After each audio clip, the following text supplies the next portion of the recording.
It's quiet. Too quiet.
Sorry, but I'm not on the menu.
Alrighty, everybody. Good morning. What's up? How we doing today? Happy Saturday. Disciple, good to see you. Lard, congratulations on first. Forget what, congratulations on second, or whatever. Mika, congratulations on last.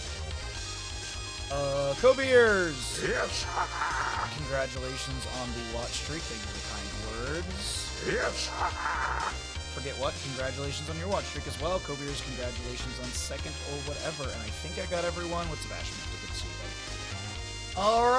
Alright, okay. Now we're going to do it the Heroes of the Storm way. We got ourselves three best of fives today, so we got a long day ahead of us. You're becoming more like your father. I guess so. So we'll get into this in just a little bit. We're just waiting on the final players to get to the lobby. We're just trying to spam some ads out of the way. And hopefully you're all having a good Saturday morning. Hopefully the day has treated you well thus far. What's up, Freaky? We watched, what's it called? K-Pop Demon Hunters last night in Discord. It was enjoyable.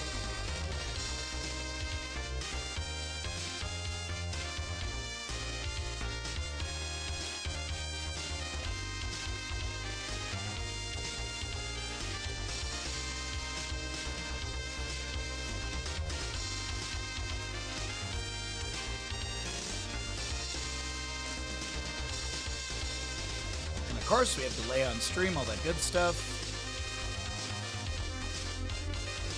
We're just gonna get our players into lobby and then get going.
Ah, green screen. No. Ew. Awful. Oh, my camera. Hold on. We gotta go this way. There we go. Sorry, I was cleaning my camera yesterday and stuff. Sorry, this is a little jacked up. Welcome in. What a great start to our series here. There we go. All right, everybody. Good morning. Good morning. Hello. Welcome on in. We are here ready to go into our first best of 5 of the day. We are in the brand spanking new tournament. We have got the Murky Cup, which was originally announced as the Bounty Cup. And we are going to be having a Meta Madness style of draft. Heroes that are picked and played are unavailable for future maps. And then we also have a bounty list. That bounty list can be found !bracket, and that'll get you a link over to the Murky Cup, as the name change came through, I think, like last night. But if you pick a hero and win with them, like Butcher, Cho'Gall, Nova, Azmodan, Gazlo, Murky, Probius, Valera, you will be able to get a bounty ticket, which will get you a portion of the $500 prize pool. There's also, like, Hunt Illidan, Nidus Sagara. There's team comp stuff as well. So we have a few we have a few bounties in that. Every death comes honor. Honor, redemption. But of course, it's one thing to get a bounty. It's another to try and win the game. Sorry, I'm just realizing. Team composition. Dragon Team, Arthas, Syndragosa, Brightwing, Chromie, Alexstrasza, Lily, Water Dragon, Genji, Dragonblade, Deathwing, Hanzo. And I'm looking at a Brightwing, Hanzo, Deathwing. Alexstrasza will be banned, so they're going to try and get rid of the double healer composition, which I don't think was going to happen. Yeah. I have the bracket command updated, so it says Bounty Cup, but it just redirects to the Murky Cup. That's okay. It says Murky Cup in the title. So Alexstrasza, Zarya, we have a few bans. Chen and Falstead was also removed by the side of Kaldor's offerings. We have the Goon Platoon, getting rid of the Yrel, Sylvanas, and the Zarya. So, Syndragosa, Arthas, and Genji are available. I don't think this Lily is the block they think it is. Double healers with Deathwing? No, they're not gonna double. I don't know why the members of Kaldor's offerings are, like, heavily prioritizing another healer and a steal onto a healer. None of this draft theory makes sense to me because they had a first pick Brightwing. And Goon Platoon is not a team to play double healer. So, yeah. No man. We have triple healer, main tank healer, Murky, which is a bounty. Yeah, what a draft to start things out. Get your gambles in. Also, Yes. as we jumped into this Kel, congratulations on your 180 watch streak. It's massive. Also, Lard, there's your Murky, bud. Lard, there is your Murky.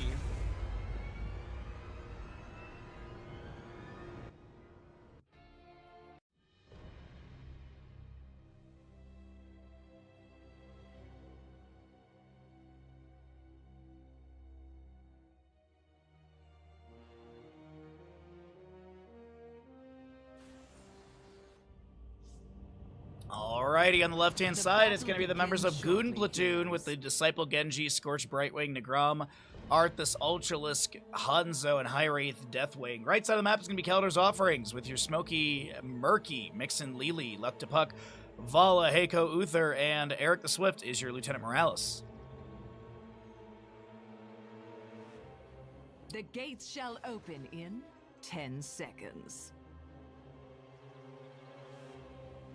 5, 4, 3. We literally 2, can see this. 1. We literally can see this. We can't respond to it. That's the difference. Bribe, fishy deal for Murky. You have your Cloud Serpent, level 1 for Lily. Greed of the Hunter on your Vala. Hammer the Lightbringer and Caduceus feedback, for this Lieutenant Morales, level 1. Dragon Soul, Deathwing, Hanzo, Target Practice, Rhyme, Arthas, which also has a new unique value as the passive. Arthas heals 25 health per second while slowed, rooted, or stunned. You're also going to be having a Hyper Shift Brightwing and an Agile Dismount Genji. And the Arthas, was that Death Coil kill? I'm just curious. It was a little Death Coil overkill. Nicely done.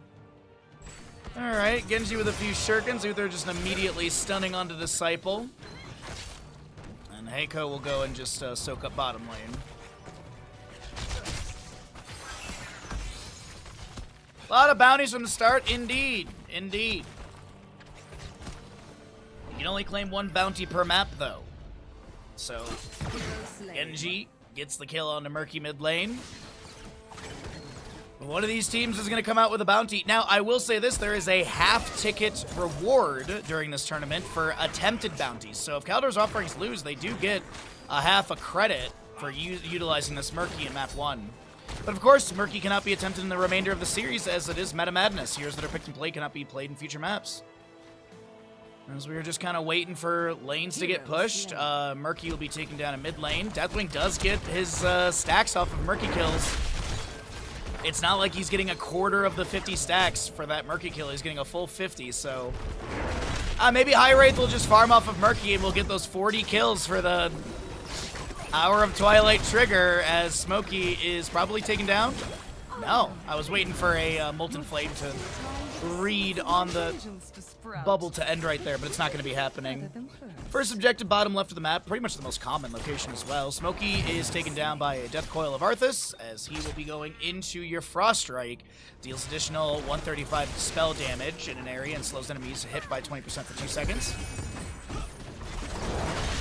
G jumping in, more shurikens. Deathwing onslaught with a few incinerates, but it doesn't look like High Wraith is going to be able to get a kill. It is triple healer composition. Getting a single target kill is going to be a little difficult unless they just focus on Delili. And they will be able to take down the Cloud Serpent Summoner. How we doing on gambles? Hey, we got odds. Nice. Oh, Murky's working his way up on his puffed up baseline. 400 stacks needed. At the 200 mark, Murky basic abilities no longer deal reduced damage to structures, and at 400 he basically gets his old Big Kahuna Tuna, which is no longer at 20, replaced by the faster fish, which is the increased activation time for pufferfish. Invade on this left side camp. Looks like Ultralus will get the channel on this first objective. Scorch floating around, just getting some pulse healing as well. Looks like there's some healing over time from the well tap. Arthas in top lane, is he going to be able to back away? Howling Blast lands onto a couple enemies. Uther has a stun. Genji has jumped up as well. The face from Brightwing will be coming through onto Nagram. And no kill into Arthas as he'll get a few autos in here and there. 11 baseline stacks on the Frostborn Hungers, by the way. Howling Blast going out, but no connection onto the Volley. She vaults to the side. Uther with another stun. Hammer the Lightbringer up to 63 of the 75 stacks. Genji jumping in again. Polymorph on to Morales. Deathwing takes down Deathwing takes down Murky in the bottom lane. 210 of the 2,000 Hour of Twilight stacks. Rune Tap, by the way, at level 7 for the Arthas, which is every third basic attack heals Arthas for 5% of his max health, but also passively, each stack of Frostborn Hungers increases Arthas' maximum health by 10 as well. That passive is new with the rework that we had fairly recently on Arthas, as he has been...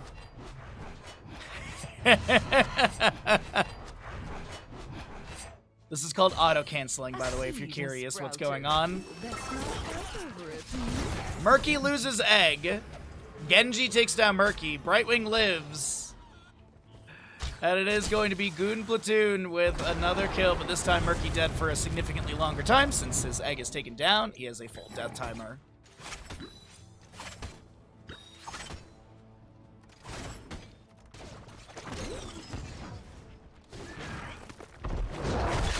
Oh, Deathwing. Inspiration onto the minion wave of bottom. Brightwing working on a camp. This is going to take 300 years over here. Rob Dog! Yes. Congratulations, you want streak. Early? I have been up since 4 a.m. today. I went to bed at 8 p.m. last night.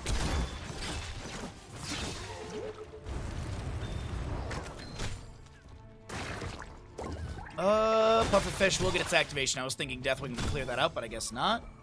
Next tribute point is going to be on the top center location. We have 1 out of 3 for the members of Goon Platoon.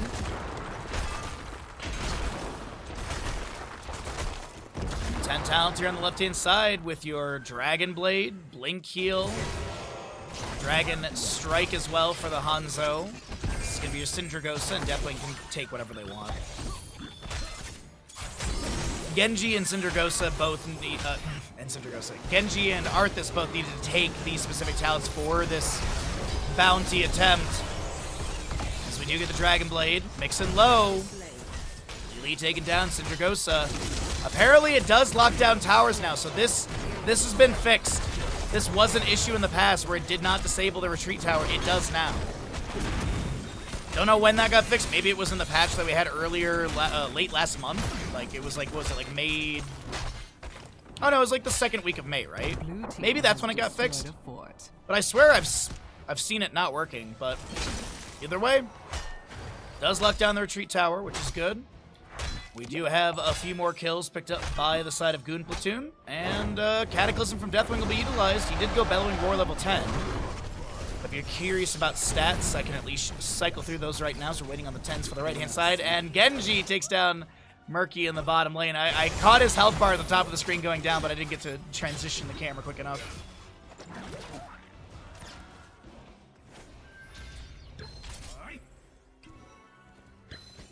Well, next seed spawning on the bottom right of the map.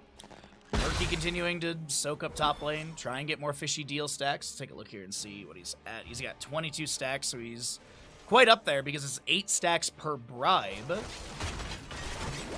So he can go get some Siege Giants right now, but unfortunately there are no Siege Giants available on the map. 34 seconds.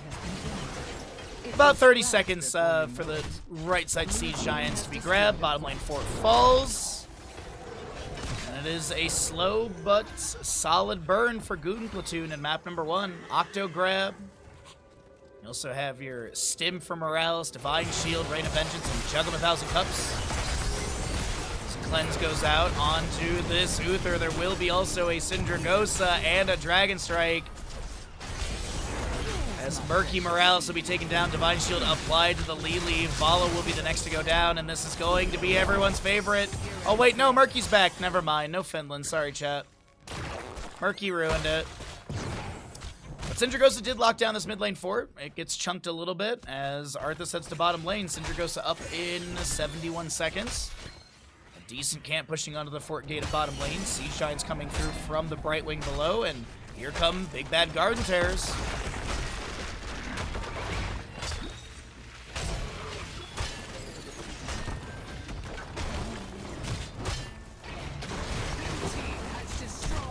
Mid lane fort goes down to the mid garden terror, of course. Bottom lane seems to be the major priority of this push. Cataclysm in from Deathwing. Genji looking to jump in with the Deathwing in that. Cataclysm in, but unable to get any damage onto it, and we here for a kill. Is this advanced towards core? Stim hunt to the Vala. We have Murky taken down by an Incinerative Deathwing. Rain of Vengeance finds Disciple. Incinerate wing flaps are active. Forge shielding is dropping. Arthas is currently running down Morales on the left-hand side, but he gets Octograb. Still seems to be fine, even though he was under the keep. He had the minion wave there. The Rain of Vengeance from Vala. The Brightwing is going to phase shift in. Blink heals to the side. Arthas still running at them, and this is going to be a 9-minute 41 map. Fastest map of the tournament. Get it? Fastest map of it's the first map of the tournament.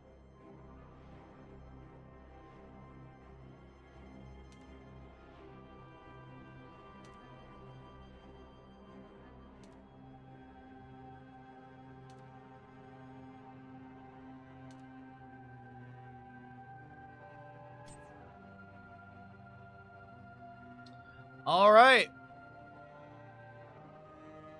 GG's, map 1, best of 5 series. Let's go ahead and get the ads out of the way. What's up, Slayer? How you doing today, bud? What's up, Ninja? Hello, everybody. Good morning, good morning. Hopefully your day is treating you well.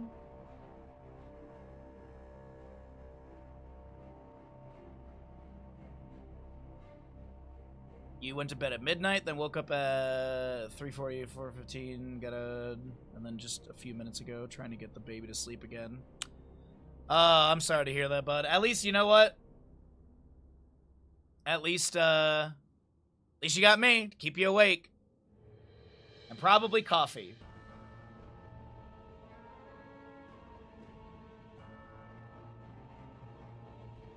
Okay. Alrighty, so making sure stream catches up. We have the payouts for the gamble. Alrighty.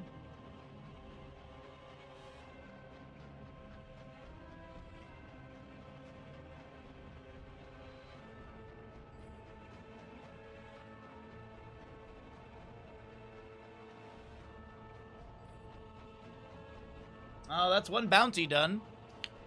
One bounty completed.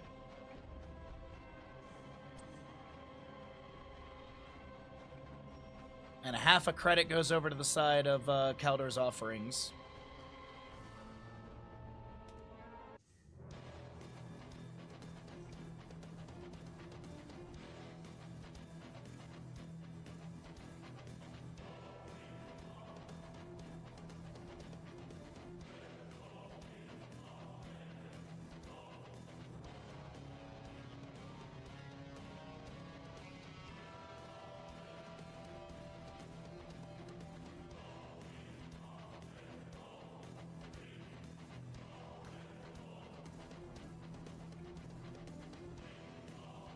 Alright. Got a beautiful beard on the phone. I had a good time, by the way, with the, I had a really good time with the K-pop Demon Hunters last night. That was an enjoyable movie. I definitely understand why it's so popular. I'm not a big, like, musical movies are very hit or miss for me. And that one was, it was pretty decent. It was pretty decent. I enjoyed it.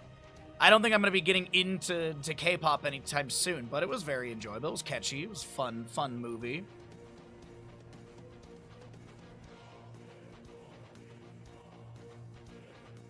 Okay.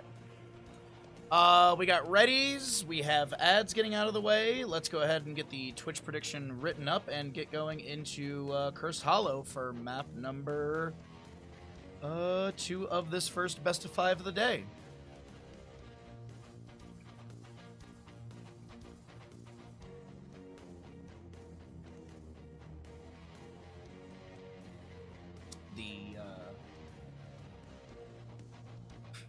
You can still forfeit. The smack talk is immaculate this morning.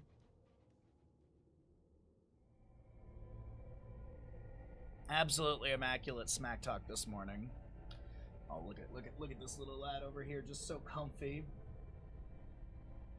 We did manage to get a walk in before stream today, so at least it was like a 5 in the morning walk, but yeah.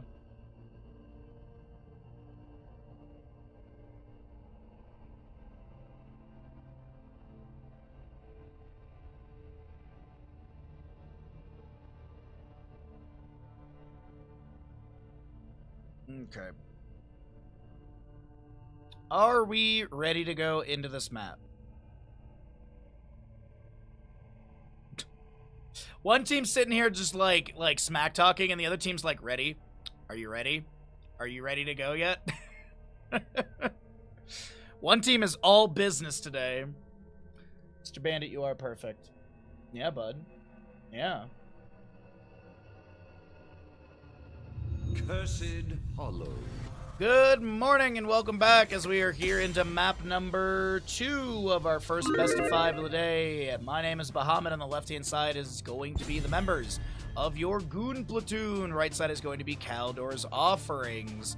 And this is a best of 5 series as we get into Cursed Hollow map 2. Meta Madness draft rules. There's bounties. You can find those bounties as we talked about in the list on the bracket command. And Mr. Bandit, you are perfect. Nicely done. First pick is going to be going over to the losing side of Caldor's offerings. They opted in for first pick priority as the losing side, so it's going to be map choice coming out from Goon Platoon. And we'll see what they go into. So Goon Platoon did find success with their dragon-only draft. Obviously, they cannot do that again because of the hero pick restrictions. Garrosh will be banned away, getting rid of his control around the objective area. Sylvanas is a solid ban on a map like this. Good mobility, poke, sustained damage. And get rid of your Rhaegar as well, once again. Good mobility on him, but also Ancestrals, the nice big second health bar with a possibility on that Farseer's Blessing for a third health bar. Greymane to be removed. Okay, so they'll get rid of percent-based damage. I feel like they might be leaning into a Cho'Gall on the left-hand side for Goon Platoon. You're out of breakfast foods and trying to convince myself to get out of bed. You should get out of bed. I bring pandemonium. Just think about your A1C, and that'll get you out of bed. Logical decision. Yrel and Abathur. Okay. Abathur does not have... I shall do what I must. He does not. Okay, Ultimate, not Ultimate Evolution. Monstrosity used to be a bounty in some of these cups, but it's not in this one. I think it got removed in the previous one as well. Just because Monstrosity is not in a bad spot. Ultimate Evolution is obviously better, but... Chen, Alexstrasza Stitches. A Mephisto ban would not be bad. Alexstrasza Mephisto have good synergies with globes. Stitches also being able to get those globes from Alexstrasza as well, so we'll probably see that combo. Falstead to be removed, getting rid of that global. Ban-wise from the right, I could see a Dahaka ban just to get rid of that global aspect, but I don't think they're going to be... Well, we could... No.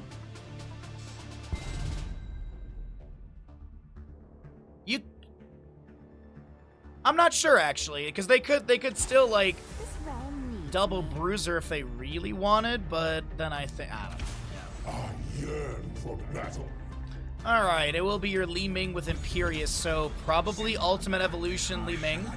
We'll see Kael'thas. He's probably going to go regen globes at level 1. And then what's this last pick over on the side of Caldor's offerings? Are they just going for heroes that have globes at level 1? Ready for duty. She doesn't have it at level 1, but she has the Gimme 20 at level 4, if I'm not mistaken. Hey, the call. I was not anticipating a Kel'Thuzad. Kel'Thuzad is a bounty, isn't he? No, he used to be. He used to be. Butcher, Cho'Gall, Nova, Azadan, Gazlo, Murky, Probius, Valera. Kel'Thuzad is not in any of these. This is a no healer comp, though. Yeah, no healer composition. Also, by the way, I think the members of Caldor's offerings did not realize you can only do one bounty at a time. So last map, they were trying to do Murky, and they were trying to do triple healer. That's why you saw the Uther, Morales, and Lily last game for the Caldor offering. It was a triple healer comp. But the members of Goon Platoon, they are going for the healerless composition. They picked up a lot of characters that have self-sustainability, as Li Ming does have that dominance. Prepare yourself for Goon battle. Platoon on the left-hand side with your Disciple Yrel, Scorch Imperious, High Wraith Abathur. Oh, Ninja will be happy about that. Nagram, Kel'Thuzad, and Ultralisk Li Ming, as we do get the Caldor offering. Caldor's offerings with the Mixen Zarya, Eric the Swift Shen, Smoky Stitches, The Luktapuck, battle begins Kael'thas, and Alexstrasza to be 10 played by seconds. Heiko. Everyone at level 1 on the side of 4, Caldor's offerings has a 3, questing 2, talent. Fun stuff with 1. that. Let the battle begin. But yeah, you do have, I don't know why they're talking, anyways. Chains go out from Kel'Thuzad. Oh my Jesus Christ, Kael'thas gets destroyed. Righteous Hammer from Disciple. Smoky is low and will be taken down. This is gonna be a Celestial Charge landing on a Chen, a Righteous Hammer into him as well. The Arcane Orbs connect, but the Death and Decay from... Wait a minute! Li Ming blinks over the wall. Celestial Charge from the Imperious as well. The Arcane Orb. Heiko is going to try and back away. gets a barrier, and Ultralisk will be taken down. Celestial Charge over the wall as Kel'Thuzad lands a combo of damage. But the members of Kaldar's Offerings do find a first kill of their own, granted losing a couple members as the re-engage. Kel'Thuzad will be taken down. Light of Karabor, Impaling Light. You also have your Network Carapace upgrade with the Reinforced Carapace. This is going to be Barb Chains for Kel'Thuzad. He's already on 11 stacks of Master of the Cold Dark. And Aether Walker for Li Ming. You got that the maximum charge for Zarya. It is going to be your freshest ingredients, Chen. Hungry for more for Stitches.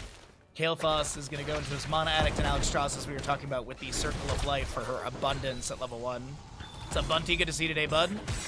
Welcome on in, everyone. Hopefully you're having a phenomenal Saturday. Thanks for hanging out with me.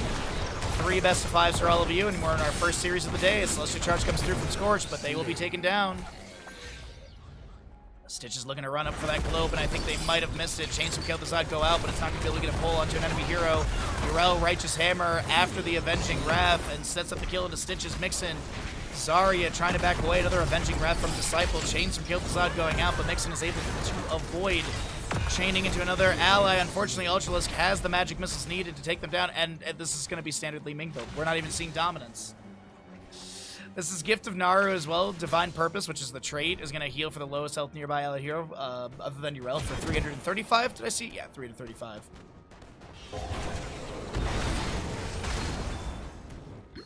What a start to this map number 2, as the healerless composition is pulling ahead in experience from multiple kills, but also experience from minions as well, as, yeah, you can see there's about 1,000 forming. Kel'Thuzad does have 22 stacks on Master of the Cold Dark. Heiko's trying to get through the gate. The auto attack from Kel'Thuzad is not going to be enough. Nagram is getting low, but Smokey will not be able to get the kill. And does tap well. First objective, bottom center location of the map, as Yrel has a nice Righteous Hammer into Mixin top lane. A few more particle grenades going out. My apologies. Looks like Li Ming will be able to take down the Stitches here in mid lane. Kel'Thuzad looking for another chain into the Alex Strauss off the Chen, but is unable to get the pull. Still 26 stacks. Celestial Charge missing. Magic missiles firing out. Kael'thas going for the channel. Will he be interrupted? No. Okay. High Wraith Abathur stepping out here and there. Weird animation into the wall, unfortunately. By the way, it's going to be the Ice Crown, the Chilling Touch for the Kel'Thuzad at level 7. Oh, that was a beautiful side wiggle from Nagram right there. Ultralisk is getting low. The Celestial Charge from Scorch to try and help out the Alex Strauss of Pop's Dragon Queen. And it's Kel'Thuzad taking down your Zarya. Master of the Cold Dark is done, so he has that spell power increase. No Phylactery, by the way, which was what I was thinking he'd be going into, to be able to get more self-sustainability, since once you have Phylactery fully stacked, you heal for the damage dealt, or a small percent of the damage dealt. Heiko is low, does manage to get that Abundance trigger. Meanwhile, Kael'thas has a few autos into Ultralisk, but will not be able to take them down. A hook from Stitches in the wrong direction. Does not get the pull they were hoping for, as Stitches will be going into his second helping at level 7, the Gambit talent. And Alex Strauss is getting closer and closer to those 15 globes needed for Circle of Life. Smokey interrupted from this channel. The chains from Kel'Thuzad go out. As I mentioned, Master of the Cold Dark is done. Does have the Glacial Spike. Celestial Charge goes onto 2 enemies. You do have a nice Righteous Hammer to follow that up. Here comes Li Ming, looking for the reset. Gets it before even the Arcane Orb connects. Missing the third. Blinks in forward, and Stitches is going to try and eat some of this damage.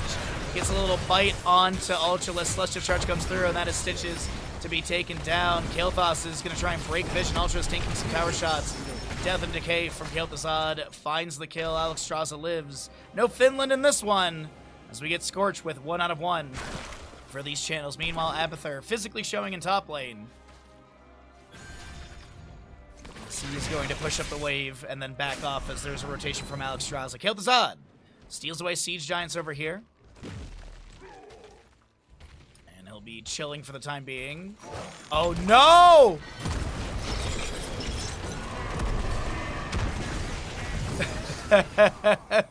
Shall we see who gathers enough? I think Stitches was intending to hook the Siege Giant, and then he just accidentally finds a Kel'Thuzad. I believe that's what happened. I should have checked vision. I don't think he had vision of Kill Facade, though. I think it was an accidental, oh my god, I just got a hook onto Kill Facade.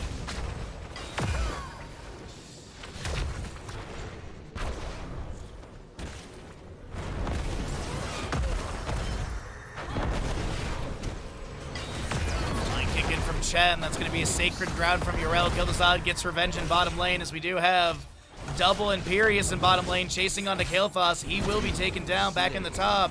Sacred Ground was summoned by Yrel. Wrath of Injurious, Imperious, Ultimate Evolution, Shadow Fissure, and Wave of Force for Li Ming. As Kael'thas is rotated up, he just activates his Armor of the Archlich for that AoE. Slow and damage, that level 4, by the way. So 25-second cooldown, gain 50 physical armor for 4 seconds. Upon activation, nearby enemies take 72 damage or slow by 35% for 4 seconds. Kael'thas with the Glacial Spike in the background. And Eric the Swift will be taken down by Ultralisk. Imperious bottom lane, with the Abathur hat applied for the time being, is going to be able to get some siege onto the fort after getting the kill onto Kael'thas. We do have Mule summoned for mid lane to soak up or heal up some of the structure health. Living Bomb applied to Nagram. Gravity Lapse misses. Chains, combo. Luck to Puck will get that. Uh-oh. Uh-oh. Nagram, I think, is dead. But the combo did burst down the Zarya. I just want to take a look here and see the overkill. 167. Oh, man. I think actually Alexstrasza E kind of helped out a little bit there. The Flame Buffet was able to get a little extra damage. That might have been just what pushed over that kill. But either way, bottom lane fort went down. We have Abathur playing aggressively forward in the lane.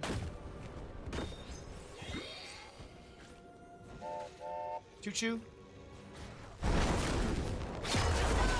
Luck to Puck taken down by Abathur's stab. A hook will pull Disciple to the side. The Wandering Kick from Chen pushing Scorch off of the ally. We do have a High Wraith Ultimate Evolution. We're looking for what in this mid-lane engagement. Celestial Charge misses because of Alexstrasza's little wing buffet. And we have a curse against the side of Kaldor's offerings. The slam from Stitches goes through, but it's Alexstrasza and your Zarya to fall. Chen takes down Chen. Stitches goes down as well. And Yrel with the Righteous Hammer charged up. Can they get the Finland against Kael'thas? They jump over the wall. The Gravity Lapse into an immediate Living Bomb. Top fort goes down. Bottom lane fort, the next to be looked at. And we might be looking at an actual faster map number 2 than map number 1. What did we say map 1 was? Like 9 minutes something? No, Abathur! No! I completely missed that he had stepped up so aggressively there. Well, Mixon is going to do their best to back away, and Imperious misses the Celestial Charge. Pyroblast lands onto Nagram. They will be taken down the right side. Zarya falls on the left. We do have the globes finally picked up for Alexstrasza, so she can spawn globes now. This is your bottom lane keep taken down, top lane keep taking a lot of damage. Disciple is going to be a little bit low. They do have that 50 armor while they stay inside this sacred ground. The Wandering Keg, that's a beautiful hook onto Disciple. Scorch is pushed to the side. The Imperious is looking to back away. The Celestial Charge misses because of that Righteous Hammer. We do have mid lane keep falling as well. Scorch gets a big heal really quickly from his straight. And this is Li Ming going to try and head to Reset City off of a few members. Heiko. And Mixon still here available to defend. Abathur has Tunneling Claws back into top lane. And he is going to push onto this. He's physically attacking the lane. I don't care about those other kills because I want to see Abathur damage is 49 currently. Alexstrasza, the last defender. Abathur's slapping away. He sidesteps 2 flame buffets. If they can get the kill into Heiko, that'd be a Finland. Unfortunately, it's not going to be a Finland. We have the respawns coming through. Chains from Kael'thas on the Glacial Spike. Top lane keep has gone down. Combo from Kael'thas sets up a kill into Stitches. It is 30-9 in kills at 10 minutes and 30 seconds. As the Wandering Keg pushes things around, Imperious is rotating across the map. Expulsion Zone coming out from your Zarya as well. Did Chen kill himself? It is a visual bug when Chen has stagger damage from his E, stagger, and and he dies, that triggers a Chen killing Chen. That is the, that's the bug. And it's not gonna happen there because Chen just got bodied. Slareth! Congratulations on your 5-watch streak. A lot of streakers today in chat as the core shielding is starting to take a little bit of damage here. Mule summoned by Abathur. And are they looking for the Finland? Is Goon Platoon literally just looking for a Finland in this? Pyroblast on into Grom. B steps to be utilized. Luck to Puck will be taken down. Core shielding is dropping from the catapults. And it doesn't look like we're going to be getting a Finland in this map number 2. As Alex Straza will be able to make it back in the Hall of Storms. We have the respawn as well. 34-9 in kills. 11.5 minutes in. And that is Goon Platoon with a dominant map number 2.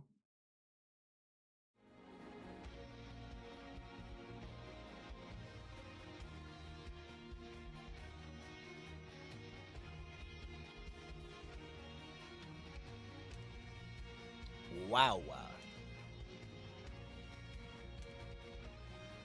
Well, our first best of 5 of the day may be a speed run as we are getting set up for map number 3 in just a moment here. We'll find out what we're going to go into. We're going to run some ads out of the way. We'll pay out the gamble. And we'll see what we get for map number 3 in this best of 5 series.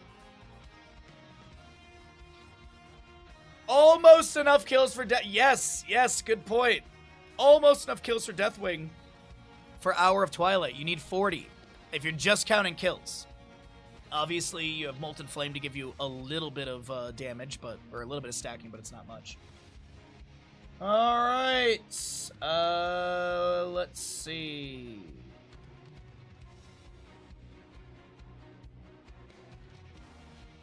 Battlefield, okay. Pay up gamble. It is Goon Platoon with Cursed Hollow. It's the lobby, I do believe.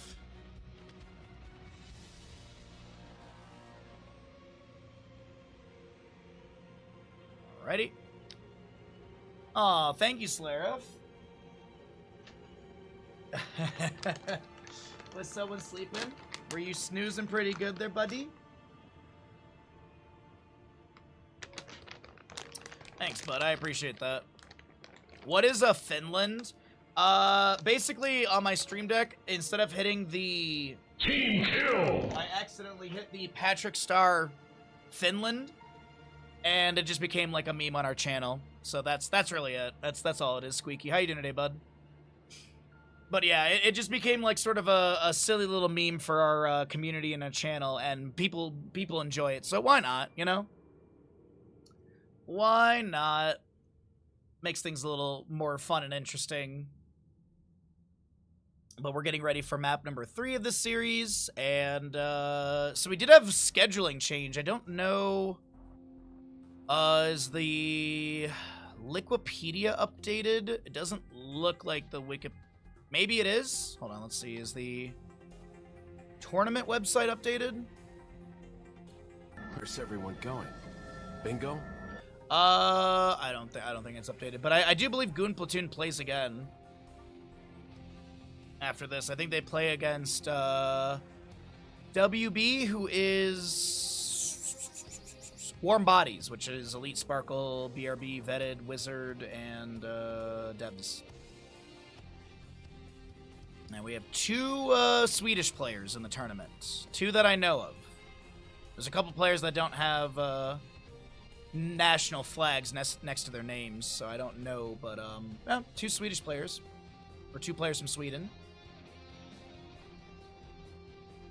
All right, the readies are being requested.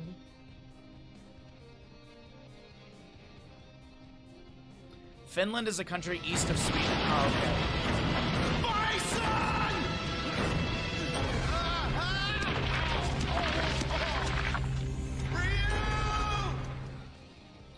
okay. Cole, thank you for the tier 1 for 10 months. Thank you for the resub. I appreciate that greatly. Thank you, thank you.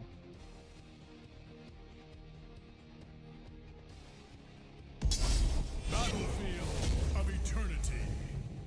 I say Finland in the NDS channel when you're off for the day. Got someone to say Lyrical Genius Fred Durst the other day, too. I love to hear it. Lyrical Genius Fred Durst, yeah. Battlefield of Eternity, map number 3 of this best of 5 series. On the left-hand side is Goon Platoon.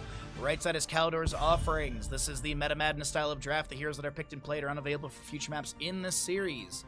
And thank you again, Cole, for the tier 1 for 10 months. I appreciate your resub, and I appreciate your continued support. Thank you, bud. So Blaze, Garrosh will be banned away so far. Battlefield, race heavy map. We do have things like Genji and Hanzo, Li Ming have already been played. Hunt Illidan is a bounty, and Illidan could definitely be played on this map for sure. Let's see, what else do we want to get rid of, though, on the side of Goon Platoon? Is there anything that they don't want to deal with, or is it just, maybe they just have map-centric bans, as I said, like, possibly like a Greymane or a Rhaegar for race. It looks like Junkrat will be removed. No, Reverse Sweep is not a bounty, no. It's typically specific heroes with talents like Hunt Illidan or Nidus Sagara. And then you have compositions like triple healer, no healer, and the draft we saw map number 1 with the dragons only. First pick though on the right-hand side for Caldor's Offerings will be a Nova. Loaded. They are going for that bounty apparently. What you doing, buds? Yeah. First pick Nova. How's the game so far? Victory for the Forsaken. Fairly in favor of Goon Platoon. They've had a really good series start so far. And, this is the first best of 5 of the day. We still have 2 more coming up after this. Anna checking in.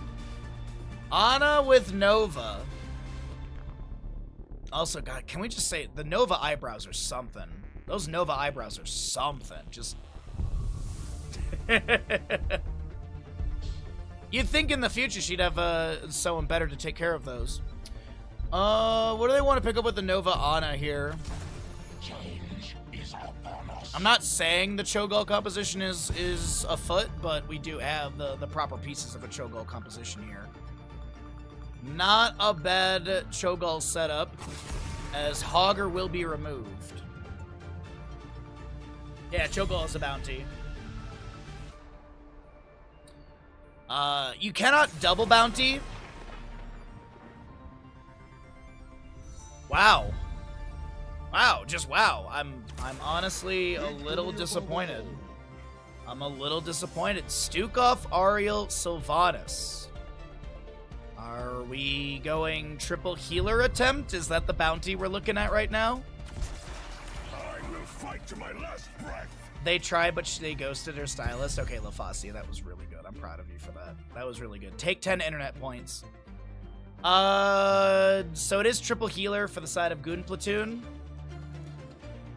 Main tank Stukov.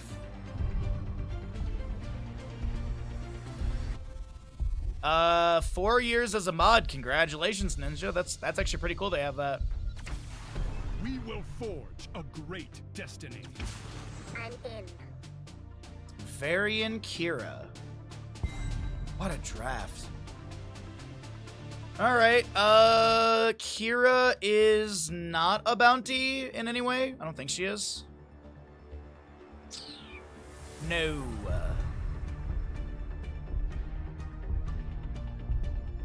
No, she's not. But Varian Twin Blades is. Balloon, grant us. Oh, they're just gonna go Quadra. Oh my god, please be Vengeful Roots, level 1 for the Malfurion. So we have a hyper carry Sylvanas. We have mods sometimes.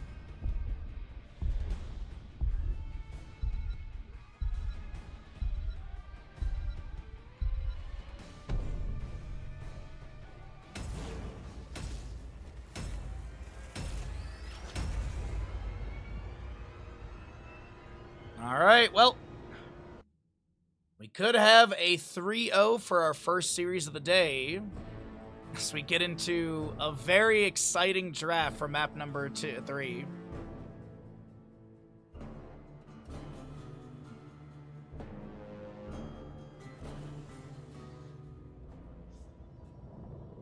Nova's a bounty, sadly no need for Windblades, or they just do Windblades either way. On the left-hand side, it's Goon Platoon with Disciple, Sylvanas, High Wraith, Rhaegar, Nagram, Malfurion, Ultralisk, Ariel, and Scorch Stukov.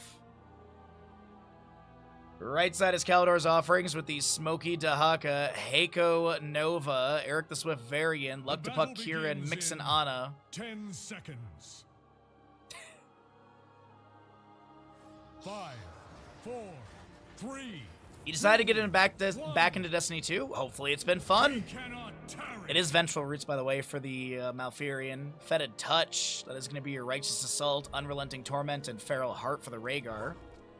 Nova's going to be going to the Advanced Cloaking, so after being stealth for 1 second, gain additional 10% movement speed while stealth regenerates 6 mana per second. Overpower for the Variant, so yeah, pretty evident of a Taunt Variant. Tissue Regeneration to Haka, Bite a Grenade, Contact Healing, and then it's going to be your Carnage Maximum Effort upgrade for Kira. Root from Malfurion, and it's every time he roots an enemy hero, that is when you get a stack of your Vengeful Roots. You get 7 additional damage on the root, and there's no scaling on that baseline damage. I guess the scaling is from getting those roots, as we're already at the 5 stacks. 35 additional damage on that little tree ant buddy.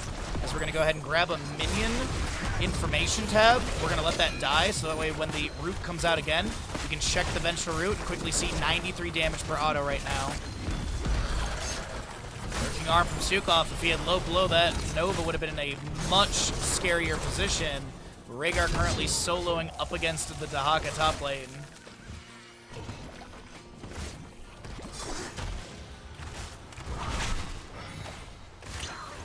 Bans from the side of Goon Platoon are Blaze and then Junkrat in the beginning.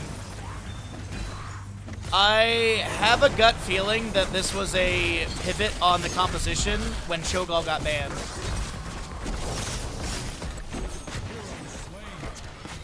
I kind of feel like they were going to go Cho'Gall, but because it was basically first pick Sylvanas and Ariel, and so it was looking pretty good for Cho'Gall. That got banned, so I think there was a pivot into this Quadra Healer. Now, they did pick that Quadra Healer into the Sana. Yes, I agree with that. Also, keep in mind, map number 2 was a 27 kill difference. It was like 9 to 35 or something. So, yeah. Yeah. I don't think the members of Goon Platoon are feeling too scared at all. Even against an Ana with Quadra Healer. Variant charge taunt into your Sylvanas. Sleep Dart going out. Revolving Sweep from the Ariel comes, or from the Kira comes through. Malfurion Root goes down. That zones the enemies back as the bottom lane fort will be taken down. Variant charging into Nagram. The Tamer Strike up against the allied fort. Luck to Puck. Get the grapple hook in. Taunt onto Sylvanas. She does go down. Stukov. Get a few autos in here and there. That was good, Freaky. Makes sense. Yeah, no worries, no worries. I know some people are kind of getting in late to the series, so try my best to give you all like quick little recaps as to what you may have missed. As we are in this map number 3, first best of 5 of the day. We have 3 best of 5s in total. Malfurion is trying to back away. Nova is gonna deploy a clone. Ultralisk is gonna get a nice Sacred Sweep, and that'll be able to set up the kill for Sylvanas. Also going to be going into your Majestic Span with that Righteous Assault level 1.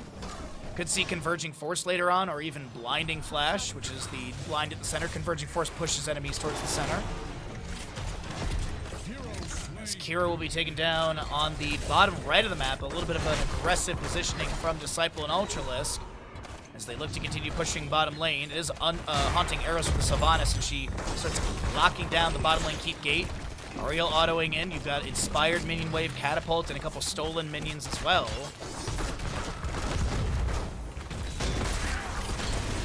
Grenade goes down the ground. Way to push out from the Stukov. He did go into the long pitch level 7 to pair in with the Fetid Touch. Eric the Swift is getting a little bit low. It will not be taken down as the bottom lane fort keep gate, is opened up. First Immortal is pretty much ignored by the 2 teams. Smoky getting low on the Dahaka. Lurking Arm, not going to be enough to take down the Primal Zerg.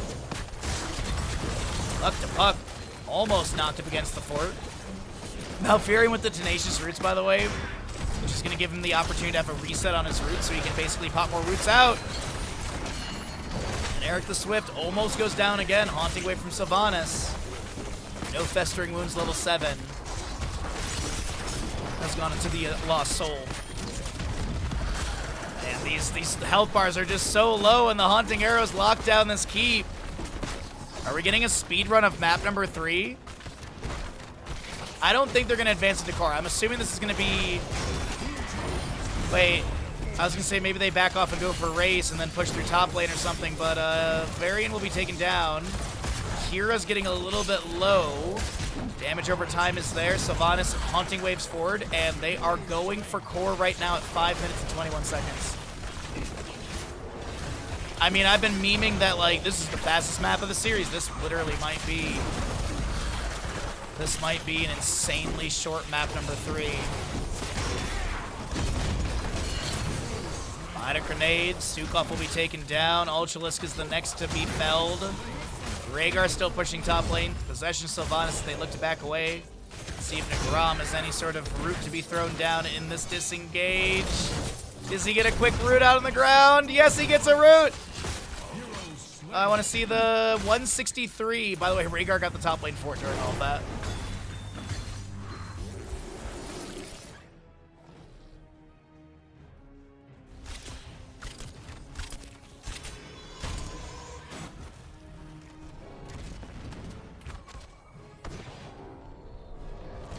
Well, not going to be a short game as we do have High Wraith in top lane.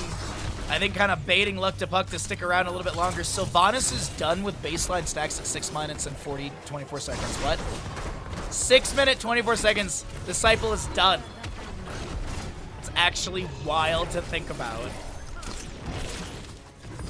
Mind Control misses as the Lurking Arm does not find any value. Bloodlust, we do have your Resurrection, Massive Shove, and Twilight Dream. As it does appear that a top lane keep gate is now going to be worked on. Massive Shove pushes Varian back. Mixin slowed by the weighted Pustule. Vengeful Root goes down, and Shrian gets a few autos on the Luck to Puck. Eric the Swift on the left-hand side trying to make some sort of play into the enemies. Biter Grenade hits quite a few enemies with the anti-healer level 7. Kira uses Grapple Hook to back away. The Argo Bargle from High Wraith will be activated. Mixin trying to back away. And Rhaegar just starts autoing onto the core, avoiding some of these Frost Nova lockdowns. Scorch is a little bit low. Massive Shove. Core shots will take down this Stukov, but he's going to get instantly resurrected by the Ariel. Speaking of, Ariel did utilize her heal onto High Wraith, but it was mitigated by that Body Grenade anti-healer from Ana. 2.25 second healing debuff duration. Baseline at the, sorry, 2.5 seconds, because it increases it from, I have to double check. Now I'm doubting myself, but it doesn't matter either way because that is keep taken down. Stukov will fall as a Nova takedown as well. Varian is picked off. Yeah, it's just a 2.5 second because it's 1.75 seconds baseline. And then you add another 0.75, that's right.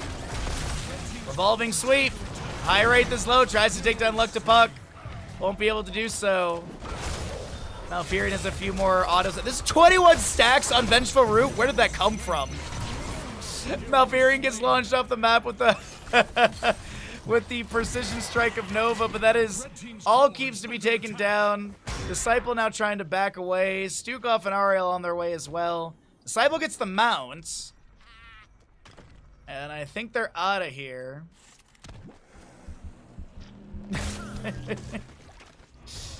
Yeah, 1.75 and then increase. Yeah, okay, that's what I thought.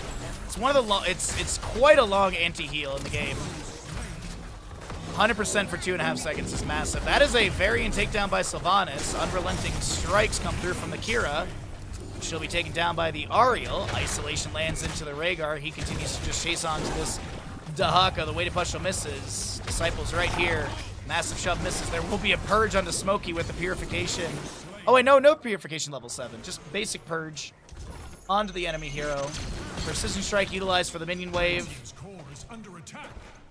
And I don't think it's a speed run, but I will say the average map duration for this series has been under about 10 minutes, I think.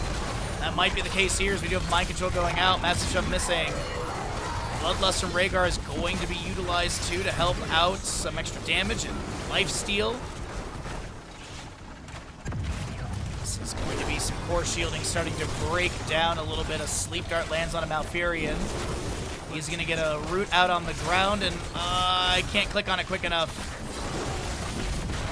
Couldn't check the stats, but either way, we do have quite a few 22 stacks for your Malfurion on his Vengeful Root. Smokey a little bit low, will be taken down by the Malfurion. Rhaegar does get picked up. The Resurrection will be utilized onto Rhaegar as well. 76% remains on this core as Rhaegar is going to start getting a few bits of damage in here and there. Keiko is getting low.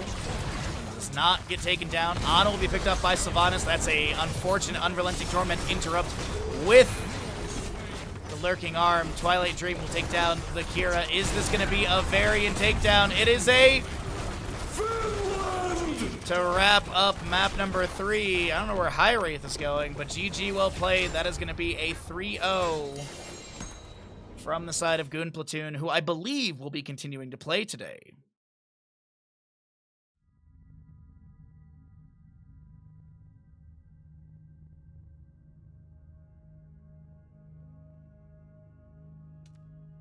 Well, a warm-up game for Goon Platoon as they take victory in their first best of 3 of this Group A qualifier number 1. And let's go ahead and roll out some ads, get the Twitch prediction paid out, and yeah, that is a 31 kill game. My gosh, what a map. All right, so I believe, unless the schedule's incorrect, it'll be Goon Platoon staying on the left-hand side, and they'll be going up against Warm Bodies. I believe that is going to be the setup. Let's go ahead and do that. We will scale this name up a little bit just to match. Pay out the gamble, as it is the Goon Platoon victory, and the stream is caught up to us.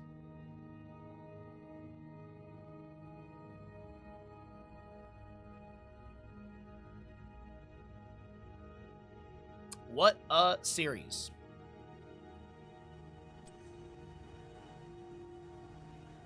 So... Oh, I already see BRB soaking typing. Wonderful. Alright, I do believe it is going to be, ready when you are. You love to see it. You love to see teams ready to rock and roll into another series. Alright, let me get some whispers out to the captains for ease of joining lobbies. And then we'll get going into the next series, everybody. So yeah, we've got Goon Platoon versus Warm Bodies. First series of the day was quite a speed run.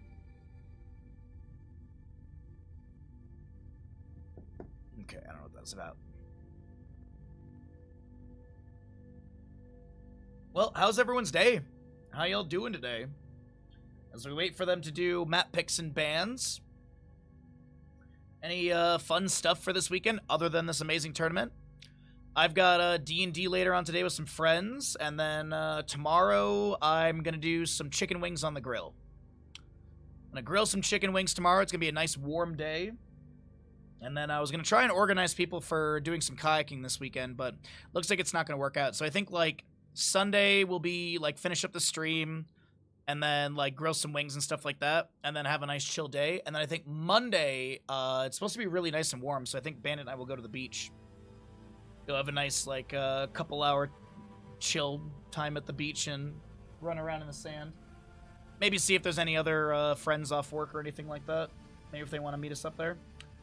All right, we've got map number 1 has been chosen. I already see the lobby has been made as well. Love to see it. Love to see lobbies getting made out the gate. Let's go ahead and pop that message there. Alrighty. Infernal Shrines. Yeah, alright, cool.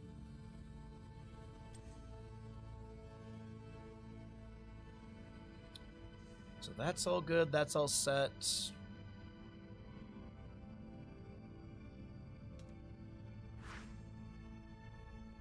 No big plans.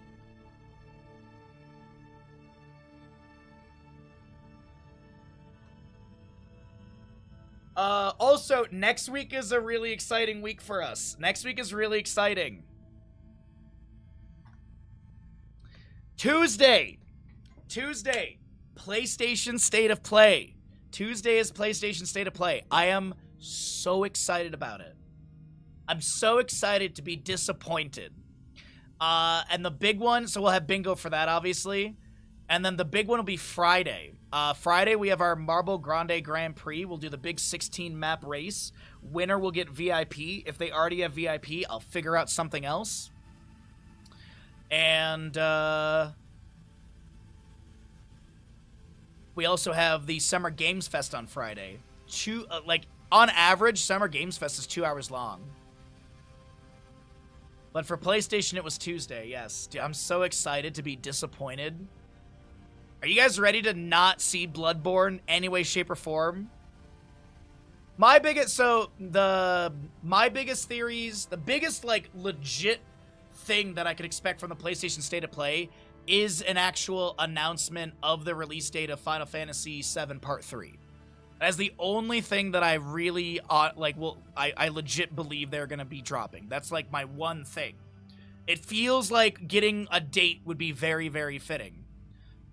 Kingdom Hearts is on the list, God of War is on the list, Bloodborne is on the list, Astrobot, I believe, is on my list as well, for the bingo card. Are we expecting anything in particular in State of Play other than Bloodborne 2, of course? Yeah, all the stuff I just mentioned. We have a delay on stream, so I apologize for all of that.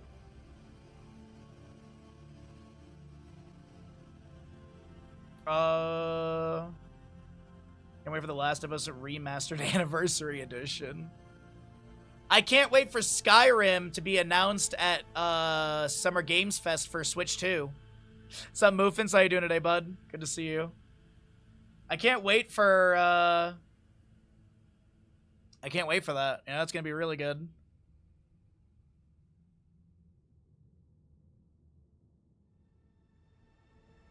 Infernal shrines.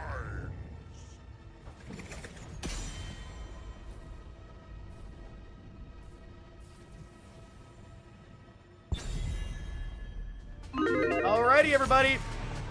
Welcome back. We are here, ready to go into our second Best of 5 of the day. On the left-hand side, it's Goon Platoon. You did see them in the first Best of 5 series, and now they're going to be going up against Warm Bodies. So, obviously, same players on the left-hand side, different team on the right, different players, of course, as well.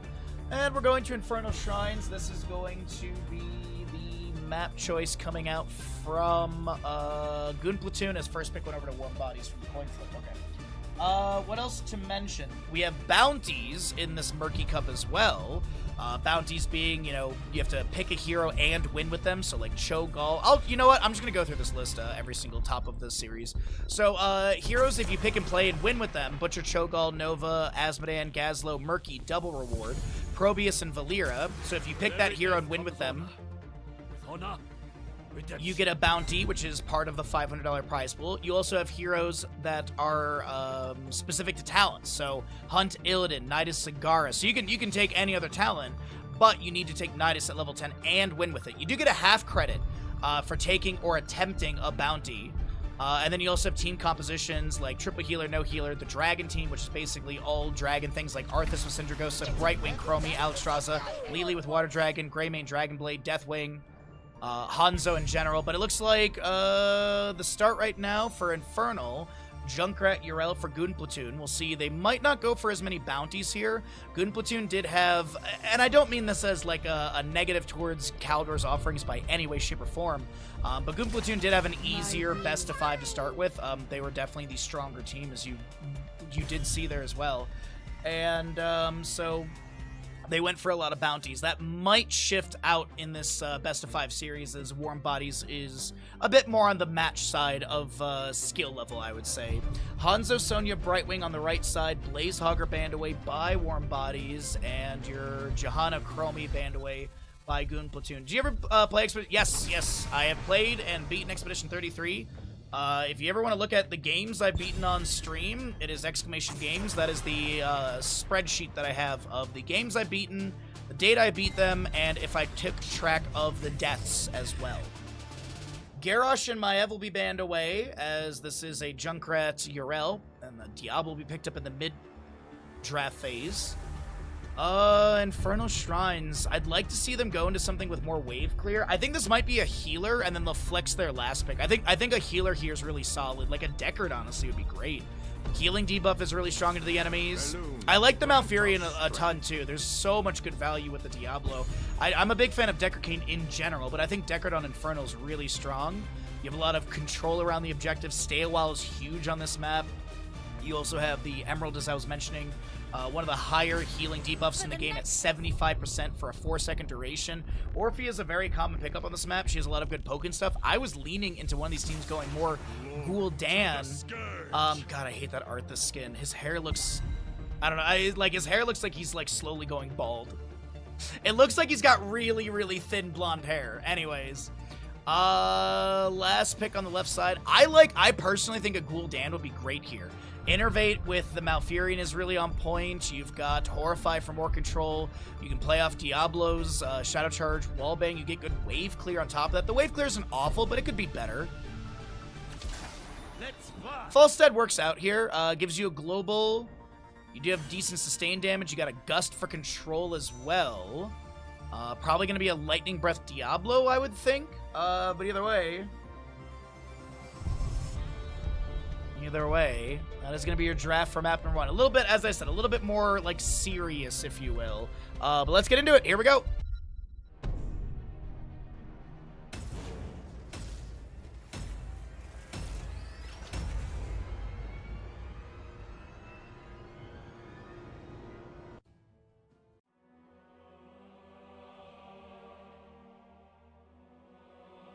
One of my neighbors, I swear to God, his hair is thinning, and he's got, like, long, like, blonde hair. It looked just like that Arthas hair. I can't get over it. I don't know why. It looks so bad. Oh, hello, Disciple, taking good level 1 talents. On the left-hand side, it'll be Goon Platoon with your Disciple Junkrat, Nagram, Diablo, Scorch, Malfurion, High Wraith, Yrel, and Ultralisk Falstad. Right side will be the Warm Bodies crew of Devs, Brightwing, Elite Sparkle, Arthas, Wizard Oz, Hanzo, BRB Soaking Sonya, and the Vetted Sun, Orphea. 10 seconds. The reason I like this talent so much is because hitting an enemy hero with Concussion Bind or Steel Trap causes Junkrat to deal 25% more damage with basic attacks and basic abilities for 6 seconds. Boom Pow at level 4, if you hit an enemy hero with your Concussion Bind, it sets the cooldown to 6 seconds. So basically, you could, in theory, have 100% uptime on this. You hit someone with a Concussion Mine, and then they get hit with a Steel Trap, and then you basically have another Concussion Mine, then, you know? So, really, really good damage increase. I'm a big fan of this level 1 for Junkrat. I think Extra Wild Timers is... I think it's just something that people take because they haven't read the other level 1 talents. I really do. I think it's just like, oh, we just take this talent at level 1. That's it. Like, there was actually a game where a Diablo player took Soul Shield and there was literally no spell, like, there's ability damage, but it was mostly an auto attack heavy composition on the enemy side. But they're still taking, and it's not like there was like a big heroic thing to be worried about or anything like that either. It wasn't like there's like a big ability heroic that would burst onto Diablo. No, it was just, they took Soul Shield because that's what they always take at level 1, no matter what. It happens to a lot of heroes in this game. As we do get your first kill into Diablo, Sonya finding that first blood for the team. No bounty, no.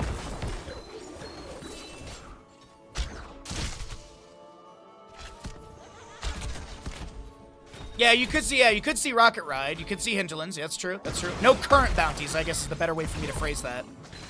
But yes, no current bounties. We could see something at level 10 for Junkrat or Falstad.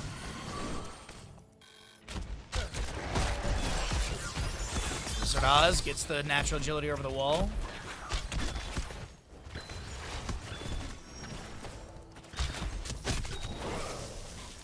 You think Hinterlands is coming, Death Knight? Alright. Shadow Charge into the wall. Fire Stomp's coming out as well. Sonya spinning a little bit. Be able to get a little whirlwind healing. There goes Shot of Fury. Nice root from Malfurion. Into a Concussion Mine onto Vetted Sun. The hammering up from Falstad. And that'll be Malfurion taking credit for the kill. Arcane Punisher. Oh, Falstad. flies into bottom, barrel rolls forward, and a shadow charge from Diablo. And a quick claw to the face as Hanzo goes down. There's going to be that synergy, as I mentioned, with Bo5s. So hitting enemy hero with Concussion Mine reduces cooldown by 10 seconds. Baseline cooldown of Concussion Mine is 16. So as I mentioned, great synergy with that level 1 talent. Often overlooked, in my opinion. Arthas is going into Frost Presence level 1. Whoa, Diablo, very aggressive. I mean, he does have a disengaged corridor below, but that was a bit aggressive from Nagram right there. You like to see it. He did go Sacrificial Soul as well, which gives him 10 souls when you land that wall collision, and you get 20 armor. And while at 100 souls, you get 40 armor for the 3-second duration. 40 armor is significant. Also for a 3-second duration as well. All right, Falstad continues to soak bottom. He's trying to get to that 60 mark for his first damage increase. Increased by 20. Arthas is going to activate his Frozen Tempest. Yrel comes in with the Avenging Wrath. Sony with a few seismic slams on the ground, and the Arthas Death Coil hits on the High Wraith, who activates Vindication. Did go Light of Karabor level 1, trying to get some extra healing here. As the Righteous Hammer hits onto Arthas, the Howling Blast lands onto Diablo and Junkrat. We do have Falstad auto taking down BRB Soaking Vetted Sun. A little low on the Orphea, the next to be taken down by Ultralisk, who's definitely surpassing that 60 stack mark for the 20 additional basic attack damage. Fallen Shaman's kind of neutral in top lane as Yrel goes to clear this out. We do get Hanzo finishing Simple Geometry, as that is Nagram playing very aggressive, trying to get the wall collision set up, overpower onto Wizard Oz. Maybe Scorch had the root, but first Punisher will be coming in through mid lane. Fort Gate will easily be taken down, but how much more siege can be picked up? Sonya with a max range spear. Aruka's down from Mount Fearing, but Sonya, I don't believe, was rooted or slept for that moment. Brightwing phase shifts in onto the BRB Soaking Health Bar, and that is not going to be a Devs takedown. Punisher jumps, Elite Sparkle rooted. Concussion Mine again, Scorch is right there, and Junkrat has the kill, but Sonya continues to advance towards Diablo and will be able to take him down. Scorch now the next to be felled by the Orphea, and this is going to be back and forth in kills. Next Punisher at 7 minute 40 seconds in-game time. Announcement 30 seconds earlier than that, as we do have about a level lead between these two teams, and we're going to be getting into the 10 talent tiers very soon. So let's go ahead and cycle through the numbers, since 10 talent tiers will be at the top of your screen. At least faster with the current projection for Goon Platoon.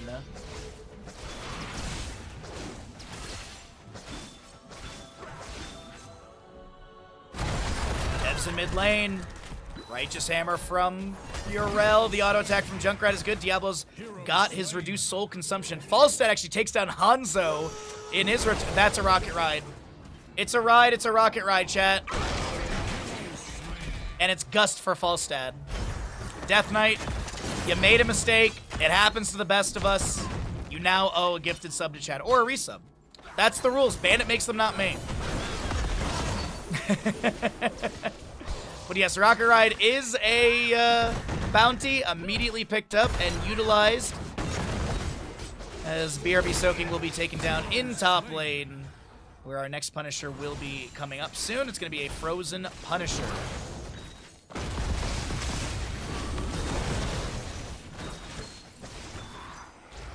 What do we got for heroics on the right-hand side is the Fort Gate is going to be opened up a little bit by Falstad, Malfurion, Diablo anchoring aggressively for his allies. I say aggressively because usually it'd be like this bush here. This is nice Howling Blast from Arthas, but I mean, Nagram has been playing this angle quite a bit of top lane, so it is very anticipated, but also Elite Sparkle with a nice just heads up to just use the ability to check the bush. That's a Dragons.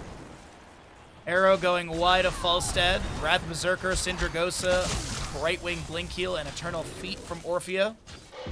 Rocket Ride. And that'll get a hit onto nothing.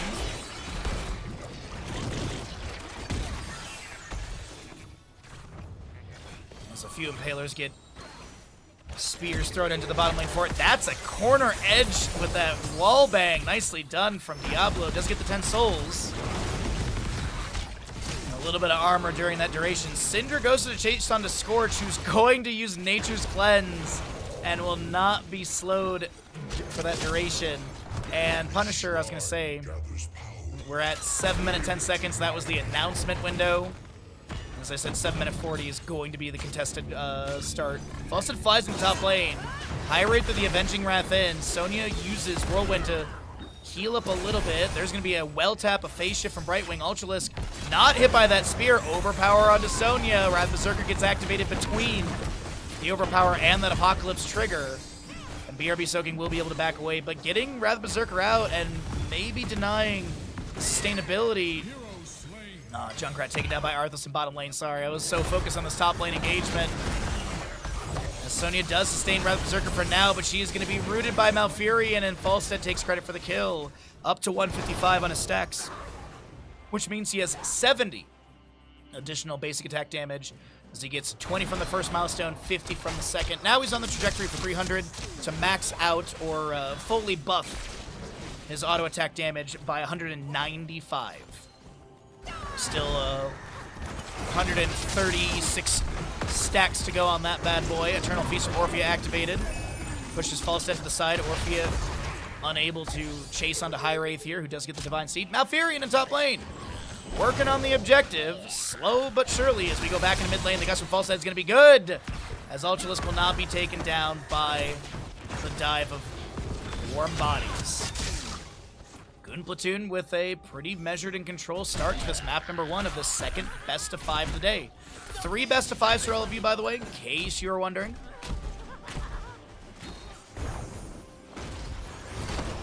Syndra goes to summoning. That is going to be a concussion mine to blast Sonya over the wall, but there's no tower shots. She has an easy disengage path through the lower section, but Elite Sparkle on the top right of your screen is trying to back away from High Wraith. Will be able to do so. BRB Soaking loses Wrath Berserker, and that'll be Orphea taken down by Malfurion. We have an Avenging Rat to chase on a Wizard Oz. Howling Blast connects on to Nagram as well.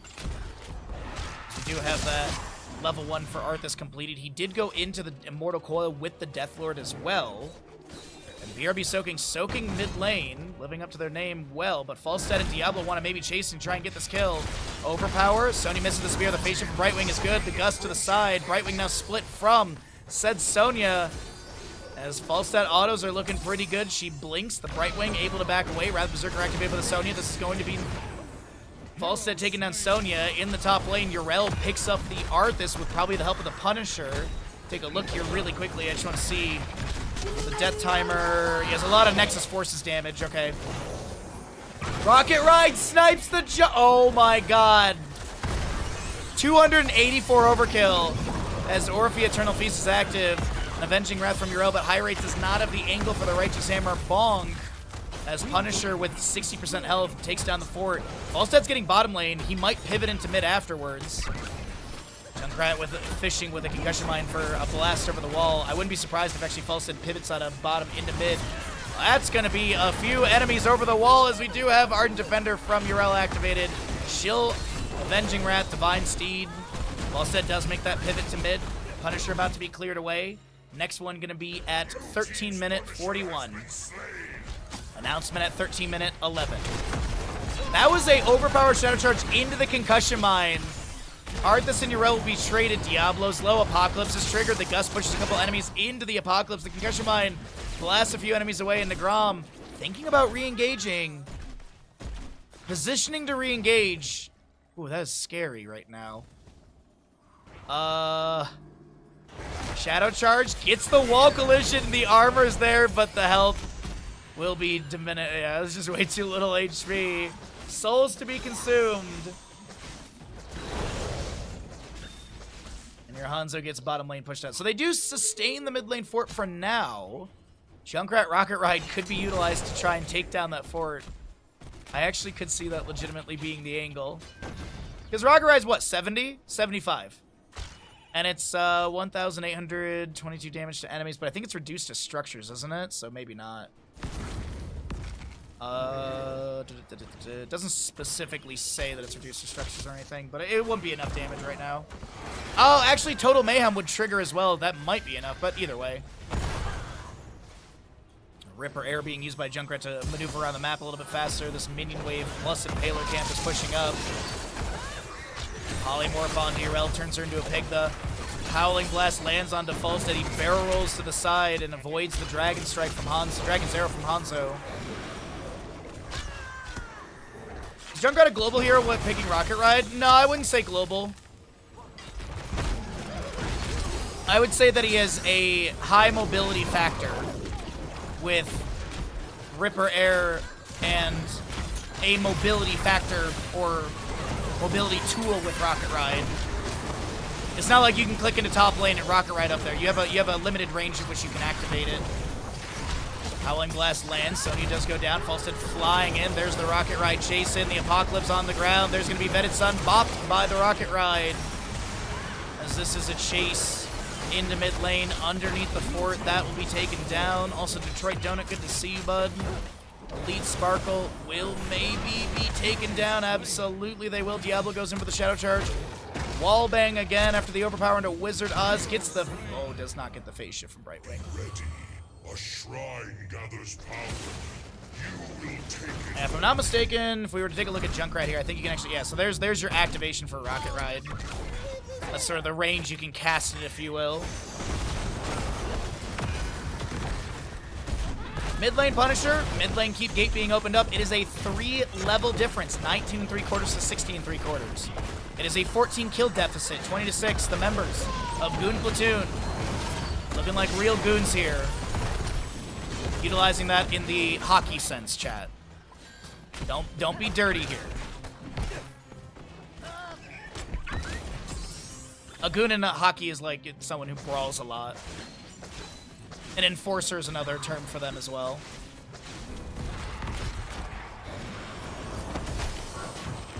It's almost like there's a silly hockey movie as well about that. Hellgate in from Diablo, but he gets hit with a Dragon's Arrow from Hanzo, who uses natural agility to be able to jump over the keep. Junkrat Rocket Ride, able to get some damage in the Total Mayhem as well. Arthas gets a root onto Scorch, but will not be able to do much there.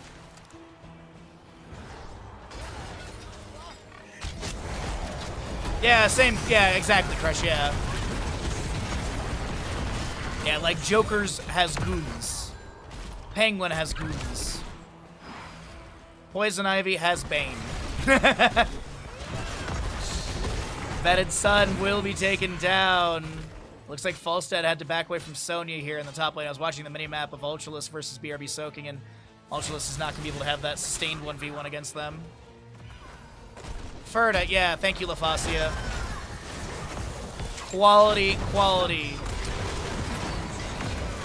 Quality line from that TV show, as BRB Soaking will be taken down here mid lane. Arthas trying to back away. Diablo on his way back across the map. I don't know if he's going to go for objective or what. Dragon's Arrow lands on a Junkrat. Nature's Cure from Malfurion, level 7 trigger. He'll be rooted by the Arthas. Falstad gusts the enemies into lane. There's a root from Malfurion. Diablo Shadow charges into said root. Brightwing being pushed around and will be taken down. It is Wizard Oz picked up by Falstad just below.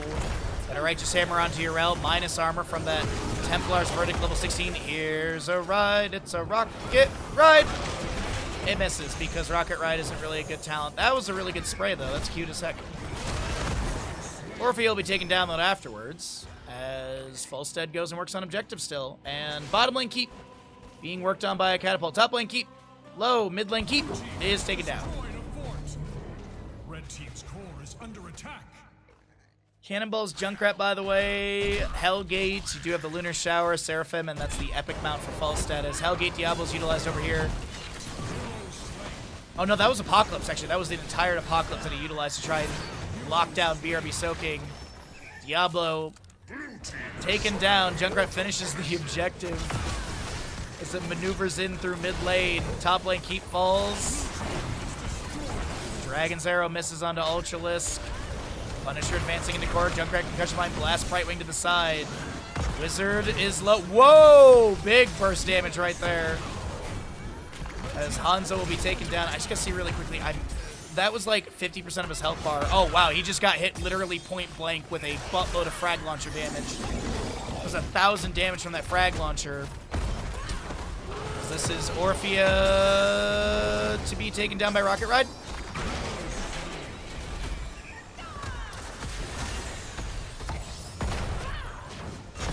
No kill onto Brightwing. No Finland in this one. But it is going to be a 32-8 kill game. And I said this was going to be closely matched, but it does seem like Goon Platoon is doing a phenomenal job in their first series of the Murky Cup Qualifier number 1. My golly gee. All right, we're going to go ahead and roll some ads, get those out of the way so you don't get any ads in the upcoming map number 2 of this second best of 5.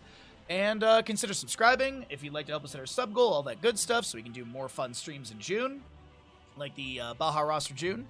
Got a couple ideas as well for that. Possibly Mega Man, possibly Expedition 33, or there's another idea I've written down, but I don't remember off the top of my head. I think it's something Dark Souls related. Either way, get those in. Let's get those ads out of the way, pay the people, and find out where we're going to for map number 2, which I already see is ready to rock and roll.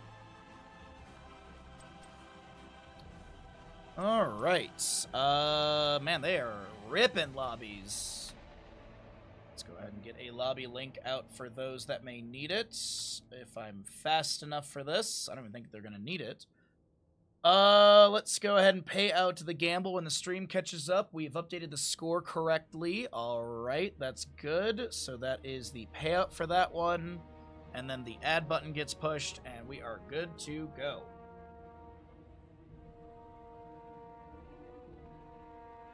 And the only thing I have to do today, like, work-wise, is I need to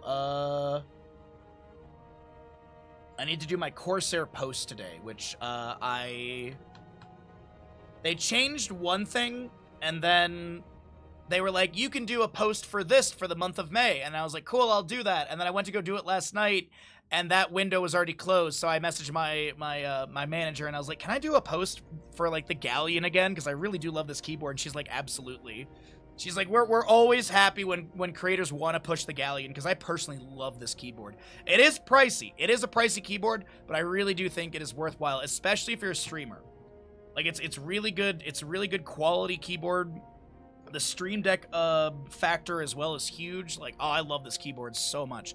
As I said, though, it's pricey, but I really do think it's worth it. And if you'd like to get a Corsair product, if you use my link, and you, of course, accept the cookies through my link, that is one of the ways that they track kickbacks to me. You can also get 10% off at checkout with my code. And if the kickback doesn't come through from accessing the link and stuff, the code is another way that they can actually check that I get that kickback as well. So the code is very important as well. What's up, Zeus? How you doing today, bud? We're just talking about some random stuff as we're getting ready for Garden of Terror map number 2 in this best of 5 series. Second best of 5 of the day. Thank you, Crush. Yeah, everyone should click that link and accept the cookies. As I said, the cookies are just a way that that Corsair can track site access and who buys stuff through that link better. So we had a little bit of like a spiel from one of the Corsair web dudes in one of our town halls. Corsair does like a monthly town hall for all the creators, so we get to learn a little bit more about the insights of how things operate, so we know and we can explain to chat better, because I think that was kind of like a confusing thing on a lot of our ends, because for the longest time, I would say that 90% of the creators were like under the assumption that the code does not track anything. All it does is give a 10% discount. But yeah, you can use Baja at checkout for 10% off if you'd like to get 10% off some new headphones, a new mouse, a keyboard. There's a lot of great stuff. I know Corsair they just had a sale, and of course there's Prime Day coming up. I'm not a big fan of Amazon in general, but you can buy things through the Corsair website and get those Prime Day deals, and you ship through Corsair affiliates rather than through Amazon, if that sways you in any way, shape, or form. But we'll talk about that, of course, when it does come up. We are ready to go into our next map. Here we go. Welcome in. Thank you all for listening to my Corsair spiel, as we are back into our second best of 5 of the day. We're here in Garden of Terror for the Murky Cup, and this will be Goon Platoon up in this best of 5 series. There are some bounties. We talked about them earlier. If you want to take a look at the full list, exclamation bracket. We'll get you a link over to Wikipedia. There's a little, oh, he's good. Yeah, thank you though, Freaky. There's a little tab that you can click, and it expands the list of all the bounties and what needs to be done for those specifically. Maev, Hogger, Chromie, Johanna will be banned away. Bans don't carry over, but heroes that are picked and played cannot be played again. So no Diablo for map number 2, no Brightwing, no Hanzo. Basically all the 10 heroes we saw on Infernal Shrines just now. Blaze will be first picked on the right-hand side. Yeah, he's doing good. He's doing good. Thank you though for watching, Freaky. I appreciate it. I will fight to my last. I let him do a little here and there because, you know, he is a dog. Not trying to limit him too much, but I appreciate you guys keeping an eye out for that because he does kind of get into that sort of. He gets stuck into the licking, and I'm very focused into the game sometimes. Sylvanas, Rhaegar will be your first 2 picks for Goon Platoon. By the way, in the first Best of 5 series of the day, Disciple on Sylvanas on, what was that, Battlefield? Finished baseline 400 stacks at 6 minutes, like 30 or something. Wild. Fastest I've ever seen it done. Blaze, Genji, Lucio, though, is going to be your warm bodies start for Garden of Terror. Lot of mobility, jet propulsion, cyber agility, swift strike, Lucio wall ride push off, and his movement speed bonuses. But I mean, Sylvanas does have good mobility as well. Haunting Wave, Windrunner potentially. You've got Rhaegar, you know, Ghost Wolf form. Anub'arak will be banned away. I do like the Anub'arak ban. I feel like this is a very dive-heavy composition from Warm Bodies. I think that they want to play more aggressive into Goon Platoon. I think that might be a really good tact or change in strategy going into map number 2 rather than... Because I feel like map 1, it wasn't like a passive composition, but it was a lot of poke, a lot of like root sort of first setup attempt stuff with Arthas, you know, Howling Blast into Polymorph Brightwing with Orphea, burst potential as well. But I do think this is a bit more of a more active draft. What in the world? We get a Murky? I gotta message Lard again. I see Murky, I send message to Lard. Again! Alright, there we go. Murky, ETC, Rhaegar, Sylvanas. Alright, Warm Bodies. This is where you butcher. You take a butcher, and you just farm off the Murky, right? You just farm off that Murky. You get all your meat off the Murky, right? Doubtful. Gul'dan May. Worth fighting for. No possible bounties on the right side. Not even with talents. Unless there's Combustion Blaze, and I missed that. No. No, there isn't. Yeah, no. Murky, by the way, counts for 2 bounty scores. This realm needs me. As we will get a Li Ming for the last pick on the left-hand side. Interesting Li Ming pickup, honestly. Juggernaut Plating Blaze. Genji, Cyber Shield level 7. Gul'dan, Fell Armor level 13. May has a Cryo Freeze talent that I believe gives her spell armor after Cryo Freeze ends at level 4 or 7, if I remember right. Interesting Li Ming pickup, though.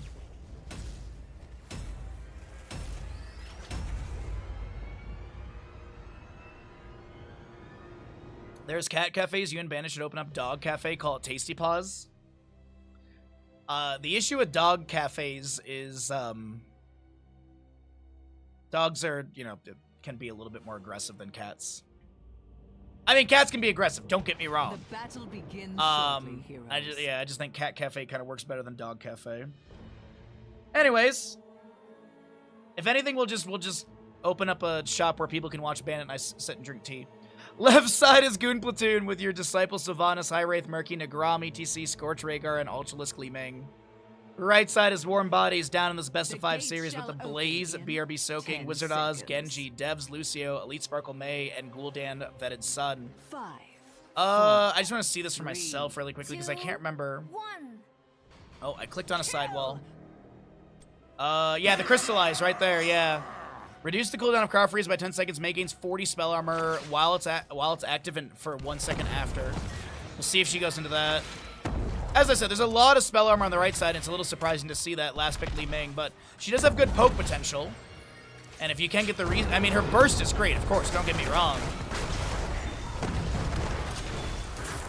We'll see how it all works out. Here's Power Slide from ETC lands onto Elite Sparkle. The May trying to back away. Magic Fist is flying in. The Cryo Freeze can be there. The Arcane Orb misses. And that'll still be first kill in favor of Goon Platoon.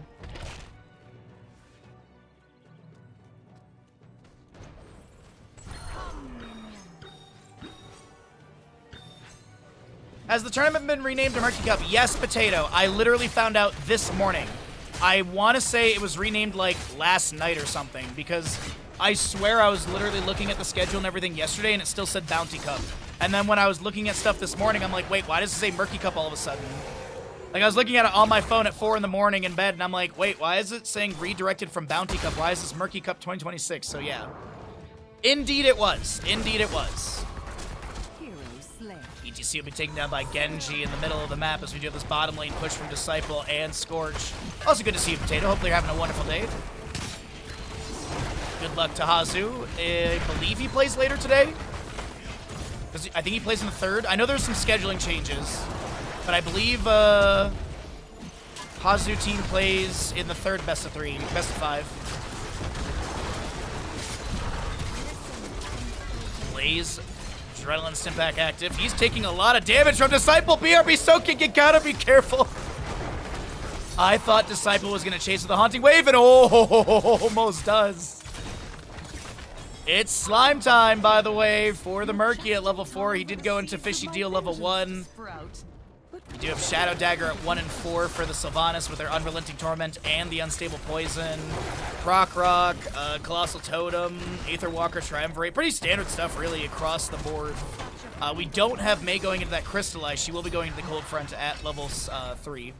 Sorry, at level 4.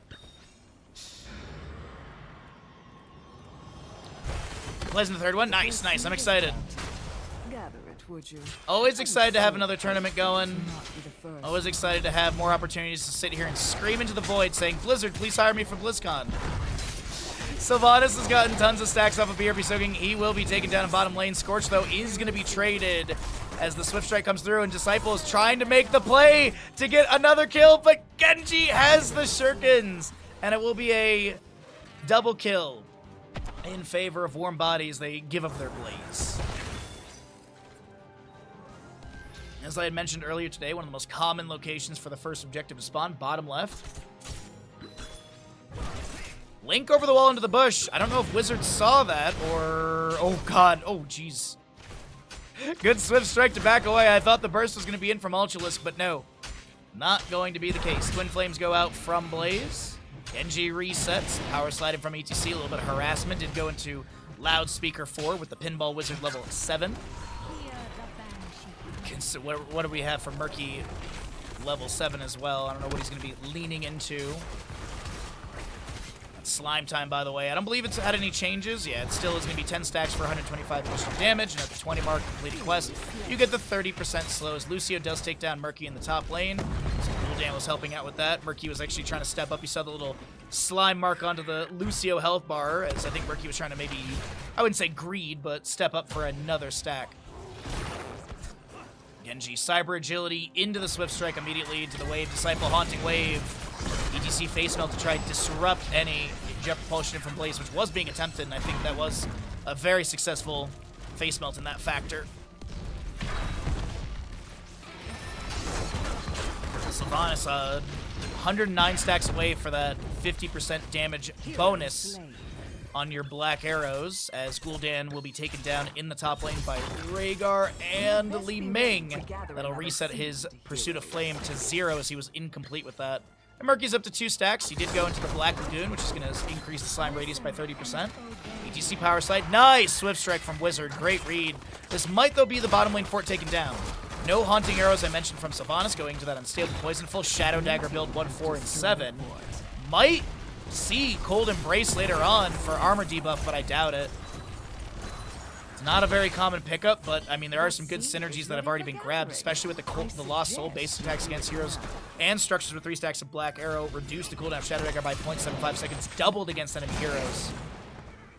As Murky continues to murk in bottom lane, and we are just at those 10s. You know I love to cycle through numbers, chat. Octo Grab, Mind Control, Stage Dive, Wave of Force, and Ancestral will be heroic pickups on the left-hand side, as Murky does bribe a camp for bottom lane very quickly. Siege Giants will be stolen away, as ETC is not going to be going for the channel. Haunting Wave, wait a minute, that's going to be a Mind Control landing, and Gul'dan, I don't know if he had any stacks to be reduced to 0, and he'll be taken down. 4-4 in kills, about a level lead forming, and that's Wizard. Almost taken down. Deflect gets activated. Ultralisk tries to get away from Force. ETC takes down the Blaze in bottom lane with the help of Murky. I'm assuming Octograb was used. Indeed it was. Stage Dive into that as well. So we're looking at those cooldown counters. Body block onto Elite Sparkle from High Wraith Murky. Trying to get more slime marks onto the enemies. Li Ming is still sieging mid lane. That fort is low. Minion wave inspired, but that minion wave is getting quite thin, and Gul'dan will not be rotating into mid. He's actually going to head to top lane to go deal with what Sylvanas has shoved into the fort gate, which is going to be Siege Giants. Minion wave has started to be cleared away. Horrify, Ice Wall, High Five, X-Strike, and Bunker as Disciple Mind Control misses. And Ultralisk is going to get an Arcane Orb out, but it's not going to connect on the enemies. Meanwhile, mid lane, the fort does go down, and Murky in bottom lane doing Murky things. He does have a baseline quest, Puffed Up. We didn't talk about it this game, we talked about it last series, but this is new for him. Replaces the Big Kahuna tune at level 20, so after getting 200 stacks, Murky basic abilities no longer deal reduced damage to structures, and at the 400, the Mythic, oopsies, you'll be having the Murky health is increased by 500%, which is Big Kahuna Tuna, basically. And that level 20 has been replaced by Faster Fish, which makes the Puffer Fish activate faster. 198 stacks for Murky. I think he's dead here. Tries to get another Slime Time hit, which is at 6 of the 10 for the first 125 additional damage. And then you have that 30% slow at the final reward. But it's 13 talent to your advantage. Does Elite Sparkle and friends, can they get this objective channel? Will they be delayed? It looks like, yeah, they get this. Li Ming still soaking top. Remorselessness for your Sylvanas. Or I guess Remorseless. Uh-oh, Ice Wall. Disciple's fine. No big deal as Ultralisk blinks into the bush. Arcane Orbs connect onto Vetted Sun. Another orb thrown out. Magic misses as well. Mind Control into the maze. She pops a crowd freeze. That's a huge 4-member Horrify. Big stage advent from ETC. Tries to power slide onto Vetted Sun. Octograb from Murky will be coming through. Wizard Oz, Genji on the left-hand side looking to back away. Lucio with the push-off afterwards, and he will be able to get away with Vetted Sun, I do believe. Meanwhile, Mei, though, on the top side of this lane is being chased by Murky and Li Ming. She will be taken down by Li Ming eventually, as the Arcane Orb goes into the bush and finds the kill.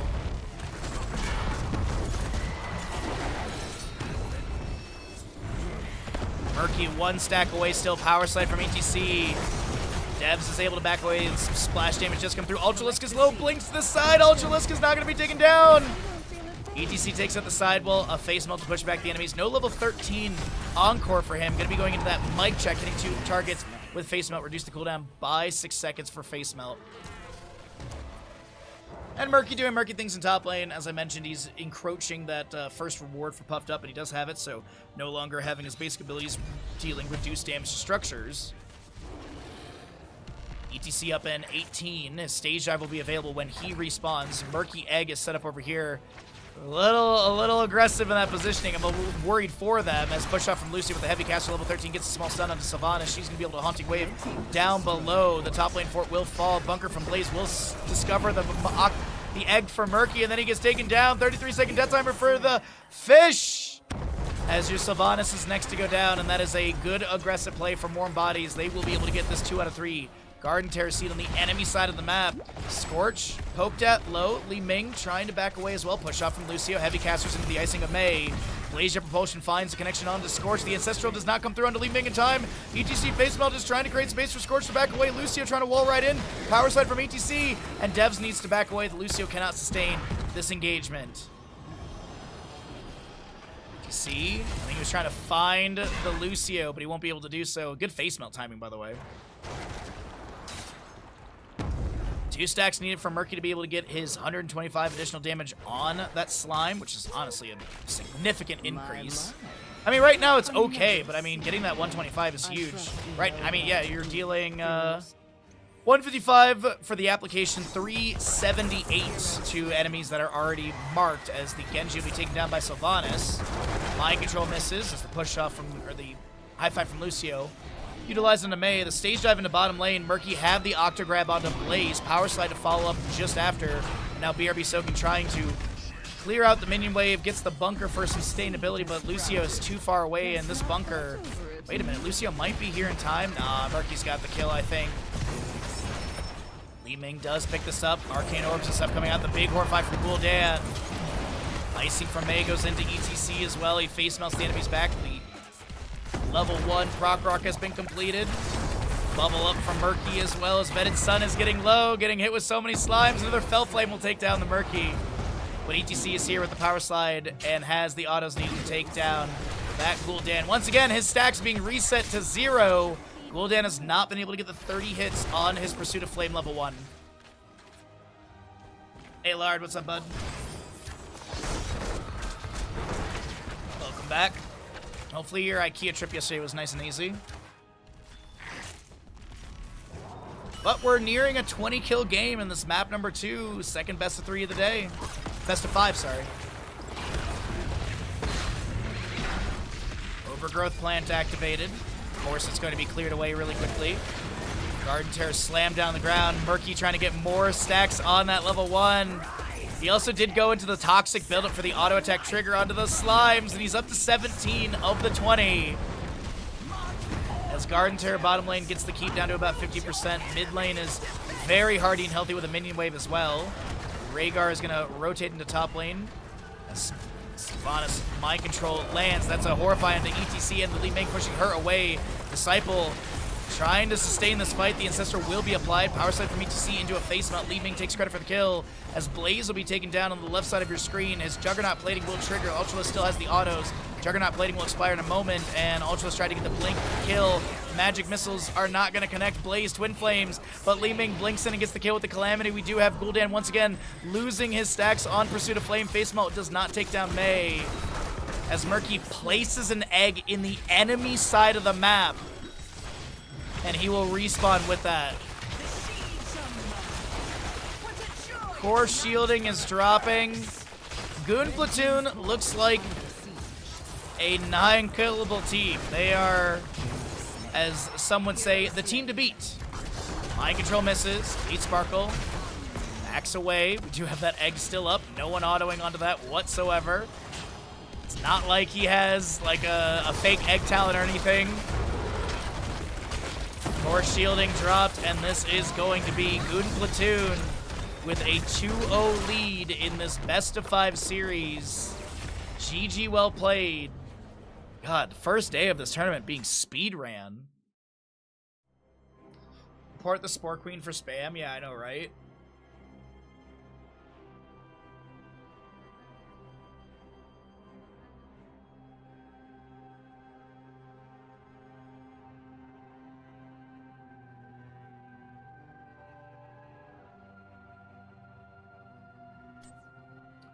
All right, let's go ahead and roll out the ads and get ready for map number 3, and we'll see if Goon Platoon can get the 3-0, or if we'll see a little bit of a rally from Warm Bodies. Maybe they'll be warmed up. I thought I had something there. I didn't. Anyways, subscribe, all that good stuff. Support the channel if you can, and we'll get going into the next map in just a moment.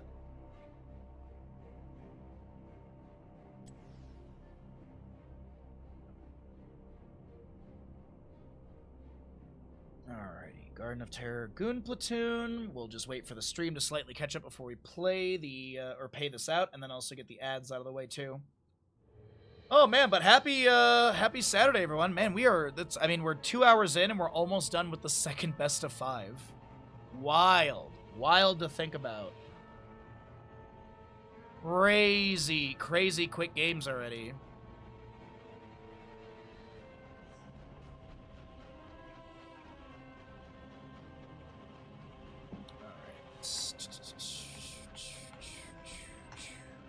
I don't think anyone needs this, but I'll still post the link whenever I can. Alrighty. So yeah, I did, after Discord movie night, I was making nachos for dinner, so it's like, you know, I had to like get up and like, I didn't want to watch a movie that I was like that I hadn't seen. So I rewatched Annihilation for like the 10th or 12th time last night. Oh. There's some meh aspects of Annihilation, but man, that movie is so good. The visuals of Annihilation are so good.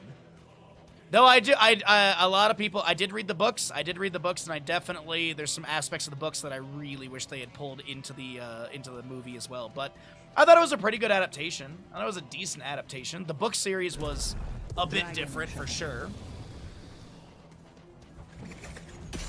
I definitely would recommend the first book of that series, of the Area X trilogy or whatever, because the second and third book, well, the second book is the most different, but anyways, let's get into the draft. Welcome back, man. These teams are speedrunning lobbies. I don't even have time to talk about random stuff with you guys between games. You don't think you've heard of that movie? It's got Natalie Portman in it. It's really good balls. I recommend it. I really recommend Annihilation. If you've never seen the movie, it's really good. And you know me, it's a big, big Cthulhian, Lovecraftian tropes and stuff like that. So, yeah. I big recommend. Also, Natalie frickin' Portman, man. She's great in it. And the only thing I'll say about it, you've all probably seen it. Annihilation is the movie with the gigantic, scary, creepy bear. You've probably seen the bear somewhere on the internet, somewhere. Somehow, somewhere, you've seen that bear. But either way, let's get into Dragonshire. Meta Madness rules are still in play, of course. The Hogger Dahaka will be banned. Is there another Johanna Chromie ban from Goon Platoon? Because that has been pretty much their major bans for this map number, for this series. As we get into Dragonshire, things like Rexar and the solo lane are often a priority to be able to control that. Urel isn't too bad here either for her mobility over the wall, or like to jump over the wall. Wait, was Urel played in map 1? I honestly don't remember. I know she was played in the previous series. The wait is over. Never duel in Amazon. Cassia first pick, okay. Good poke. You've got mobility as well, like with Fend is kind of a mobility tool. You also have the War Traveler if you want to go that direction. The Insta-mount. But armor on her is really nice. One of the shortest attack ranges for a ranged assassin here is the Storm. I believe at 3.5. I stand ready. They're going to actually pick a Vala into the Cassia. I wonder if it'll be like a Q-build Vala game then? I don't know if it's going to be auto-attack. It's not like, oh, they have a Cassia, you can't play an auto-attack Vala. It's just, you're going to have some of your auto-attack mitigated, so I feel like that's why it could be a hungering arrow or a puncturing arrow direction. The light abandons no man. Double healer, possibly triple healer composition on the side of Warm Bodies. That is a draft, but I don't think you want to try and pick up a bounty in a map number 3. I think realistically, this is where you just want to play something that you're extremely comfortable with and you as a team feel strong in the 4-man together. For getting up early, you do bright-eyed, bushy tail. What's up, Foo Fighter? I mean, I've been up since 4 a.m., so I had a little dance party in the kitchen with Bandit while I made food. I took him for a walk at 5 in the morning, so yeah. I've been pretty active. Well, let me say this. My alarm went off at 4 a.m. I got out of bed at 4:15-ish. Cho'Gall to be banned because people don't like fun. Maiev will be removed as well. Twin Blades variant is a bounty, so that's maybe why they were going to ban out the Cho'Gall. Into a double healer composition, I would love to see some sort of anti-heal tool, whether it be Ana by a grenade or Decker Kane with his Emerald at level 7. Baja's a pro. I am passionate about this game, and I will absolutely destroy my sleep schedule to be able to cast Heroes of the Storm because this is what I love to do. It is my job, but also I love doing this. So when I saw that the start time was 6 a.m. instead of 7, I wasn't like, oh no! It was like, oh, all right, well I'm getting up an hour earlier, I guess. And that's why Blizzard should hire me for BlizzCon 2026, because who else is waking up on the West Coast of USA at 4 a.m. for Heroes casting? Not many. Cassia, Stukov, Uther, Chen, and Nazebo. Okay. Interesting draft on the right-hand side of Warm Bodies. As we did get the White Mane as the main healer, and Alarak. Oh my gosh. I don't believe there's a bounty from any of these, unless Varian goes Twin Blades, but I don't think it's going to be. But at the same time, Goon Platoon has been quite strong, and maybe they just will. Let's get into it and find out together.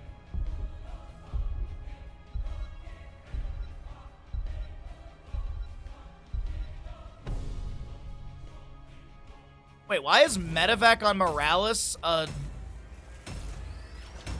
talent bounty? Medevac on Morales is kind of good. I mean, yeah, you have to pick Morales, but like Medevac is kind of a good tool. Little stasis, if you will. Good mobility. Anyways, let's get into it. On the left-hand side, Heroes, prepare for combat. On the left-hand side, we have Guden Platoon. It is going to be Disciple Vala, Scorch, Whitemane, High Wraith, Varian, Ultralisk, Alarak, and Nagram, Imperius. Right side is Warm Bodies, looking to rally here. Oh my god, it's High King's Quest Varian. Right side of the map is going to be Warm Bodies. They are going to be looking to rally and take us into map number 4 through Dragonshire with their draft of Vetted Sun, Cassia, Devs, Nazebo, Wizard, Is Your Stukov, BRB Soaking Chen, and Elite Sparkle, 5, Ufer. 4, 3, High King's 2, Quest Variant! 1. Let the battle begin. I mean, that is, like, usually evident of Twin Blades. It also could be Colossal Smash. We do see that picked up with that as well. But we'll end up seeing what happens at level 4, as it is going to be Creed the Hunter Vala, Pity the Frail for Whitemane, High King's Quest. You also have your Extended Lightning for this Alarak on his Lightning Surge, looking to get that triple hit, trying to get basically enemy heroes between him and the gate, and then usually target the gate, and then you can get that completed, but not the easiest to get the triple hit for all rewards. And also, until he gets that triple hit, he is going to have -10 sadism. Impaling Light for the Imperius as he plays aggressive on the right-hand side of the map. We do have the Charge Strikes Cassia, Widowmakers for Nazebo's Corpse Spiders, as well as the Accumulating Flame Chen. Will be your reactive Ballista Spores. Oh, good Celestial Charge onto the Cassia. She was trying to back away with the Fend into the Siege Giant camp, and Alarak is able to chase in and has the Lightning Surge to get the kill. Uther with Hammer, the Lightbringer, by the way. Take control of the shrines.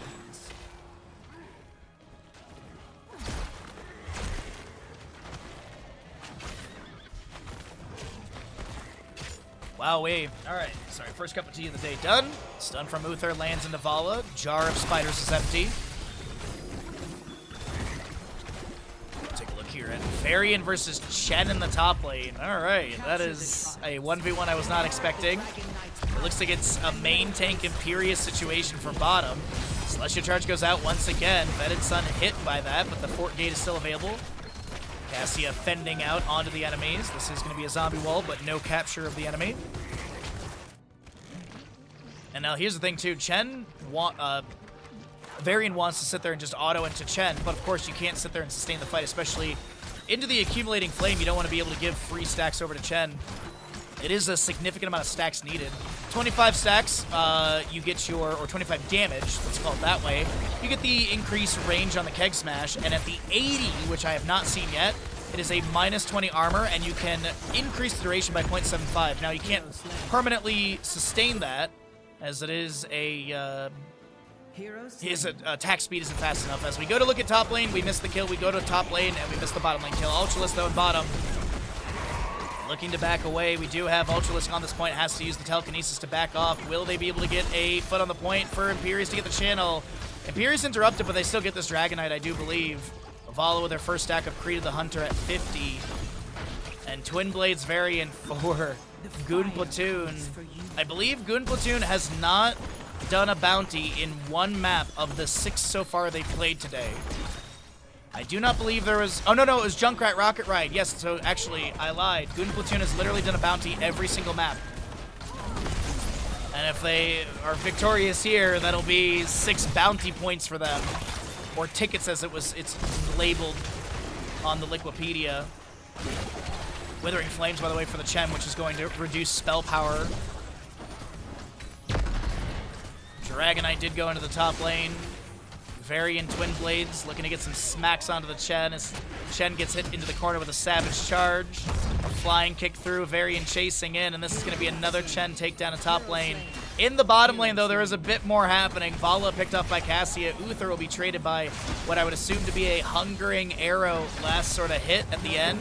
And indeed it is. Hungering Arrow did have a few more bounces to get that last bit of damage needed to take down Uther. 5-1 in kills as Scorch chunked but not picked off in the bottom lane. Ultralisk did further reduce their sadism at level 7, and that is a permanent reduction with no way of getting it back with that Applied Force.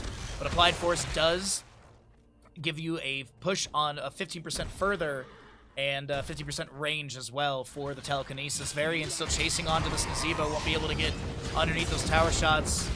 And 1 stack of High King's Quest has been completed. I would assume it's the auto attacks for Varian. Probably still needs globes and kills.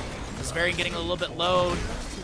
Imperius will be taken down. Varian still just autoing in. And we'll take a look at his... Oh, wait a minute. He gets some healing from the white main. The rotation from Alarak and friends is pretty good. Elite Sparkle is low, but the healing from Stukov is helping out. The body armor is also denying some of the auto damage, and Uther will be taken down. Chen as well. Vala picks up her 100th stack on Kree the Hunter. As the 10 talent tier is nearing in favor of Goon Platoon, they have a 4-kill advantage. Disciple hit with some spiders. Disciple will be taken down by the Nazeebo. White main tried to use intercession to help out. And this is going to be what for Varian still needed. Let's take a look here. Wait a minute. Vetted Sun chasing onto white main. Sustained damage isn't too bad. Celestial charge, though, from the Imperius, and that is going to be white main trying to heal up, and she does not get taken down. Varian High King's quest. He's got the kills. He just needs 5 globes. Oh, and I wanted to check really quickly the Cassia stats really fast. That is a 4.5 range. Okay, I thought she was less than Tychus, but I guess not.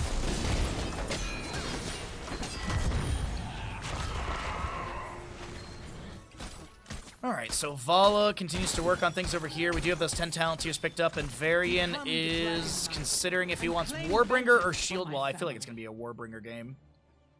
It is Warbringer. Reign of Vengeance. You have the Scarlet Aegis for White Main, Counter-Strike, and Angelic Armament for the Imperius. That is Wizard. Taken down to mid. Chen in the top lane, up against the Alarak, who uses telekinesis to back behind the gate.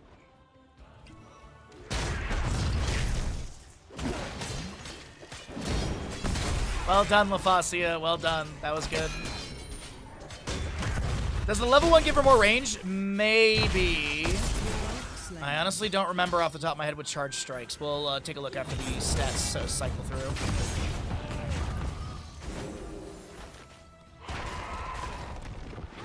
Follow. Vault forward into Nazeebo.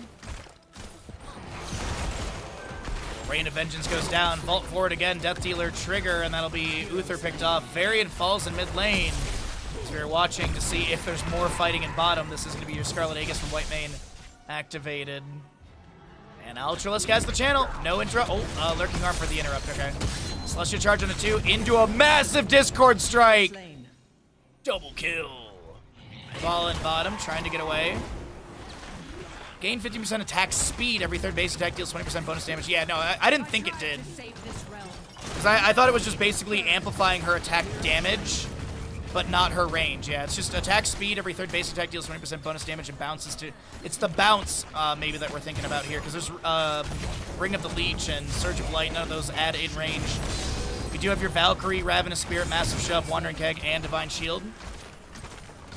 As the High King's quest has been completed, Imperius accidentally sticks around too long near that tower and is taken down by the retreat tower shot. Follow with 144 stacks. The only thing I could think, maybe, Freaky, are you confusing it with, like, maybe Tychus has pressed the advantage level 1, which gives him a 1 range increase? But that makes Tychus a 5.5 hero. Attack speed is, attack range is level 13 for Cassia. There he goes. Zeus has got it. Meanwhile, Disciple is just rolling through the enemies right now.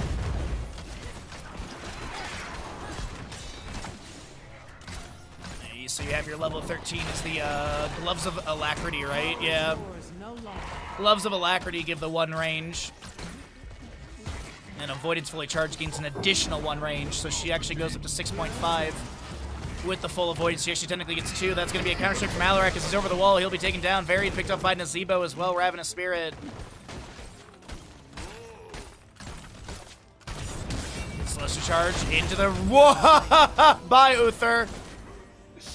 Bye, Uther. 2,130 damage in not 10. Sorry, 1 second.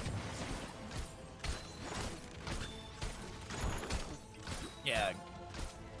Gloves of Alacrity. We'll see if that actually is going to be picked up here. Valkyrie on Vala does pull, but there's an intercession from White Main. Chen with the flying kick. No wandering kick for 20 seconds. Disciple, Reign of Vengeance goes down. Scorch is ignited, pops. That Scarlet Aegis with a 40 armor, but Disciple is not going to be able to back away either. Massive Shove misses. Varian looks to Twin Blades onto Vetted Sun right now. And there's going to be those gloves of alacrity. So gain 1 attack range while avoidance is fully charged. Gains an additional 1 basic attack range up to 6. 6.5, sorry. Varian still chasing. Divine Shield applied. Wandering Keg is going to push Nagram. Imperious to the side over here. There's a massive shove from Stukov, pushing in Alarak into the mid lane. As that is, oh my god, Varian taken down just above. We have a Celestial Charge on a BRB soaking. I thought there was going to be more of a fight in bottom. Nagram, Celestial Charge over the wall! And we taken down by a tower shot. It is a 34 kill game in this map number 3, chat. We're 10 minutes, 10 seconds in with 34 kills. Oh my god. 52 stacks on Withering, Accumulating Flame for this Chen. It's an uncapped quest, but you have that minus armor at the 80 mark. He's got the range Keg Smash. Valkyrie goes out, no pull onto Whitemane. Scorch doubles back and is able to avoid that. I think Vala's died twice, right?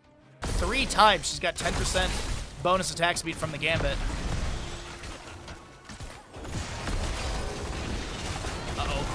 That's a Ravenous Spirit on Disciple. The Rain of Vengeance misses, but the Vault will allow Vala to back away. Zeal applied still from Whitemane. Varian rotating in.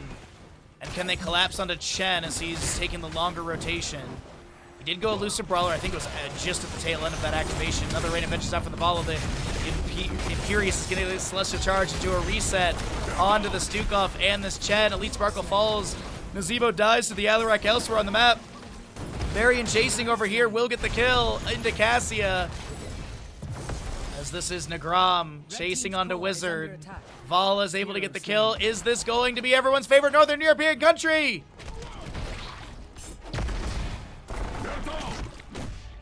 Any day now. Any day now. Give us our Finland.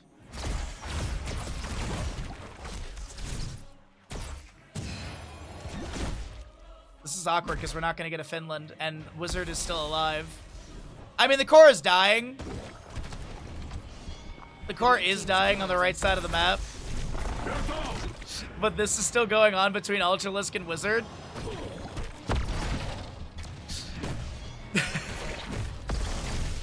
Can you withstand the taint of what I have? The core... Wait, does he actually get out in time? Does he actually get out in time? Ah! He doesn't! There's a fight in mid lane, who cares? So this is more entertaining, chat. Bottom keep has gone down. That's a massive shove from Stukov. Varian's gonna mount.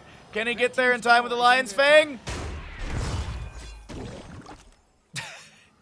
He's dancing. He's literally dancing right now. Here's the thing, is Stukov gonna live? Stukov does live after all of that. Just heads up, chat. After all of that, Stukov lived. And 4 members of Goon Platoon died. BRB Soaking will be taken down by damage over time from the stagger of from his own stagger. That's why his Chen kills Chen. Oh my god, dude, it's a Bunty. How you doing, bud?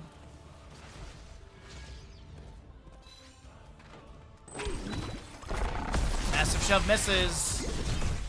Discord Strike. As well as Immortal Strike and Wizard. Wait a minute, Valkyrie, good counter strike. Does not hit onto anyone. Stukov is still alive. And Varian is going to wrap around for the charge into Twin Blades on the Cassia. She is going to get the line down and everything, but that is, yeah, enough damage to take them down, as we do have Disciple sustaining their hatred off the sidewall. 232 stacks for this Vala. Alarak does get his 10 sadism back as he finishes up level 1. What's up, IQ? How you doing today, bud? Ravenous Spirit, Counter-Strike is the answer. Alarak sadism reset back down to 90. Chen takes down Chen with a stagger. More shielding still up, but this is a Stukov Chen takedown. Cassie is still dead for 10 seconds. Disciple getting a few autos in here and there. Imperious is standing by the catapults as Varian is auto-attacking a keep that does not need to be attacked. And this is going to be Goon Platoon. Goon Platoon with the map number 3 victory. as they take another 3-0 victory. GG, well played. Well, a strong showing from Goon Platoon. But I do believe we are going to be seeing 2 new teams in the upcoming best of 5. Nope, we're going to be seeing 1 new team. We'll see Exodia, Skibbity Exodia, I think it is, versus Warm Bodies, who was the right side squad. That'll be our 3rd best of 5 of the day. We're going to go ahead and roll out some ads as we get ready for the next series. If you'd like to support the channel with a sub, resub, gifted sub, if you'd like to continue a sub that you may have been gifted, every little bit helps us out, help us sustain full-time streaming, bring you these casted games, and bring you more fun streams in the future. Thanks for hanging out, thanks for being here, and let's get ready for our 3rd best of 5 coming up once these players get their map, draft, lobby, and everything ready to rock and roll. Alright, so there's that. Choose outcome. It is Goon Platoon, who do come out on top of another map. And, let's get the names reset, I believe. This right side should be the same. And then we have Skibbity Exodia. What a name! Alright, so there's that.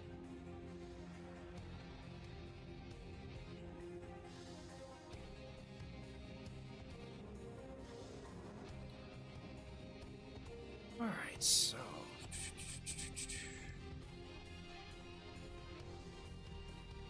So yeah, Skog, Bloodcool, Dino, Hazu, and Hunter Orc will be Skibbity Exodia coming up next. Where those players are is the real question.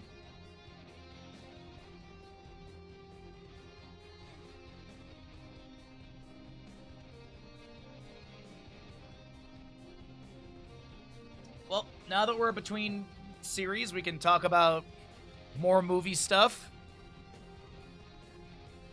Oh, man. I still haven't seen the new Mortal Kombat. I think I'm just going to wait till it comes out on like a streaming service or it's rentable. Is it rentable? I don't think so, right? It's usually like 2 to 3 weeks before it's rentable on like Amazon or something. Mortal Kombat 2. Let's take a look here. Let's see. Streaming.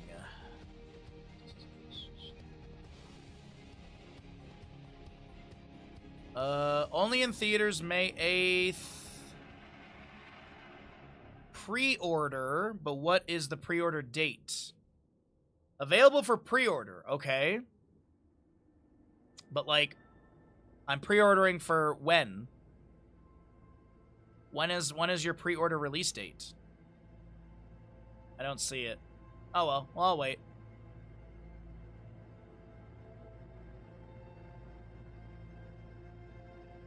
Alrighty. But yeah, I'm gonna marinate some wings tonight in probably hot sauce, I think, and then I'm gonna grill them tomorrow.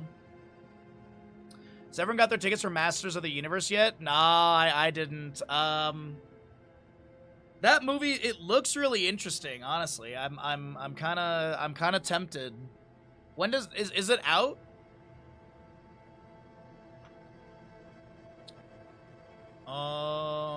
June 5th. Oh no, see, I'll be too busy on June 5th. We're gonna be watching the Summer Games Fest on June 5th. How much, let's see, how much is a ticket down the mountain? Because there's no movie theater in Tahoe anymore. There's, the only movie theater in the greater Tahoe region is an art theater in Truckee, if I'm not mistaken. So I have to go down to, let's see, movie theater, Carson. I have to drive all the way to Carson City for this. Galaxy Theaters. What is the price of, like, a ticket? Let's go ahead and, I don't know, let's do, like, Monday, June 8th. Rebel Without a Cause. Let's see, if I do an 11:45, I'm just curious what the ticket prices are. 11:45, middle of the movie theater. I don't know about y'all, I'm a middle of the movie theater guy. I don't, like, the back row is nice, but, like, middle is, like, perfect.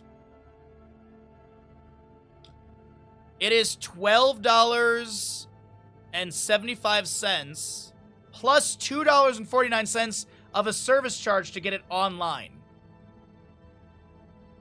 Still 13 bucks. And here's the thing. It's you know, 13 bucks or whatever. But then I also have to drive down there. I have to go down the mountain and back up the mountain, so that's a couple gallons of gas. So you're adding in, let's say another $10 for 2 gallons of gas. Sure. Going down the mountain doesn't burn much. It's going up the mountain that burns more gas, obviously. And then, you know, if I'm down in Carson, I'll want to get some food, so then there's more. Like, I might as well just rent the movie at home, you know? That's kind of where I land. I might as well just rent the movie at home because, like, if we had a theater up here, it would make more sense because then I wouldn't have to burn 2 to 4 gallons of gas to get down and up the mountain and then yeah, anyways. It's a bummer we don't have a movie theater up here anymore, but I'm also not super big on going to theaters. I'm also I love watching movies at home because I have a decent TV, I have a decent sound system, and I can pause the movie whenever I feel like it. That's the best part. It's like, oh, I missed that line because I'm partially deaf in my left ear. Or it's, oh, I gotta run to the bathroom. Pause. I don't have to try and guess if there's some pointless dialogue that I can run to the bathroom during. You have 3 cinemas within yeah, when I used to live in Royal Oak, Michigan, we had 2 movie theaters literally next to each other. You had the main art theater, which did a lot of like indie movies and stuff, but they also did a movie in the summer. They did midnight movies. So we went there and we saw Jaws one time. We saw Clockwork Orange one time, and we were gonna go see it, but it didn't work out. I think we all just got tired because it was midnight. We were gonna go see Donnie Darko, I think, one time as well. But they did like a lot of classics. They did like Psycho, Evil Dead, Jaws, as I mentioned, Donnie Darko. But there was, and like at first it was like, oh, we'll just do this here and there, and then it became like almost like a cult sort of thing. They would actually sell out tickets because there was a lot of like old classic movies that people want to go see, and midnight on a Friday night is, you know, kind of exciting. So we had that, and then literally across the parking lot from that was an Imagine Theater that got built, and that had, you know, all of your major new movies. They had a bowling alley. They had a full bar. You could literally get a beer and take it into the theater. And back then, like, I remember with ticket price and everything, for like a gigantic beer of like their like lower quality, so like a Budweiser sort of thing, and a movie ticket during the day was like around $20-ish. It was really, really affordable. And you'd get like a big 32-ounce beer or something like that. It might have been 24 ounces. I can't remember exactly. But I'm like, nowadays movie theaters, God, they're so expensive. All right. Players are getting map draft and lobby stuff going. And we'll get going into all of this.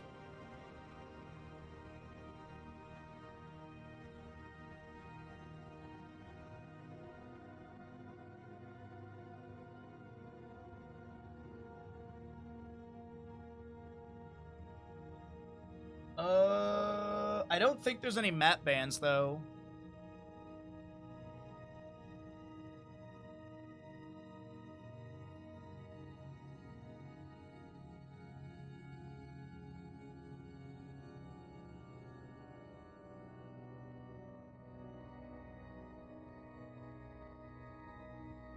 Were they saying that there's map bans? Oh, no. Is there a bot for map bans? Wait, there's no map bans, though. Okay, whatever. It all worked out. It all worked out, chat. We've got players ready to rock and roll once they choose map 1. I don't think alcohol is allowed in the showroom itself, but the 2 cinemas have their own little cafe. Oh, that's nice. I think the last thing I saw in theater was D&D movie. It was as a campaign group. Oh, that's super cool. Anyone who is hating on you, LaFasia, can suck a big one. They can suck a big fart. That is honestly, like, nah. That's like people getting upset with people being hyped for, like, Lord of the Rings and Star Wars, you know? Like when people dress up for those. Oh, I get a direct custom invite? I am honored. Lobby link. Alright, we have the lobby. We're about to get going. Thank you all for your patience between the games. I will not be running any more ads right now. We'll run ads after Battlefield of Eternity. Also... Yeah, there you go, okay.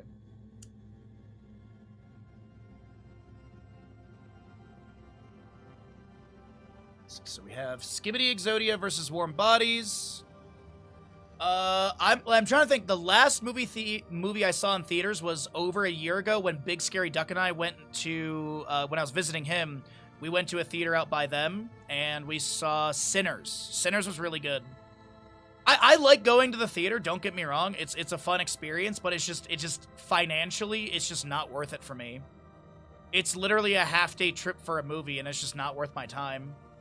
Like, driving down to the movie theater is about an hour, a little bit less, closer to like 45-ish minutes. Then you have to drive back up.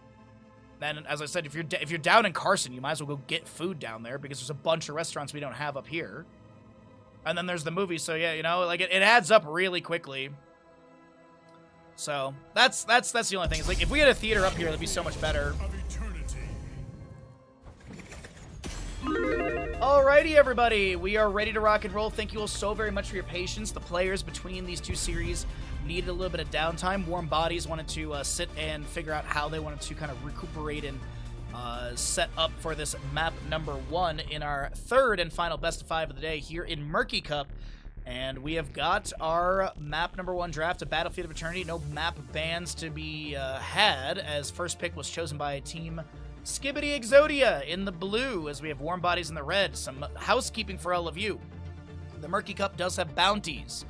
There's a $500 prize pool for that as well. By completing a bounty, you get 1 ticket.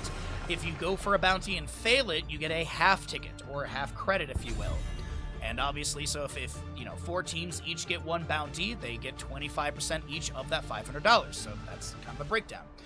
Bounties can be achieved by picking and winning in 3 different conditions. So picking and winning with Butcher, Cho'Gall, Nova, Azmodan, Gazlo, Murky, Probius, Valera, that counts. You do have hero-specific or talent-specific stuff like Hunt, Illidan, Nidus, Sagara, Twin Blades Varian, Stitches, and Alexstrasza taking Globe quests at level 1, Lava Wave, Ragnaros, Lieutenant Morales picking up Medevac, Hinterlands Blast, Volstead, Planet Cracker, Phoenix, and Rocket Ride, Junkrat.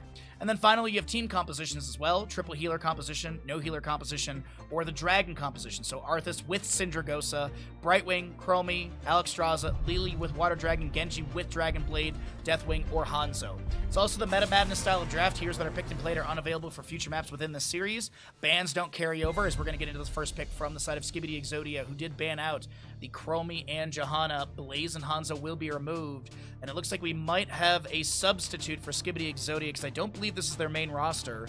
Main roster should be Skog, Bloodcool, Dino, Hazu, and Hunter, as it looks like we've got Wit and Cascon subbing in for Blood and Skog. No, Blood and Hunter. No, Blood and Dino. Sorry, Blood and Dino. Alright, I believe that's all the housekeeping for all of you. Let's get into this map number 1. Tyrael, first pick for Battlefield of Eternity on the left-hand side. Warm Bodies will pick up a Li Ming and a Lucio. You went and saw Mario Galaxy last night. It was super fun. That's on my list to watch this weekend. I'm going to watch it either tomorrow night after I watch the wrestling event, or Monday after I come back from the beach with Bandit. Okay, boop, boop, boop, ba-doo. Tyrael, Uther, and Vala. Alrighty, not too bad with that opener. Might just be a hypercarry Vala situation. I really could see that. They could double Bruiser here, and Skibidi Exodia has a solid draft in my opinion, but mid-ban phase, what do they want to get rid of? Maybe solo lane that... I'm gonna get rid of a secondary healer, okay. I mean, I could see double healer, but I feel like it... Maybe they actually go Zarya. Like, I could absolutely see a Zarya for Skibidi Exodia as well. forget which movie was last, but in October you watched 11 movies at a film fest over here. Even took vacation from work for that. My aunt in Toronto does that, but she's retired and she loves going to the theater. And I guess there's like tons of movies in Toronto constantly playing or something. So Chen will be banned away by Skibidi Exodia.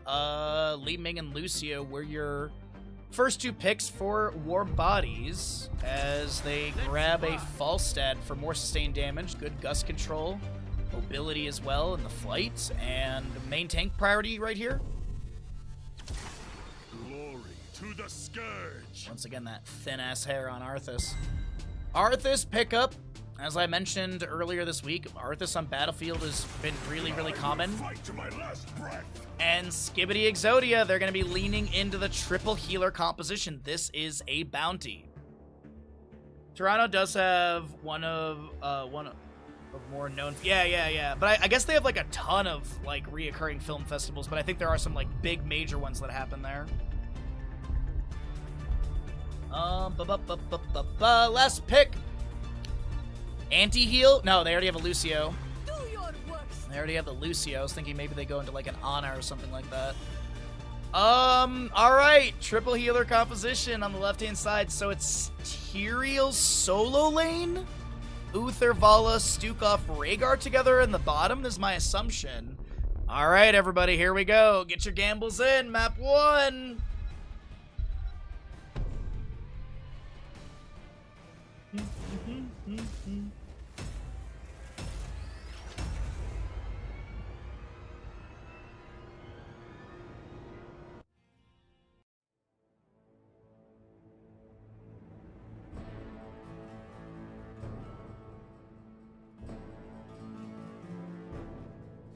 Oh, gosh. Prepare yourselves for battle, heroes. On the left-hand side of the map, it's going to be the members of Skibidi Exodia. You've got your Cascon Rhaegar, Hunter Orc Uther, Wit Tyrael, Hazuab Stukov, and Skog Vala. Right side is going to be Warm Bodies with your Devs Lucio, Elite Sparkle Arthas, Vetted Sun Li Ming, Wizard Oz Falstad, and BRB Soaking Urel. Q build Falstad. 10 seconds. Gathering Storm. You have milestones at 30, 80, and 150. 5, And if you 4, die, you lose 8 stacks 3, upon death. Of 2, course, 1. if you're at 30, if you surpass a milestone, you do not lose that. So if you have 32 stacks, you die, you only drop down to 30.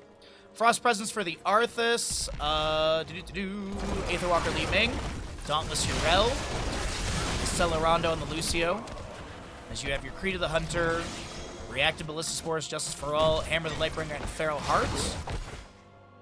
So it looks like a Cascon Rhaegar for solo lane, but there's going to be your Tyrael rotating in the top lane. I don't think he's going to be playing this aggressive or anything, just going to shield up the wave and start smiting onto the enemy minions. Meanwhile, in the bottom lane, we do have a Lurking Arm down from Hazu, spreading that healing pathogen, getting weighted Pustule out as well. Stukov is going to be getting rooted here. Soundwave as well. Heals from Uther are going to be good. Skog trying to get out of the Arthas Frozen Tempest so that the auto tech speed is not going to be debuffed, but so long as she can get these autos in, she'll be able to sustain that that hatred. Also, build up some free stacks onto the enemies around as Falstad gets another hammering out. He's already at 31 stacks at 1 minute 12. What? That's actually humongous right there. Jesus. I thought I was gonna see like 10, 13 stacks. 31. Wow. Baylor Camp has been grabbed though by Skibidi Exodia for the bottom lane. Weighted Pustule going out from Hazu. Howling Blast looking for something. A Lurking Arm by the gate as well. Elite Sparkle trying to get some Frostmourne stacks as well, up to 5 on that baseline. The Howling Blast lands on to follow. Lurking Arm underneath the gate and a few enemies. Elite Sparkle to Hearth out on the right side of your screen.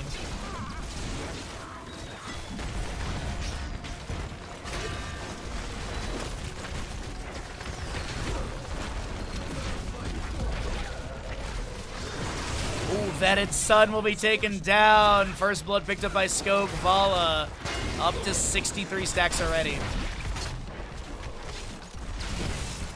Hammering again out from Falstead. He gets dropped down to 34 stacks. Hazuabs sidesteps the ally Wave of Light, but Hazu's going to reset anyways. First objective is going to be announced in just now. BRB soaking with the Avenging Wrath on this camp. We do have the Eldruin's Might. There's going to be a Righteous Hammer, but the Eldruin's Might insta-teleport. BRB soaking needs to back away. The Purge is going to be utilized, and Rhaegar is not going to be able to get the kill. Camp will be picked up. Falstead flies in. Magic missiles on the Cascon. The Sound Wave, the push-off. Rhaegar lunges in, and he will go down, trying to create space for Wit to back off, but the camp still picked up. Stalwart Angel, by the way, gain 25 armor while Druid's Might is active and for 3 seconds after teleporting. Uther's getting close to his Hammer of the Lightbringer stacks. 75 needed, up to 64.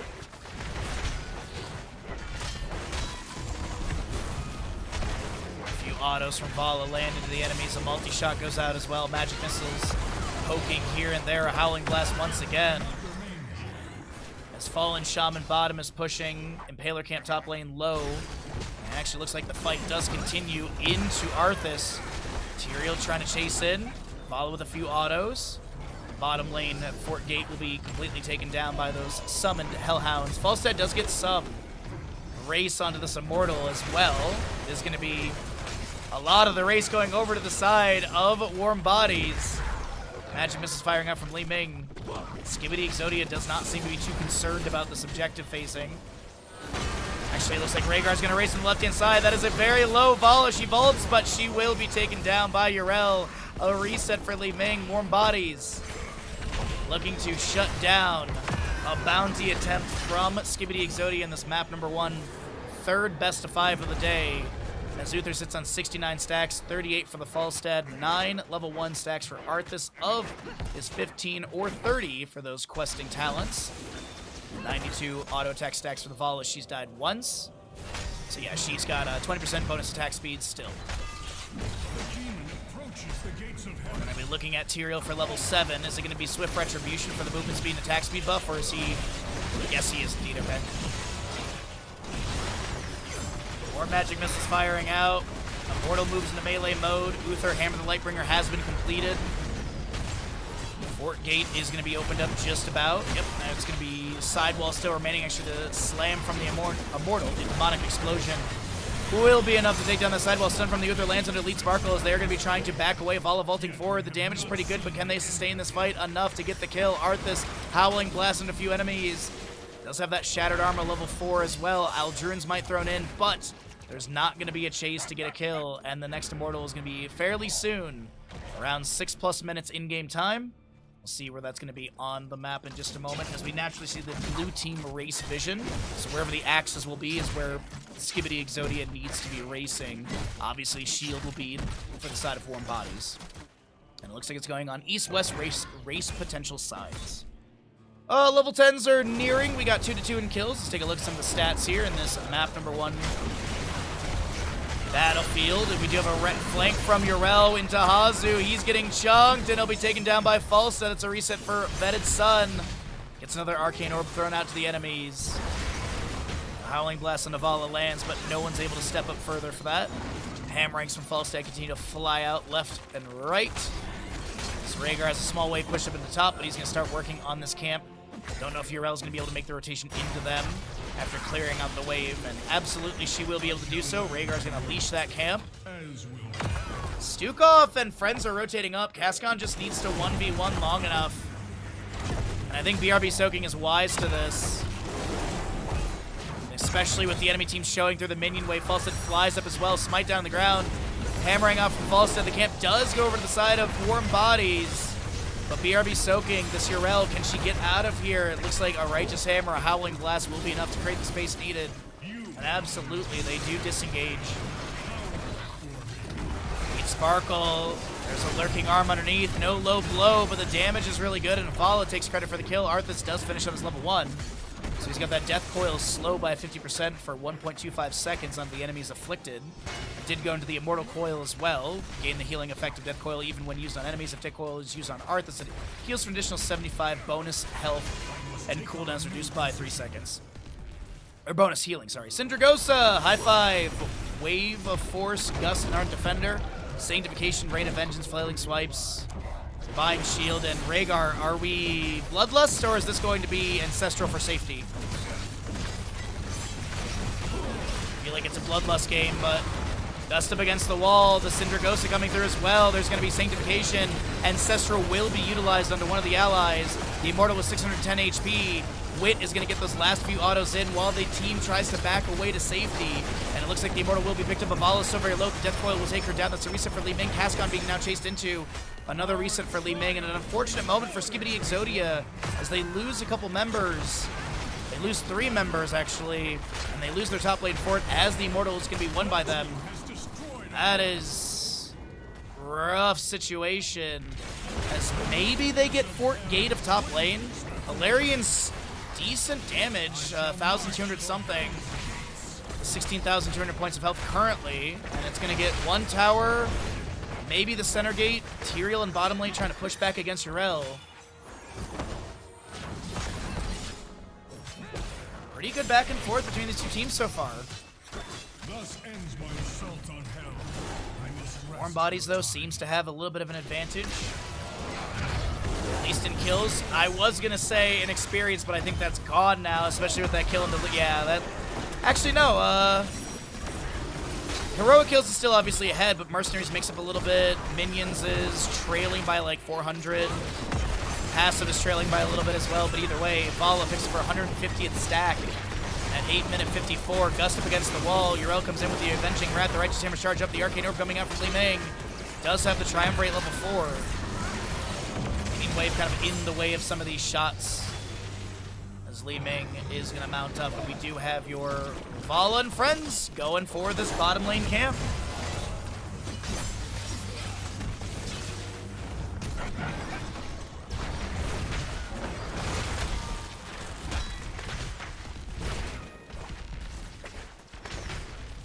So third Immortal is going to be popping up pretty soon. I think we're within the minute of the announcement. Howling Blast from Arthas lands onto the Tyrael. Magic Missiles continue to poke out. Arcane Orbs hitting the health bar of the minion wave as there's going to be the announcement of the Immortal. Syndragosa. Lucio with a little push-off sound wave. We do have that Uther to be taken down by the Falstad up to 83 stacks. Cannot be dropped below the 80 mark and does have 80% damage increase on that hammering, which is honestly huge at this point. Sanctification from the Tyrael, but Skog is going to be taken down. That's their third death? Third death for Vala. Stukov falls. Tyrael's taken down as well. Rhaegar, the only defender. And Warm Bodies looking for a third Immortal. This will be going into bottom lane as it is the more well-defended lane since the top lane 4 has been taken down. Rel soaks up top lane. Experience lead is pretty decent for Warm Bodies. A level lead, currently a talent tier advantage, but that'll not be for much longer. I think Yrel is also checking this camp. She's not going to be going for it. Left side camp is being worked on by Uther and Rhaegar. Triple healer comp. Not sure if it's working out for the side of Skibidi Exodia. They do roll into 13 talent, which does give them the well bet for Uther. You're going to be seeing your Earth Shield as well as the Holy Ground. You've got your Virulent Reaction and Gloom for the Vala. The Spell Armor for her. Passive and then also big activation. Gust out from Falstad. A Rain of Vengeance does find its way into Yrel. Big hammering onto Skog! And almost a takedown, but Vala lives. 199 stacks for her. 93 for your Falstad. What is that? 57 to go for him to be able to get his mythic value. The Immortal is going to be one out by the side of Warm Bodies. That'll head to bottom lane. And the Fallen Shamans continue to push top. Hunter Orc is getting chunked. That's a massive Righteous Hammer from Yrel. Sanctification comes down just after Uther goes down. He does have some Ghost Heals for the allies around as well.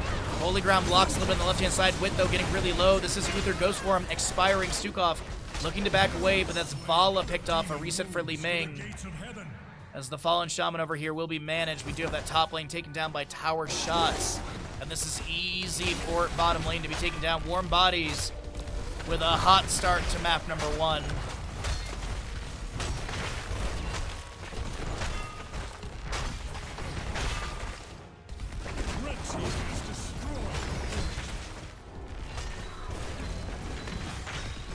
More magic missiles flying out. Avenging Wrath into the gate, as well as a hammering out from Falstad. It is a let's round for ease, 2-level lead, but a talent to your advantage. Arthas will be picking up the Remorseless Winter, by the way. We'll talk about that in a moment. Gust out from Falstad will be utilized. Enemy heroes remain within frozen temps for 2.5 seconds or ready for 1.25 seconds and heal Arthas for 3% of his maximum health. This effect has an 8-second cooldown. Mirror Ball, you do also have your Flow Riders and Ares Gust 13, 16 for Falstad, so he can get more hammerings thrown out so long as he's not taking damage, which it looks like he's just kind of floating around looking for those angles, and is constantly able to get that. Templar's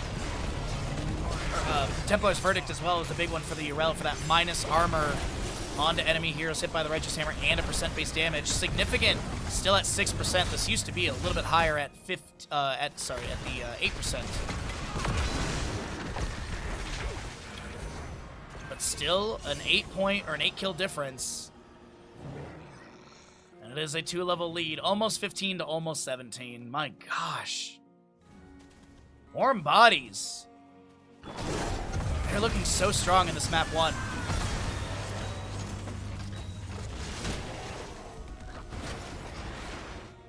Your Impaler camp in top lane is going to be grabbed by Falstad, I do believe. 117 stacks for him. What's the damage looking like right now? I'm just curious. Li Ming obviously higher for the team at about 56,000. Vol about 60,000. Falstad sitting at about 44. Cinder Ghost is available if they want to summon it for top lane keep. It is a 20-second window to siege. Minion wave being pushed up. Defensive ping is there. Elite Sparkle, will they summon the Gosa?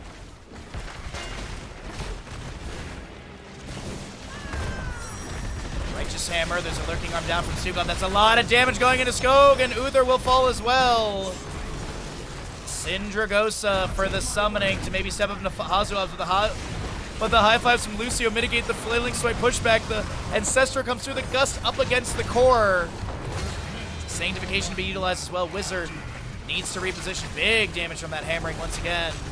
Up to 128 stacks as the Impaler Camp and Minion Wave almost finish out this keep and will be able to do so. This is going to be Warm Bodies backing for the objective. Eldrune's Might will be triggered for a small teleport. Well, everyone's back on the left-hand side. Vala's died 5 times, so she has her Gambit value gone, but still has 236 stacks for her Creed of the Hunter, and that is a Tyrael takedown by Lucio. In a Vengeance, you do have that Manticore for Vala, but it's Uther to be taken down. Avenging Wrath into this Rhaegar. Falstad flies to try and chase onto Vala, but I got juked completely, and Skog does make it to the corridor, but yeah. It looks like with the triple kill in hand, 21 kills in total in this map, 17 to 4. About a 3-level lead to the side of Warm Bodies, and they are going to run away with map number 1. Gust to push Vala back into the Hall of Storms. A Righteous Hammer as well. And Warm Bodies with a very good start to this series. GG, well played.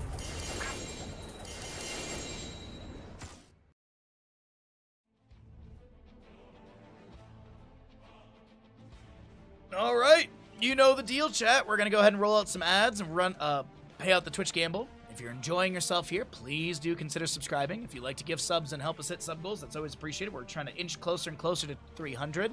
Trying to get to that 290 goal so we can be able to have a June Baharas for all of you for more fun content on the channel. We just did a Baharas yesterday, and we did a World of Warcraft inspired painting, exclamation Twitter, if you want to take a look at that. I posted on Blue Sky as well, but Twitter is used by a lot of people. It's also in the Discord as well, but either way, we're going to run out the ads, roll out the Twitch prediction, and get ready for a map number 2 of this Best of 5 series. Thanks for hanging out, thanks for being here, and thanks for enjoying the best MOBA ever made. Oh, and if you're Blizzard, you should hire me for BlizzCon, because obviously I know what I'm talking about and doing. All right. Score go up on the right side. And we'll wait for the stream to catch up so we can pay out the gamble, and we'll see where we go to.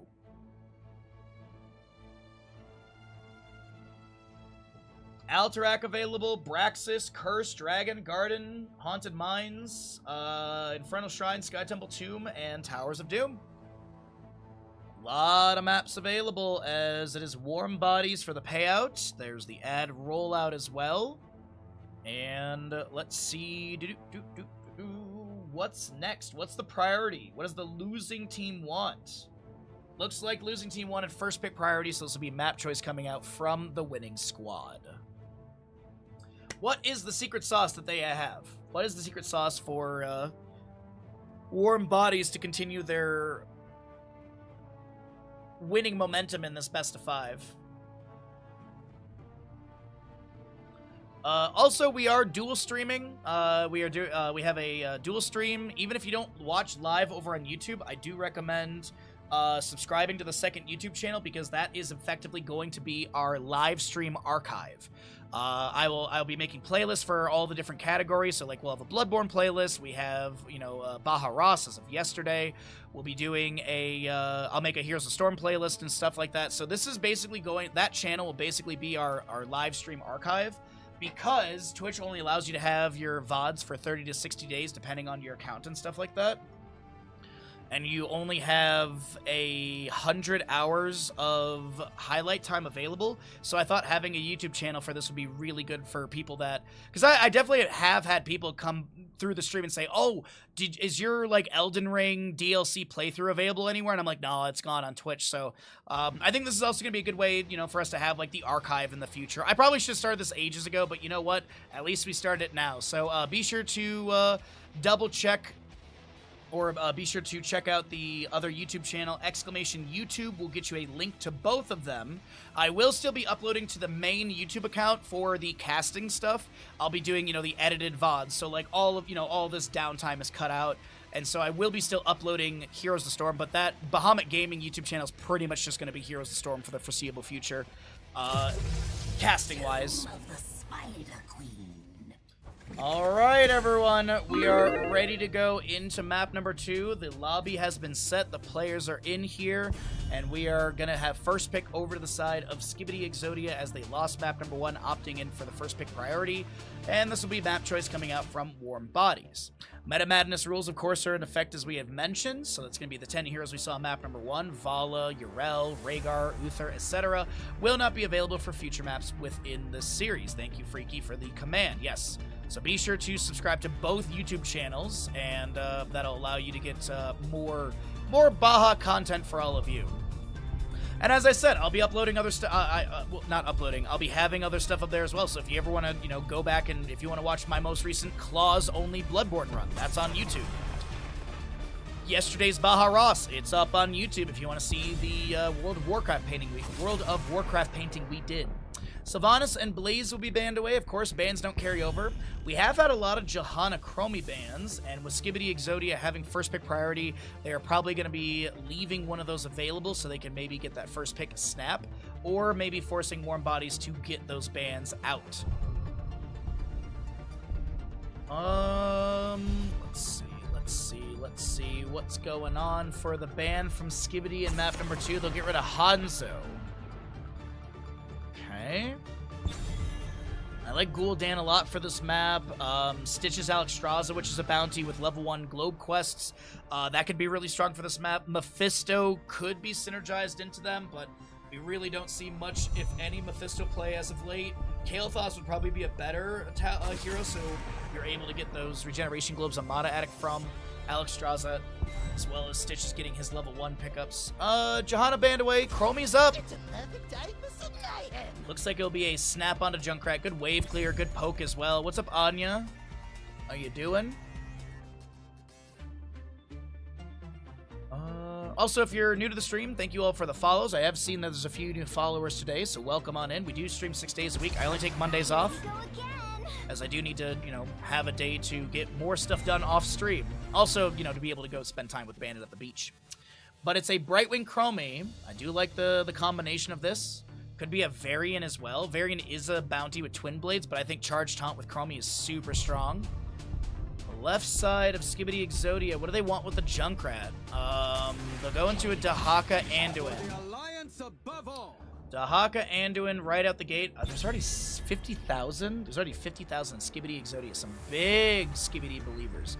As a reminder, there are 2 substitutes in of Cascon and Wit, replacing Dino and Bloodcool. 2 players are being substitute for. Why? I don't know. I don't know if they're late. I don't know if they anticipated their series to go later or something. I don't know. Orphea will be banned away. Orphea does see a bit of play on this map, and I believe it might be a comfort pick for one of the Skibidi players. I wouldn't be too opposed to a Varian ban here. I think Varian could be pretty strong with the Chromie Brightwing. Anduin Leap of Faith is a good counterplay. You've got Concussion Mine to displace things as well. Also could consider like a Nubarak or Diablo, Muradin. There's so much available. Sonya will get target banned. That is a BRB soaking target ban. Wow. Solo lane target ban. But BRB's got so much in their repertoire. I mean, like, I don't think they're going to Samuro this map, but that is definitely something they could utilize. Yrel was already played. Dahaka, like, Leoric into Dahaka's not bad. Anduin Leap of Faith does pull people out of the Entomb, but I do like Leoric for this map quite a bit. ETC and Chen. I am a fan of the Chen pickup. I'm sure wherever Brian is, he's a fan as well. Last two picks on the left-hand side with Skibidi Exodia. Could maybe look at a Genji with the Light Bomb. Maybe Muradin as well. I like that, actually. Dive. Nubrak could definitely be a consideration for like a Cocoon onto Brightwing. There's not really anyone good to break anyone out of a Cocoon right now. I guess Breath of Fire from Chen is decent.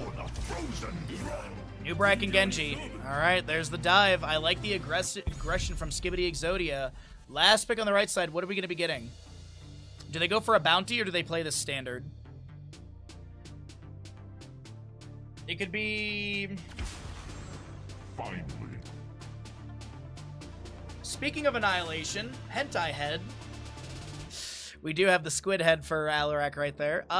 Pretty good draft from both sides. I don't believe there's any bounty actually, Junkrat Rocket Ride could be a bounty. Junkrat Rocket Ride is the only possible bounty in this map. We'll see if we get it. Either way, let's get into this. Here we go. Get your gambles in. Looks like we got matching. Nearly. 49% to 51%. Pretty balanced. Nicely done, everybody. And once again, thank you all for hanging out. Happy Saturday. Hopefully you're all having a good day. This is the beginning of this tournament. This tournament will run into, I believe it's late June. I got the tab over here. Yeah, late June. The playoffs end at the end of June.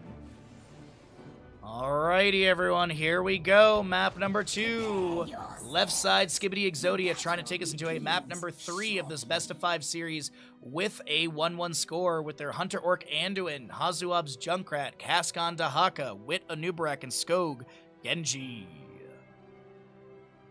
Right side of the map, looking for a 2-0 lead in this best of 5. Elite Sparkle ETC, Vetted Sun Chromie, Wizard is your Alarak, Dev's Brightwing, and BRB is the Chen. 5, 4, 3, 2, 1. Even-ended Blessing, extra wound timers, enhanced agility, Legion of Beetles, and your agile dismount for the Genji. Accumulating Flame for the Chen, Greater Polymorph, Discord Strike, Chaos Rain. Leap of Faith, Genji does not die. Nubrak, though, burrows in, Time Trap. That's a very dead ETC. I don't think Elite Sparkle makes it out of this one alive, as we also have Time Walk's Pursuit and your Proc Rock ETC. But yeah, it's that overwhelming power, for the Alarak. Typically an auto-attack direction with Blaze of the High Lord later on. That's a great Concussion Mine from Hazuabs on this Junkrat. And Genji has the Shurikens to take down Brightwing. Double kill early on for Skibidi Exodia, and that's exactly what they need to start things out on this map number 2. They definitely need a bolster in their mentals and getting early game kills. Yeah, it's not going to yield a ton of experience, 590, but you still have an advantage over the enemy in a way.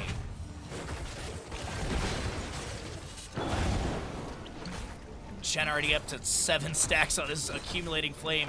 25 needed for the range Keg Smash, 80 for the minus 20 armor. As Bruiser camps in mid lane will be clashing, crashing, and bashing. Nubrak is scouted by the Chromie Time Trap. She did go at Horror Anomaly as well as that Time Walk's Pursuit. At Horror Anomaly giving you more Time Traps and a cooldown of 8 seconds off of the 15, so it's a 7-second cooldown per charge. And the Time Walk's Pursuit allows you to have faster arming time as Elite Sparkle plays a little too aggressive in front of this fort gate of mid lane and is punished and will be taking down a 3rd kill over to the side. of Skibidi Exodia, as you still have a minute and a half for when you're hearing me talk about this to get your gambles in. We do have a delay on stream, of course. So do keep that in mind for the gamble.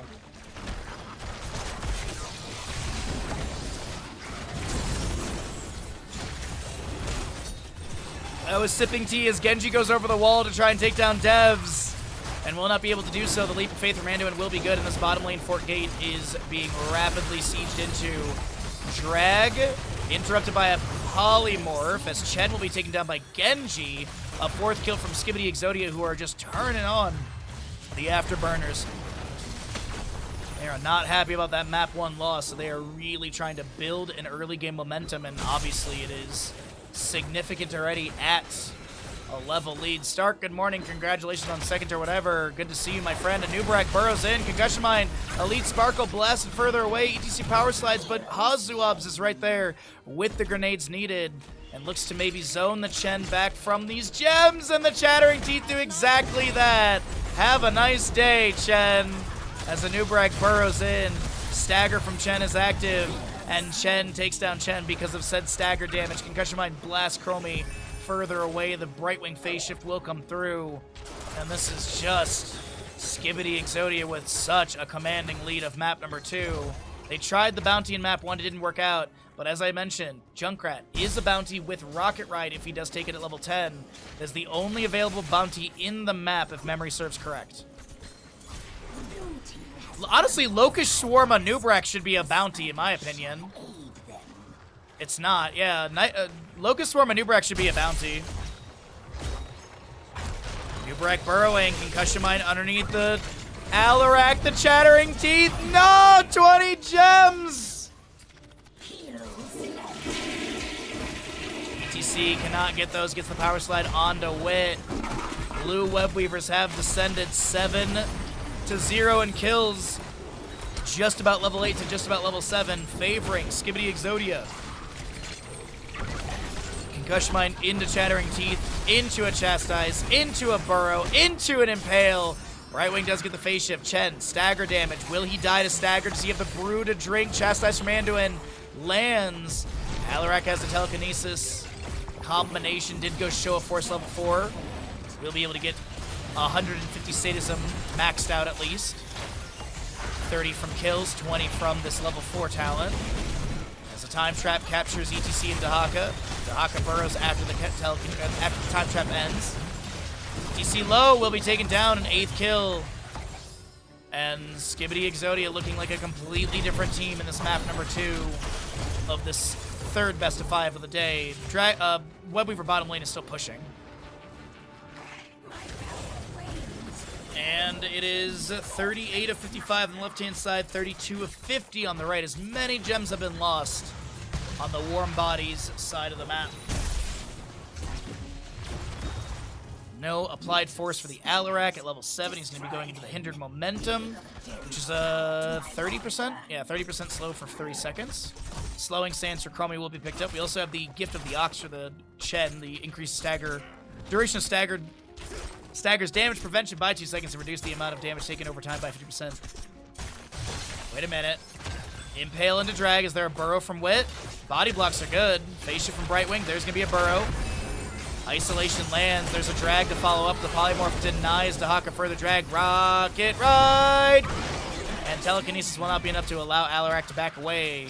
Rocket Ride has been picked up by Hazuobs, and we'll see if they win this map. That is a bounty credit for them. Skibidi Exodia does get half a credit for attempting the triple healer last map, as Hazu starts out this boss top lane.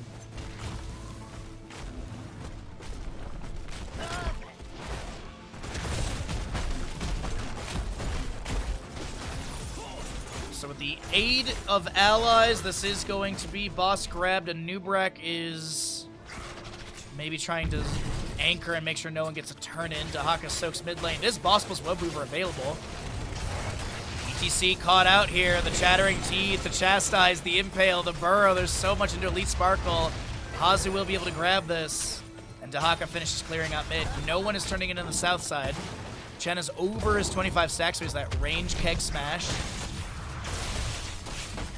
Slowing Sands from Chromie. Light Bomb, Rocket Ride, Isolation, Cocoon, and X-Strike. Mosh Pit from ETC will be utilized. Concussion Mine interrupts ETC and blasts them over the wall with 15 gems in hand. Junkrat looking to chase. There's going to be a Light Bomb from Anduin applied. Chen gets stunned, but then pops Wonder Kick afterwards. The Rocket Ride chasing onto Elite Sparkles. They try to Power Slide and juke ETC, ETC tries to juke and Power Slide Hosdoaz, but it doesn't work out, and Junkrat gets the kill with Rocket Ride once again. Cocoon onto Brightwing. She dead. Allies you saw were over here trying to hug the edge of the wall to allow Brightwing to have some sort of blink target. Meanwhile, actually in the backline, Genji's still playing it aggressive, looking to take down Vetted Sun, and does get the shurikens needed to take them down. Chastise finds his way into the Alarak. He is still pretty hardy and healthy. Dahaka rotating in. Darkswarm is active. Is there an auto attack to take? Yes. Sorry, a drag to get the takedown. ETC is respawned. Chen will be taken down. Actually, he gets the kill onto Hunter Orc, but now Darkswarm gets that pick. Hazu in top lane continuing to push things up. No Finland on that one, but it is 14-1 in kills, and Skibbity Exodia running away with map number 2 here.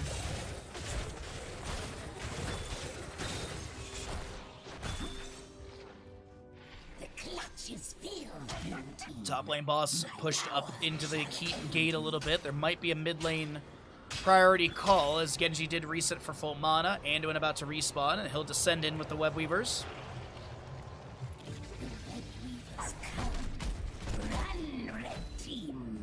It does seem like mid lane is the priority, and Nubrek playing on the high side. There's a Chattering Teeth, Steel Trap, Sticky Wicket, and Gotta Trap them all. So you can see another Steel Trap being placed by Junkrat as he can have 2 active at a time. Time Trap from Chromie finds the flanking Dahaka. Rocket Ride from Junkrat will be activated. Big Swift Strike with the Light Bomb. Time Trap from Chromie saves a couple, but it's still going to be Chromie and Brightwing taken down. Cocoon onto Alarak, mid lane. Wow, that timing of the isolation is beautiful. Chastise goes out. Elite Sparkle looks to back away. Chen, the only defender of top lane, and this is mid lane Keep Gate, easily taken down. Bottom lane Webweaver also pushing onto this keep, so this might be a double keep phasing. Dahaka Lurker Strain into a drag. Right wing is going to respawn here. No Finland even if Chen goes down. He's got a lot of stagger damage. Phasing from Right wing. And she'll be able to help out BRB Soaking's health bar, but this is a guaranteed mid and bottom keep at this moment.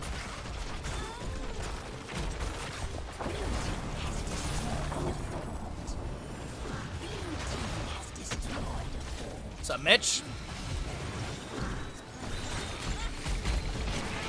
Power slide from ETC. Leap of Faith pulls one ally to safety. Genji goes in with the Light Bomb. Swift Strike.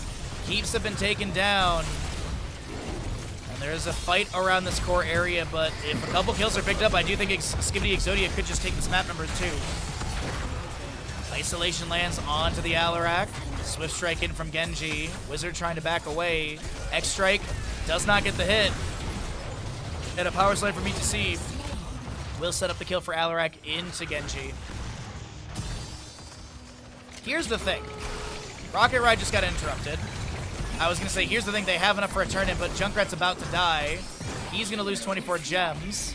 That'll be a good chunk of the turn-in lost. 18 gems needed for that 60, as 42 are held. Oh, Mitch, you should have seen the games earlier. Also, I think you and Stark may have, and maybe others in chat may appreciate this. I went over to say hi to my neighbors last night because a bunch of the dogs were running outside. I'm like, oh, Bandit can run outside too. And they were... I get throwing an accent onto some words here and there. They were having full conversations with the most awful attempt at an English accent I've ever heard. And I literally told them that it sounded like... I was like, you guys doing this English accent is like sandpaper in my ear. And they're like, you just don't understand the dialects. And I'm like, no, I do. You sound awful. They were like, you just don't understand there's different dialects. I'm like, no, I understand. More than you do. It's like someone speaking like American English, but they're enunciating every consonant, syllable, and letter. It's awful. Anyways, we do have the Chromie takedown here in bottom lane, as that will be Alarak picked off Brightwing. After that Cocoon expires, will be the next one to go down, as we are going to be looking at an advance towards bottom lane into the core area with the triple kill picked up. Does Bounty go to the team or the specific player who did the team? The team. It is, you are earning effectively, as the Liquipedia says, tickets into the bounty pool. So if 4 different teams each complete 1 bounty, they each get 25% of the $500 of that bounty pool. Moshpit from ETC will land on a Junkrat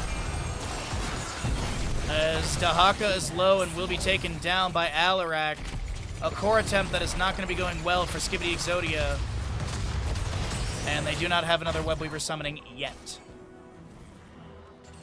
Exodia is playing with 2 substitutes in Wit and Skog. Bloodcool and Dino are normally the 2. Oh my god. Well, Chromie Time Trap, or Timeout, longest stasis, and she will not be taken down. Good attempt from Skibidi Exodia.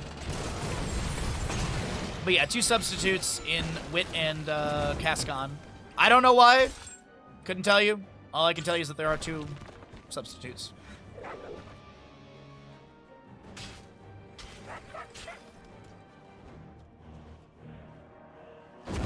Alrighty, Mocking Strikes, Blade of the High Lord, pretty standard stuff with this build for Alarak.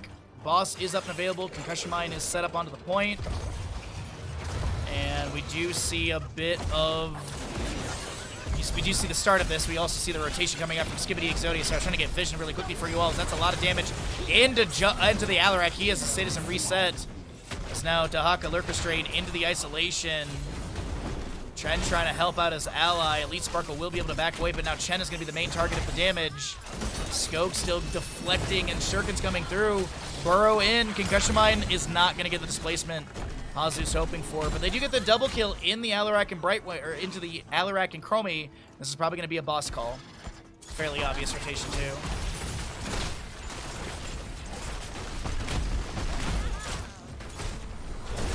Yeah, each team can do a bounty. So, but once you complete the bounty, then your team cannot do that again. But other, like, just because one team finishes like the Murky bounty, other teams can still do the Murky bounty as well. I think in like one of the early iterations of this tournament style, I think it was only one team could complete each bounty, I think it was. But now I think it's open to basically everyone. And the big thing that I really want to say that I like is the half credit to attempting a bounty. I think that encourages teams to try and do it more often. And if you lose, you still get some sort of value. Dahaka is going to be telekinesed into the enemy team. Genji jumps in with a light bomb. Concussion Mine interrupts ETC Moshpit. He's going to be inside that slowing sands of his ally Chromie. No level 18 for her for unraveling. Junkrat, by the way, did go into the Puckish Scamp, which allows him to have Riptire as well. But he did take Rocket Ride, and that is the bounty. There's nothing about not taking this level 20. So if Skibidi Exodia wins with their current 21 kill advantage, 2-level lead and then some, and all enemy structures taken down, they will get that full bounty credit. Genji Swift Strikes away from Wizard, able to avoid that counter-strike hit. Power Slide from ETC does catch the foot of Genji as he's trying to back away. Silenced, he gets Polymorph, but somehow he'll be alive. Hazu gets in here with a Concussion Mine disruption. Rocket Ride gets interrupted by a face melt. 10-second cooldown. Anub'arak, though, burrows in. Elite Sparkle will be taken down. Alarak had the kill with a Lightning Surge. Extract from Genji attempting to make something happen with his living weapon. We do have this catapults in mid lane, working on the shielding of this core. What's up, Umber? Good to see you, Sneaky Snake. Hello, everybody. Good morning. Also, Ragnaros, good to see you as well, bud. Welcome in. Happy Saturday. We're in the 3rd best of 5 of the day. And we are looking at a map number 2, which is Skibidi Exodia leading heavily by 21 kills and about 3 levels. 2 levels. But the blue Webweavers will descend, and this could be a GG push. Siege Giants, Catapults, Minion Wave looking pretty decent in bottom lane. We'll see if that'll be where the priority push continues to be. Red team, defend yourselves or perish.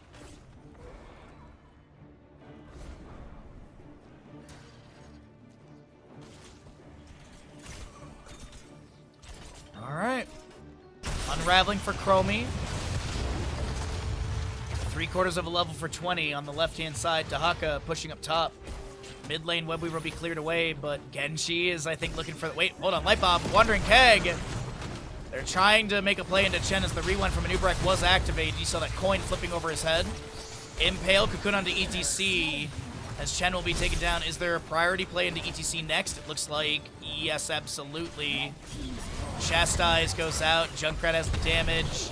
Webweaver pushes up through bottom. Will be taken down by core shots. The top lane Webweaver still pushing in the rocket ride from Junkrat into Alarak. Chunks him by about 50%. Genji Shuriken's flying into the core.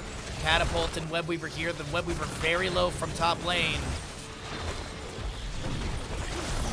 Keep of Faith pulls the Anubarak to safety. Webweaver's cleared away, but with Shuriken's coming in, this is looking like we got a 1-1 score in this best of 5 series. GG, well played, Skibidi Exodia. Make a case for this series to go a little bit longer. And you know what the best part about this is, chat? Because we're going to be heading into a guaranteed map number 4, that means at the start of map 4 draft, we'll have 30 heroes unavailable. Which is, I always feel like map 4 and map 5 drafts are always the most fun because of, you know, how much of the hero pool is limited at that point. A third, effectively, of the hero pool is limited since there's 90 heroes in Heroes of the Storm. So exciting stuff as we have a 1-1 score between these two teams in this best of 5 series. And we'll go ahead and see what we get for map number 2. We'll go ahead and run the ads. Don't forget to see if you have an available Prime Gaming if you'd like to support the stream. Every little bit helps us out. Looks like we did have our sub goal go up a little bit, so we are currently 13 subs away from the June Baja Ross. If you'd like to help us hit that, it is super duper appreciated. Otherwise, ads are rolling your way. If you can't subscribe, it's understandable, but thank you for supporting through ads. And we'll get ready for the next map. We'll find out what the players want to go to. We shall see. We got a 1-1 score, which is the important part. And, where's next? Ashmantle, thank you for the redemption! I appreciate that. Sorry. The sleepiness is hitting me.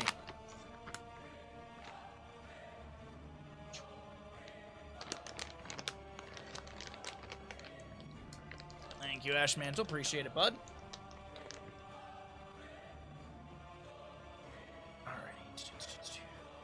Zodia did win.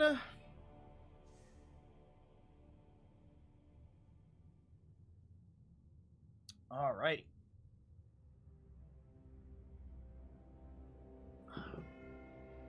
Big payout to the Skibidi believers.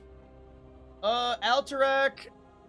Let's make sure I wrote it right. Ads. Alterac, Braxis, Curse, Dragonshire, Garden, Mines, Shrines, Sky Temple, and Towers are available. I want a Braxis game, please. Can I please have a Braxis game? I think in the last tournament, there was like 2 Braxis games in total. There was not many Braxis games last tournament.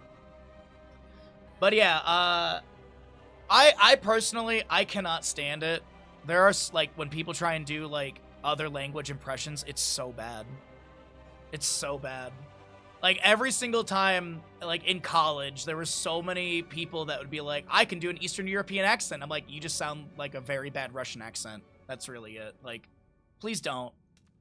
Like, if you wanna throw, like, you know, like, a little bit of, if you want to throw, like, an accent onto a word or something, sure, but, like, having full sentence conversations when it's not your native language, it just sounds awful. You know what it reminds me of?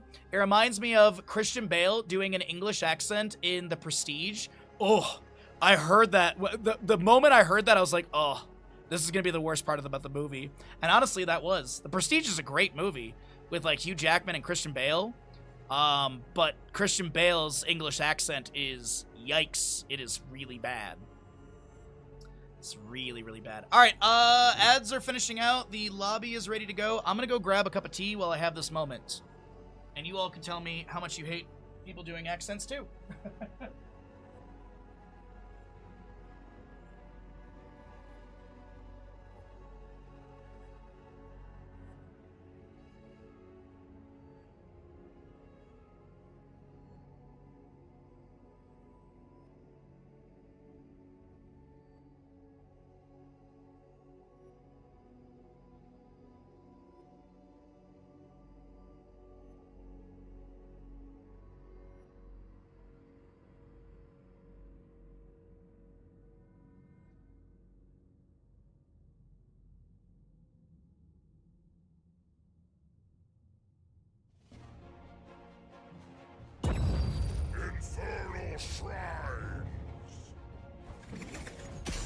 I love when college people read two paragraphs of a wiki article and then try to impress people. Ragnaros, I don't like you calling me out like this. That's really rude.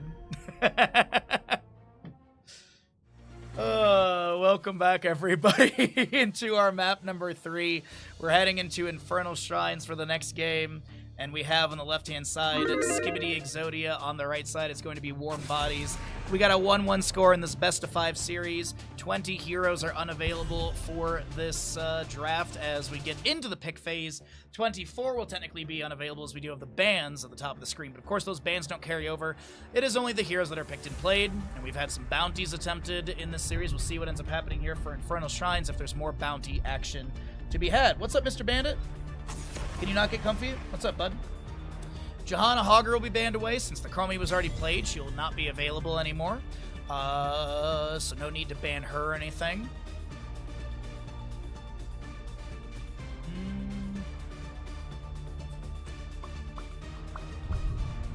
What are we going to be having? What are we going to get rid of for Infernal Shrines for Warm Bodies here? Is there any, like, target ban? I was going to say... You know what's really funny? I was literally about to start talking about Hunter Orc's Malfurion that gets played quite a bit, and I was like, no, there's no point. They're not going to ban out a Malfurion. There it is. Yes, indeed, they do ban out Hunter Orc Malfurion.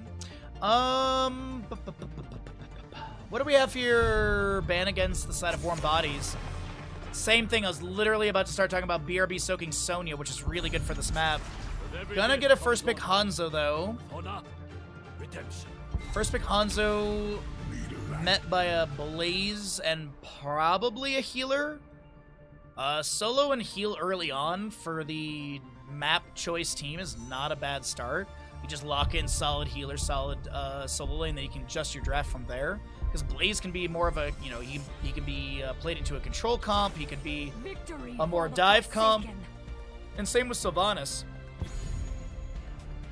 She does have that ability for dive. You also have disengage with Haunting Wave and stuff, so a pretty good start for Skibidi Exodia on their draft. Hanzo is your first pick. I mean, we could be seeing some sort of like Dragon Strike sort of direction with Entomb Leoric, maybe a Diablo as well. I could definitely see that being an avenue. But I have a gut feeling we're going to be leaning into a Cho'Gall, or this is a bait for the Cho'Gall. This is definitely a setup for it. Cho'Gall is a bounty. This honestly just could be a bait from Warm Bodies. They might not even be planning on doing a Cho'Gall.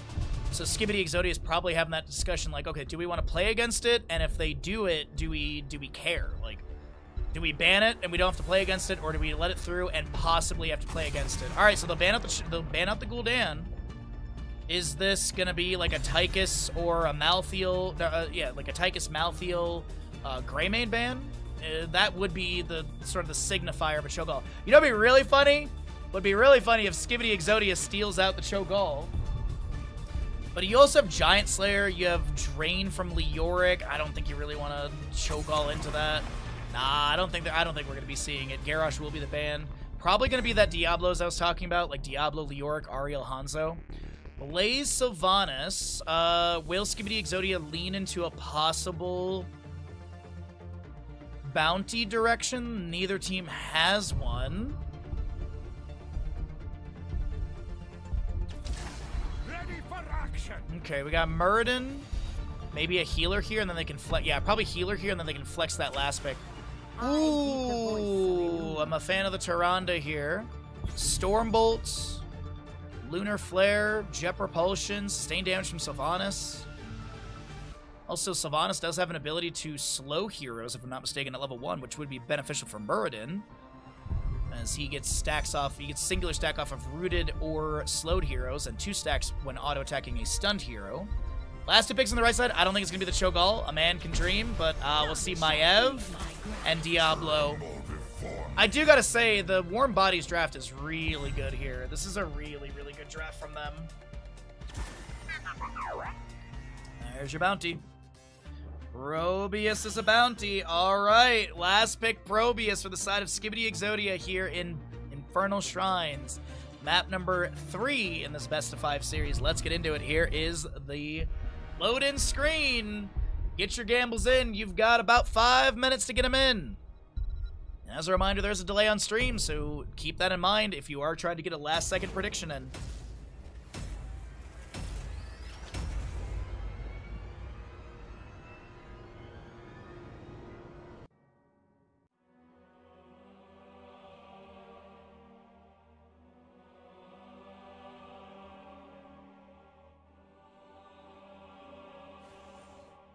Alright, here we go! Left-hand side, Skibidi Exodia with the Hazuobs, Probius, Skog, Sylvanas, Wit, Muradin, Blaze. Oh, wait, did we swap?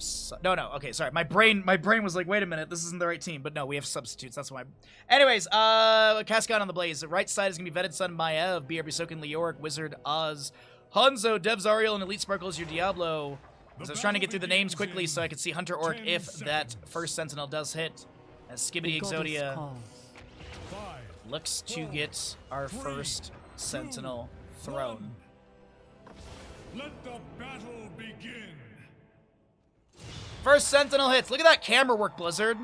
Look, if you're not going to hire me for casting, at least hire me for observing. Look at that. Look at that solid camera work. Anyways, we do have your Echo Pulse for the Probius, Unrelenting Torment, Muradin Dwarf Block, Moonlit Arrows, and a Adrenaline Stim Pack as nice Memento Symbol Geometry. Your Searing Light for the Ariel, as well as Soul Shield Diablo and Osin's Renewal for that Leoric, as he's going to be chased the Jet Propulsion and try and close the distance, but BRB Soaking will be able to back away. Possession from Sylvanas as she uses that on the Mage Minion, which instantly drops the globe, if you may have noticed that.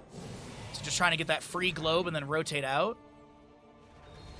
11 baseline stacks for Sylvanas, 0 for the Muradin. He gets his first milestone at 45. He also gets 5 stacks if the target hit by a Stormbolt dies within 3 seconds of being hit by said Stormbolt, or dies of it. And then Tyrande with her baseline quest, you do have that Lunar Blaze. 10 stacks gets you 30% range increase. 20 stacks gets you Piercing Sentinel. 40 stacks Mythic value is going to be what used to be Shooting Star level 20. So every 8th auto attack fires a Lunar Flare, prioritizing enemy heroes within range. First Punisher frozen in the mid lane as Blaze is going to be pushing things up. Jet Propulsion into the Leoric. Sylvanas is here. Stormbolt goes out, but Leoric had the Wraith Walk active. And BRB Soaking Osin's Renewal as you see that sort of green, bluish-green glow on him expiring. How's the gamble looking? Hey, we got odds. Thanks, chat. Appreciate it. Still a few seconds to get those gambles in if you are swayed by the first few minutes, as no kills have been had.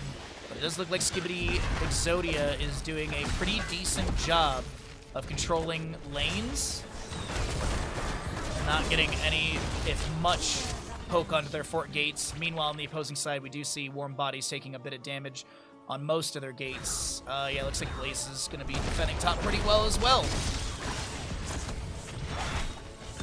You do have your Thunder Burn for this Muradin at level 4, which is the very common talent since you have that second explosion. Thunderclap baseline has a slow on it, so that allows you to have more opportunities to sustain that slow, which gives you more opportunities for more baseline stacks. 8 Lunar Blaze stacks with the Tyrande, 2 more to go for that 30% range increase, which 30% range increase is significant on Lunar Flare right now. So keep this in mind, keep this range in mind when we check it a little bit later so you can see how that radius looks later on, or diameter, I guess you could say. Pin down Maev, Neil Peasants. We do have Soul to Flame for Diablo, which is typically the indicator of a Lightning Breath build, or Lightning Breath Heroic level 20. Sorry, level 10. I'm getting ahead of myself. I'm excited about the series. Thanks again, everyone, for hanging out and checking out the games. A lot of places you can be watching Heroes of Storm, and I appreciate you choosing our channel. As Leoric will be taken down in the top lane. And look, Tyrande does have that increased AoE, so now you can see. Look at that. Look at that range increase. Or not AoE. Increased radius. Look at that range, man. Humongous. Wizard trying to back away. Hazu is still just chilling in bottom lane right now. I can't believe it. I thought that they were actually 5v5. As Probius is still bottom lane. Lunar Flare going out from the Tyrande. The Shadow Charge from Diablo onto Scope, but Elite Sparkle will not be able to follow up into anything.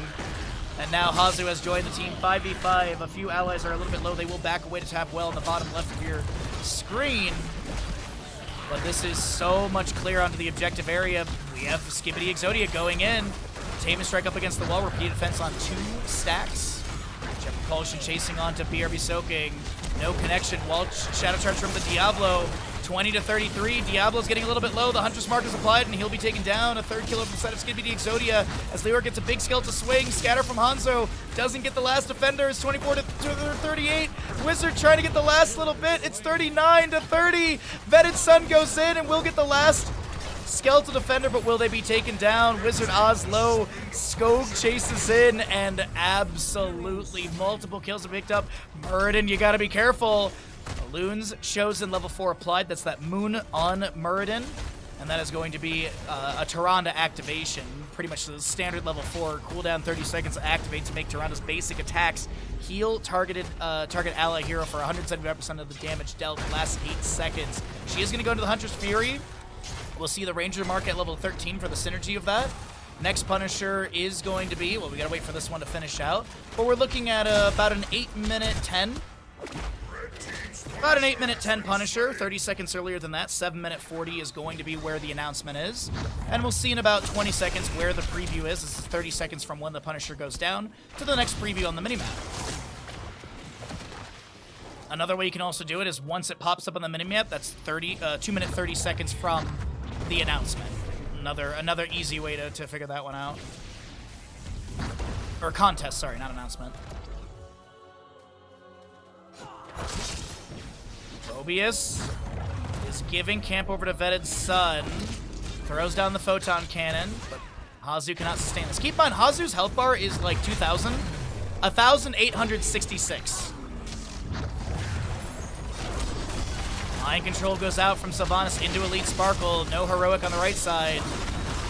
As it is the Starfall, Mind Control, Pylon Overcharge, Fortify, Bunker, and Avatar.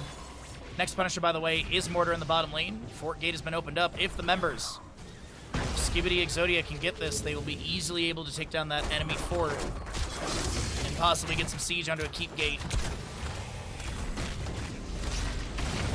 What's up, Vita? How you doing today, bud? Nice vault to the Wardens from Maiev, as she did have the Huntress mark applied to her.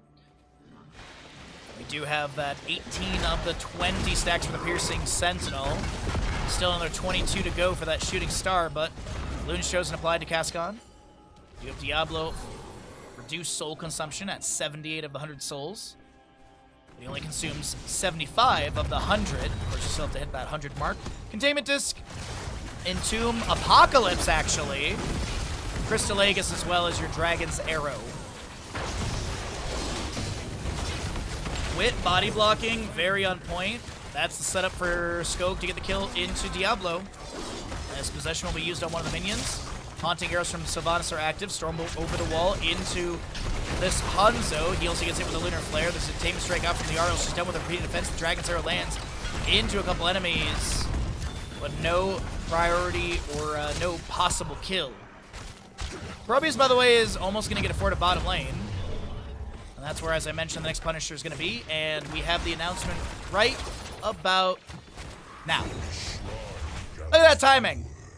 Look at that timing, Blizzard. Another 27 stacks for Sylvanas, by the way, to get that 50% Black Arrow damage. Baseline is 15, so it's a significant jump on that first milestone to 50%.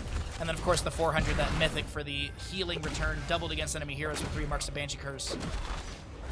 And 19 stacks for Tyrande. We have 34 on the Muradin right now. Actually, make it 35, so he needs another 10 stacks to get his piercing on the first target hit by Stormbolt and a 0.5 second cooldown for auto. Bronzebeard Rage. There's that Ranger's mark as well. Big skeleton swing from Leoric. Steals a few defenders. Symbol Geometry Hanzo level 1 has been completed. Robbie setting up a few Warp Prisms. Hire this multi-talented man, yeah. Blizzard, you can have me cast on day 1 and walk around as Decker Kane on day 2. Jet Propulsion tries to follow up the Lunar Flare. Diablo Soul Shield activated. There's Sentinel from Tyrande going out. Actually hits the Ariel on the right side of the screen. And this is going to be your second Punisher of the map, moving in through bottom lane. A guaranteed fort, in my opinion. And probably keep gate. Maybe some damage on the keep, depending on how aggressive Skibidi Exodia wants to play this. They still have Blaze in mid lane. Punisher at 77%. Diablo shadow charging out. The Lunar Flare lands. The Stormbolt to follow that up. There's going to be so much damage onto Diablo. He gets taken down. Jet Propulsion misses. The Containment Disc finds its way onto the Sylvanas.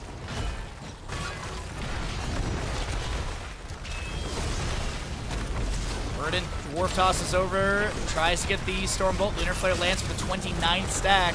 Burden trying to get to that 40 mark. He's really close. And that is going to be, oh my god, this is a guaranteed keep at this moment. Wit is going to be trying to take down Devs. Containment Strike pushes them back. Lunar Flare misses. This is keep easily taken down. Is Skibidi Exodia looking for a map 3 victory right here, right now? Diablo just came back. He's got 95 souls. Force shielding is still up, but a little bit low. BRB soaking now, hit by a Lunar Flare. And they're attempting this core call right now. It's not the fastest map if they win right here, but this is significant. Dragon's Arrow into a massive Apocalypse. The Emerald Bind onto a couple enemies as well. Blaze gets in the backline for a Jet Propulsion stun. Containment Disc misses. Leoric falls as well. Probius Pylon Overcharge was active. Muradin picks off the Leoric as Hanzo gets the Blaze kill. It's 2 for 2, I believe. Oh no, it's way more than that. 3 to 1, excuse me.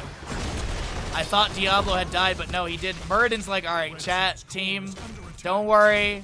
I'm going to go win the game. This is a little awkward, though, because Muradin needs to die sooner than later, so that way... Yeah, he needs to die sooner than later, so that way he gets his respawn going. Wait. He kind of would have beaten... No, he wouldn't have beat Diablo, because Diablo has the Hall of Storms right there. Meanwhile, in the top lane, Probius is being dove on by Maev. Containment Disc. My copium levels for Muradin to be able to get a 1v1 against Diablo, but yeah, Diablo had the Hall of Storms right here. He could have just broken the 1v1 and just stepped into there and gotten that.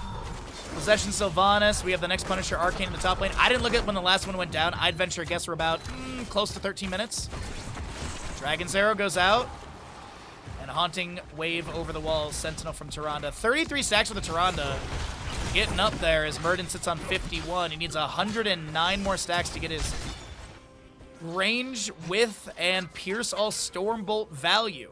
So you have the 50% width increase, 100%, or sorry, 50% range increase, 100% width increase, and piercing all targets. But I've seen one game where that was completed in a competitive game at this level, and that game was kind of drawn out for that, I do feel.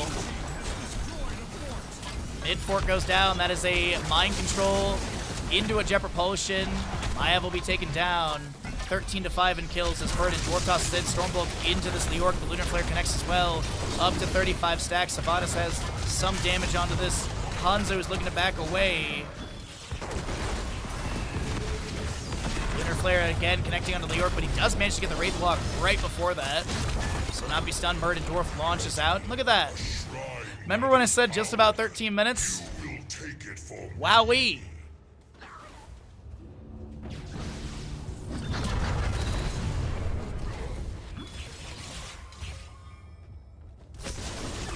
Mind Control misses onto Leoric. He was anticipating something like that, I think, with that Wraith Walk active, but Sylvanas still wants to chase in. Muradin Stormbolt, and he actually gets those extra credits we were talking about from the enemy dying within the 3-second window of that Stormbolt hitting them. So 5 extra stacks for Muradin. As Probius looks to gather up some defenders, it gets a big burst onto them with some of these warp rifts.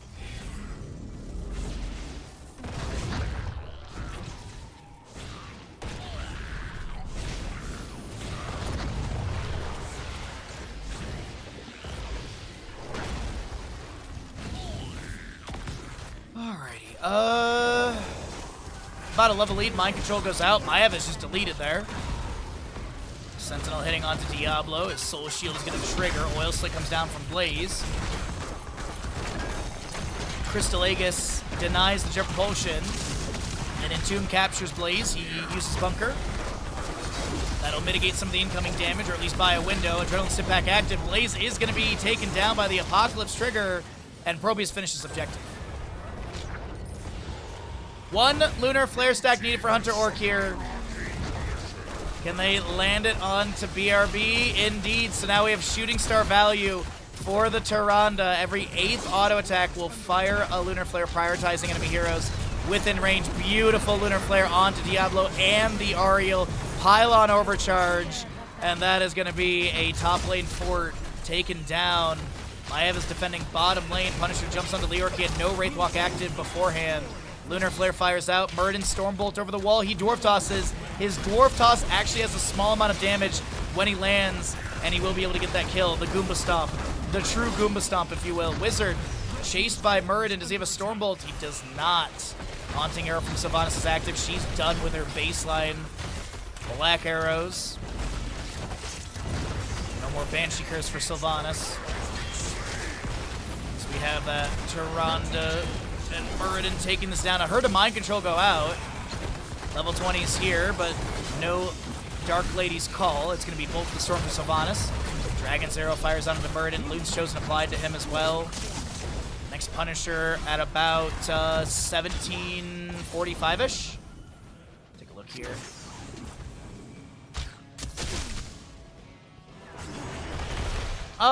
Closer to 17 minutes, 50 seconds.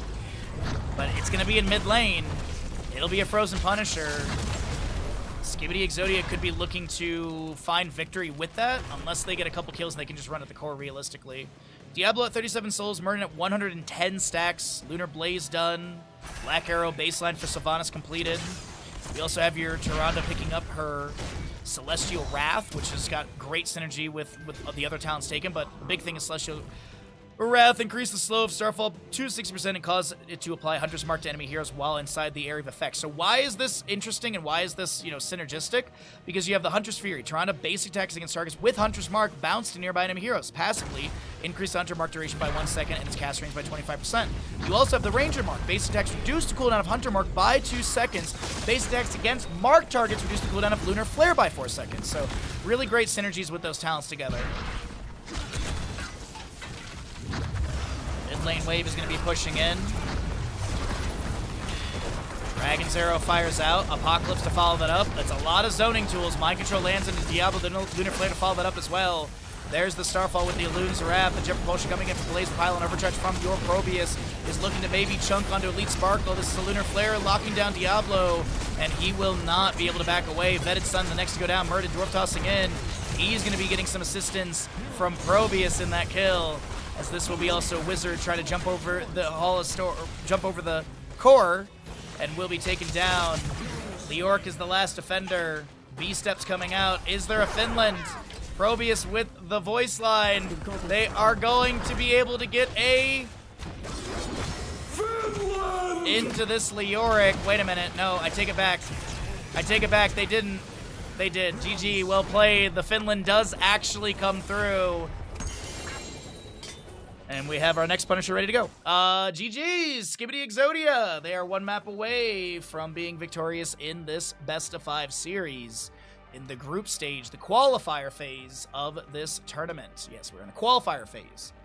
And there's the 2 different groups, if I'm not mistaken, and the top 2 teams from each group, I believe, are making it out into the playoff phase. I'll have to double check that as we get into the transition between this game and the next, and I can update you on that information correctly. But as I say, we're 13 subs away. If you'd like to help us hit that sub goal, every little bit helps us out. Brings you casted games, all that good stuff. So please do consider subscribing if you'd like to gift subs and push that goal up further. It is always appreciated. Thanks for being here. Thanks for hanging out. Let's get ready for what could be the final map of the day. We'll see if Skibidi Exodia can get the 3-1 victory.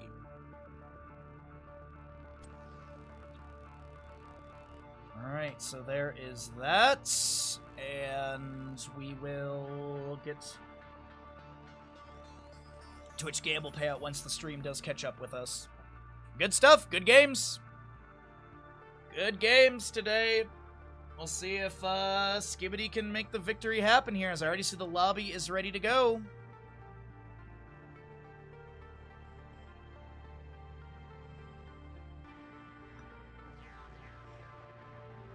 Alrighty, choose outcome, Skibidi, and then we run ads. Alright. So let's see here. Format. Qualifier. So we have a qualifier, so it's the top 2 teams from each, and then there will be a last chance qualifier. Single round robin format. All games best of 5s. What? No way. Tier 3 sub. Jesus Christ, what the fuck? Oh my fucking god. Tier 3 sub. Holy shit, what the fuck? Nancy, thank you Happy anniversary Baha and Bandit. for the tier 3 for 61 months, over 5 years of support. Thank you so very much for that. I hope you're feeling well, doing well today. Thank you so very much for that. We also have hit a couple sub goals. I don't know if you had seen it or heard. We did hit 2 of the 3 June movie nights. We've got June cooking stream, which is fajitas. We've got the Marble Grande Grand Prix, which is happening on Friday before we do the what's it called? Summer Games Fest. So we have a lot of great content. Thank you again for the tier 3 resub. That is so generous of you. And let's get into this next map, everyone. Let's find out what we got. Welcome back, and thank you again, Nancy, for the resub. I appreciate it greatly. And we are going to be seeing Cursed Hollow for map number 4 of this best of 5 series. Skibidi Exodia are 1 map away from being victorious. Now, this is the qualifier phase. The top 2 teams from each group having 4 teams in total, as there are 8 teams in the tournament. So the top 2 teams from each of these will be going into the playoffs, and then there's a last chance qualifier, which I believe is... The Liquipedia says TBD for the teams. I believe it's... Typically, it'd be 2 teams out of the last chance qualifier, because you typically want a 6-team bracket. I guess you could do a 5-team bracket for the playoffs, but I feel like it's going to be 2 from the last chance as well. I would assume that 6 teams will make it to the playoffs, but we'll see what ends up happening with all of that as we are here in Cursed Hollow. 30 heroes are unavailable since we've had 3 maps played. Bans don't carry over, but we continue to see target ban up against BRB Soaking Sonya. We might see another target ban against Hunter Orc's Malfurion for Cursed Hollow. This is going to be first pick, first ban over the side of Warm Bodies. Map choice coming out from Skibidi Exodia. Actually, no, sorry, I read the backwards. Skibidi Exodia will have first pick, and it is map choice coming out from Warm Bodies. There's something they want to employ on Cursed Hollow, map number 4. Alright. For those that may have gotten hit with ads, the lobbies are going so insanely quick, so I'm doing my best to run them as quickly as I can. Y'all did not miss much outside of some bans, as you do have the Sonya Tracer banned away by Skibidi Exodia. Warm Bodies will get rid of a Johanna and May. And what do we have for our first pick on the side of Skibidi Exodia? What do they want to lock in?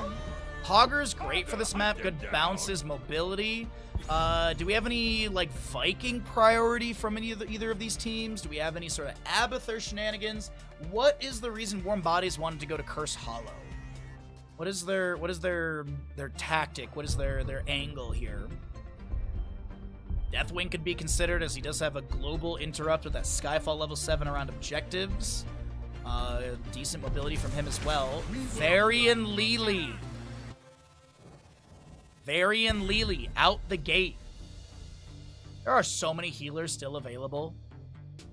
But, alright. Interesting. I am a big fan of Lily. I think she's a bit underrated.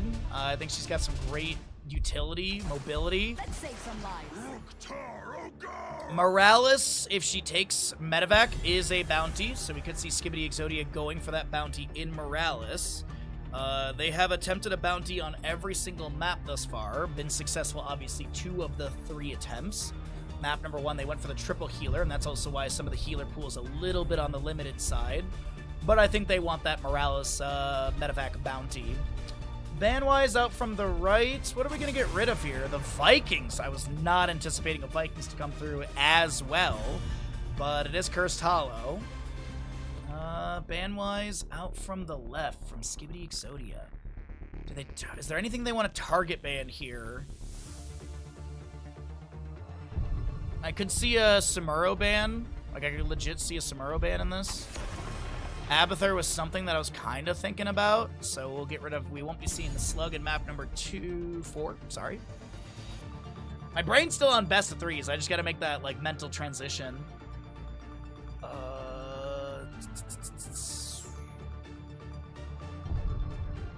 What are they running with this Varian Lili? Chromie's already been played. Jaina's not bad, like a mage to follow up a Varian charge taunt. I love that a lot. Hunt Illidan is a bounty. Hunt Illidan is a bounty, so we could be seeing that. Hogger Garrosh with Morales. You need Wave Clear and Siege. Greymane's not bad. If they're not going to take Medevac, you could go Butcher. Butcher is a bounty, but I don't think you really want to Butcher into a Lili Illidan. There's the Greymane and Gould. I think this is such a great draft from Skibidi Exodia. Also, no Tyrael could have been grabbed, as Tyrael was played at map number 1. So, if you're sitting there saying, why didn't they just take Tyrael and they do like a Juice Pirates thing? Tyrael's already played.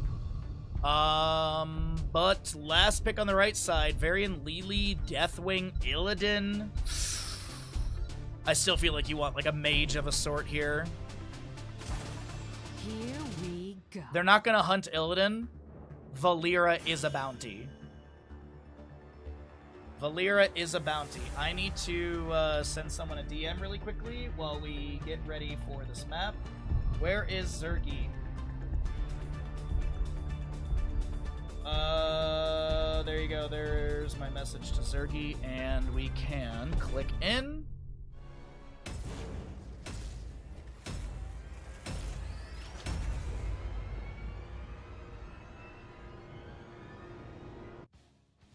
Bum, bum, bum, bum.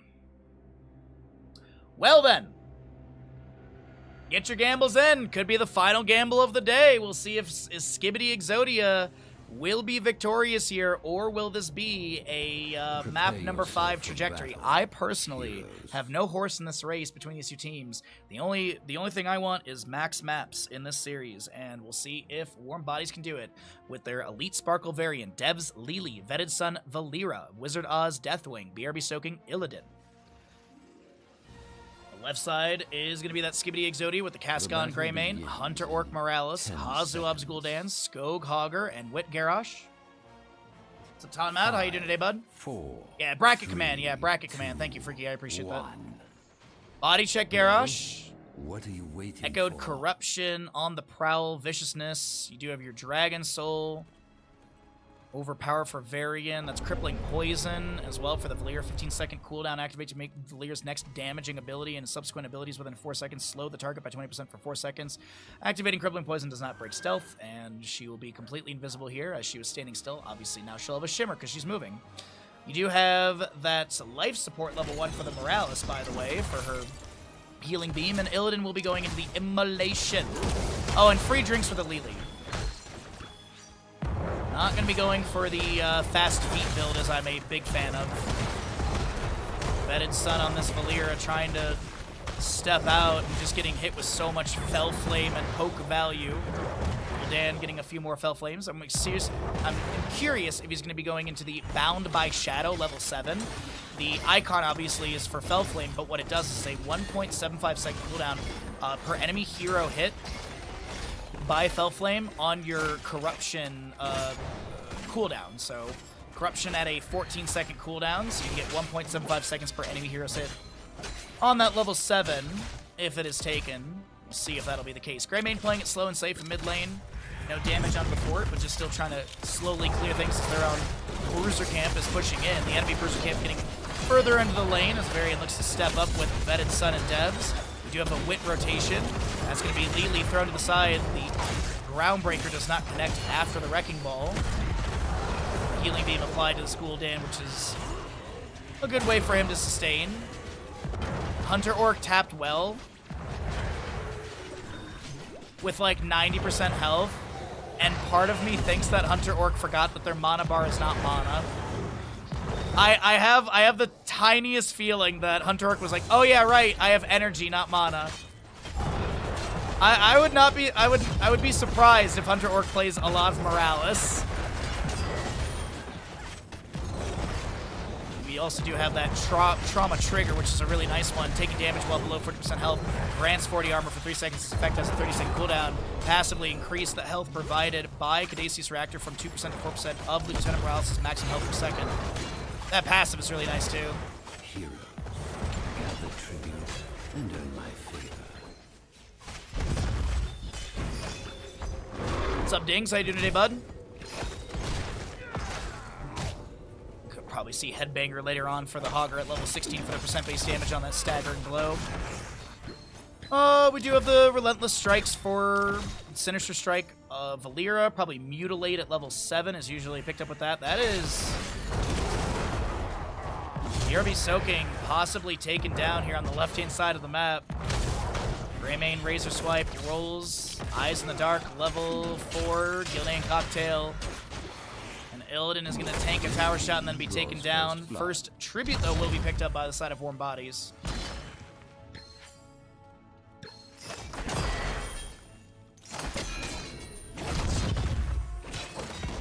Easy Throw Dynamite goes out as well. Deathwing chunked a little bit by Gul'dan. He does have that Echoed Corruption, so he still needs the 40 stacks. He's just going to be going into the Hunger for Power, okay.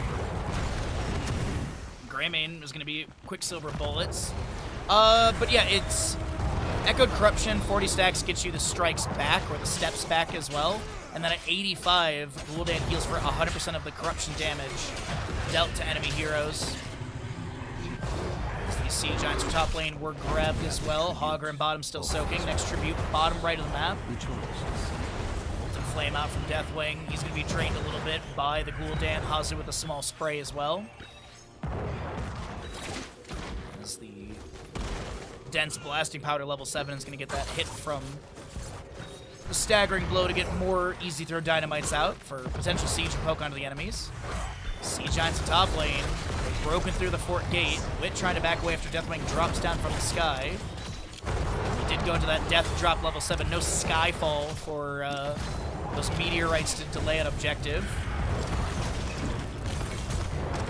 Top lane fort is looking like it'll be slowly but surely taken down. Skibidi Exodia with not a bad start here. Now they have passive experience gain. They have the slight structure experience gain as well. Hogger in bottom lane up against the Valera. She's going to be able to get a handful of damage into him, but has to use the Sinister Strike to back away. There's that Mutilate, as I mentioned as well, level 7 for her. Illidan with the Unbound, looking for those sweeping strikes through enemy heroes. He does get the ability passively when taking this to be able to get the Swift Strike over the Sweeping Strike over the walls and terrain. But once you get that 15 mark or stacks, you're able to get a secondary charge. More mobility for the Illidan, as this will be 10 talent tier coming up soon. Let's go ahead and cycle through the other numbers. 25 stacks to the Gul'dan of his 40 or 85, however we want to look at that one. 15 to 60 stacks needed for him. How does passive experience gain work? You get experience when a structure is taken down, and then when a major structure, forts and keeps, are taken down, you are then given a more passive experience gain from that. The percent, I don't know off the top of my head. Someone in chat might know that. But effectively, you can see right here, look at the passive experience gain. You can see that it's going up faster on the left-hand side because of this top lane fort being taken down. You also have 750 versus 125, and that's because more structures have been taken down, like fort gates. Fort gates and towers, they give you, the structure experience gain, but they don't add to that passive. As I mentioned, keeps and forts are the ones that give you that passive increase. Hopefully that explains it. Loss in this top area is going to be contested a little bit, but it does not seem that Skibidi Exodia will be able to grab this. We also are going to be seeing that Morales going into medevac. That is a bounty attempt on the left-hand side. It is Hunt, Illidan, and Valera, which is, you can only claim one of the 2 bounties. You can't do 2 bounties in a game, so they'll have to choose after this game. If they win, Warm Bodies will have to choose. I guess if they lose too, they have to choose which one they're going to get half credit for. But I guess half credit ones can be attempted again, if I remember the rules of the tournament correctly. This is going to be 2 out of 3 tributes for both sides. Valera looking to steal this camp with the left. Will she be able to get it in time? Yes, there is not going to be any scouting of this, as Boston top lane is being worked on by Greymane. We'll be Illidan and bottom will be taken down. He had no hunt target to get to, nor did he have hunt actually. It was still on a 7-second cooldown or something. Siege Giants with the top lane are grabbed, and they will get a few boulders thrown in, and that'll be probably managed by Greymane after he finishes up the boss.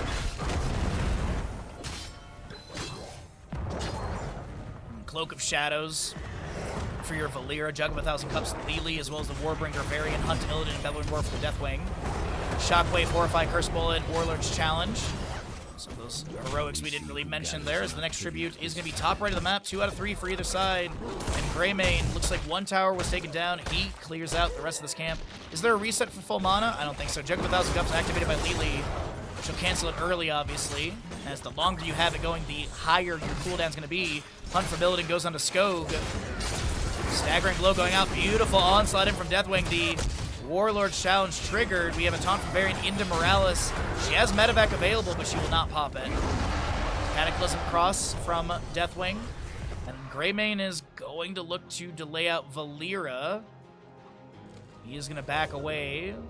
She'll pop into her Vanish. Get a little bit of damage on the Greymane. I don't think Cascon's dead. I might be wrong on this as Illidan rotates in and will be able to assist in the kill. Lili gets the channel and Illidan is immediately just rolling through this top lane fort. We do have bottom lane fort taking down. The Bellowing Roar pushes Garrosh back, but the other allies were already starting to back away. Top lane fort taken down. And now you can see, here's the experience breakdown. You can see as these structures go down, you can see the experience at the bottom of your screen, if that explains things visually better for you as well. But this should be mid lane fort. Ooh, maybe it's not going to be taken down. Mid lane fort still looking good. Illidan currently working on top lane keep. First bullet into him. Illidan diving back onto the keep. He's in a really bad spot right now, and he has no way to hunt. Actually, he does have hunt, but he's not going to get the trigger in time. Deathwing drops down from the sky as well. BRB soaking is in a really bad spot. He's not going to be able to hunt out alive. Yeah, he needed to do that about 12 seconds, or sorry, like 10 seconds ago.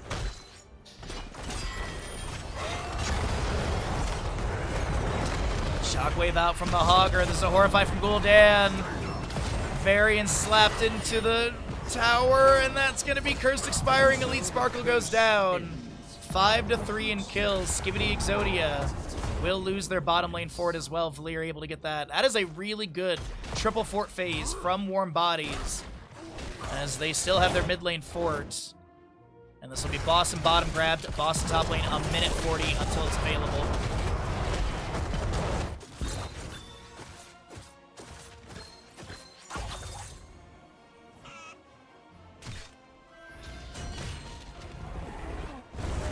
Molten Flame into this wave.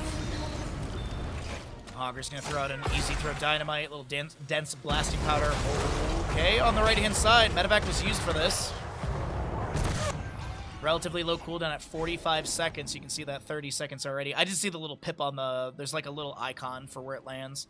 So I did see that. Alrighty, well, top lane Keep is taking some damage, but Gul'dan will have the rotation for this. He does have his steps or strikes back with the 40 stacks, but now he's looking for that 85 for the damage dealt, returning his healing. And Ruinous Affliction very close. We actually have 16, slightly faster on the right side, probably from the passive experience gain, and a little, yeah, from minions as well. Look at that, about a 2,000 deficit. Passive experience is still a little bit trailing, making up a little bit, but I hear that, yeah, I was gonna say, I hear the medevac.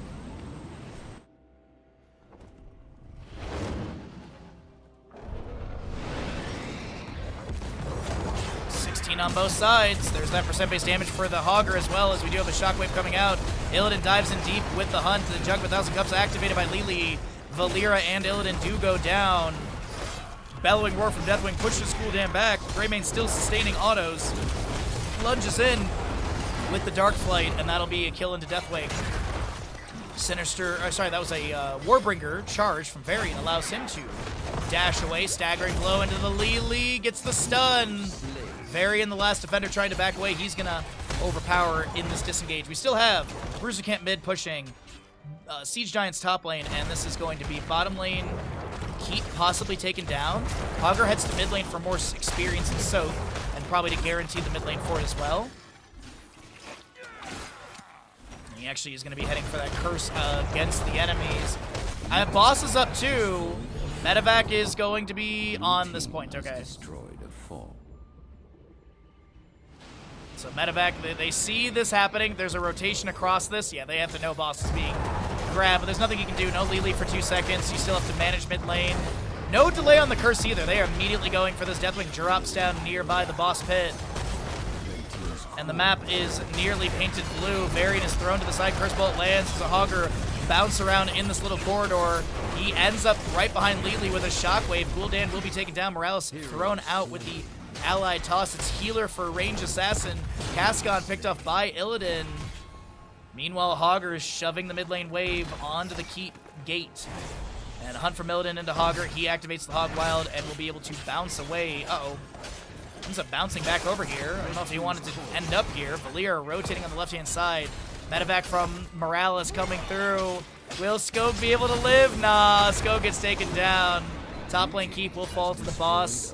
And this map is looking really good for Skibidi Exodia post this curse phase. Now, of course, they're not going to be able to end here. They lost a few members, but they do get more structures off the enemy. And what do we have setup-wise? 30 seconds on this cam, 28 on that. Yeah, 55 for this. Are they going to just try and go for core with Garrosh and Morales? No. Enough. I was going to say, boss has gotten this core down to 45%. I feel like they have Medevac and 9. I kind of want them to go for it, but I feel like it also could be a throw if they do that. What's the range? I think you have to be about 50% into the map for Morales and Medevac, right? No.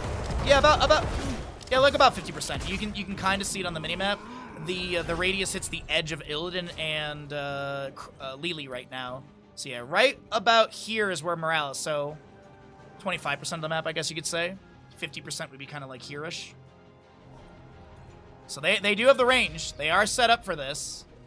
They're gonna go for a core call with Medevac, I think. Unless they're gonna wait 45 seconds for a boss. We do know the next curse is right here. Skibidi Exodia not showing on map for quite some time. What vision do they have of the enemies? They see Deathwing top lane. Varian showed from mid for a second. Looks like the game plan is go boss when it's available. Choose a talent. 20 talents here on the right-hand side during all of this. You have nowhere to hide. A true global for Illidan. He has no limit on his range. The only limitation is just what the target. But he also can now see targets below a 30%, 25% health. That's a huge dive onto this Morales. She will not be able to get the Medevac trigger. Warlord's challenge, Jug of a million cups from Lili as well with her level 20. Glory to the Alliance. You do have that Vanish. That subtlety, or no, sorry, elusiveness for the Valir as well. Deathwing has his Destroyer's Rampage and nowhere to hide for the Illidans. We do have Illidan now looking to back away. Hogger is currently trying to end through mid. Gather tribute Through top? or face my curse. What is Hogger trying to, is he literally going to try and end through top lane? No way. Keep is taken down. This is a little sketch. Hogger is Hearthing. He's got to find a better spot to do that. Did it all fall apart? It looks like it really did. Taunt. And that'll be Gul'dan using his panic button with the Demonic Circle level 20. Hazu able to back away. Hogger's here. Elite Sparkle's low. Morales is back from death with a grenade. It's going to be cleansed away by Lili. Let's go. Elite Sparkle low. So is Wizard. Hogger no control onto so many enemies. Jug of a million cups denies some of these kills, but it will be Deathwing taken down. Illidan, I think they're going to try and core call this because they're anticipating the enemy to medevac towards their core. So, hunt from Illidan, Warlord's challenge, Shockwave from Hogger. Morales is calling for core. Ladies and gentlemen, Murky Mains and Silly Summers, we got a core race! We have got a core race on map number 4. Who's going to come out on top of this? Is it going to be the right side? It looks like it's going to be left side taken down. Garrosh is trying, staggering blow. 7-5, 4. Oh my god, are you serious? 1%!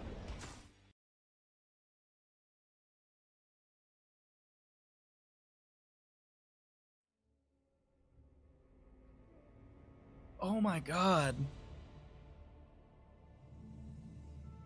Oh my god. I thought they had that. Oh my freaking gosh.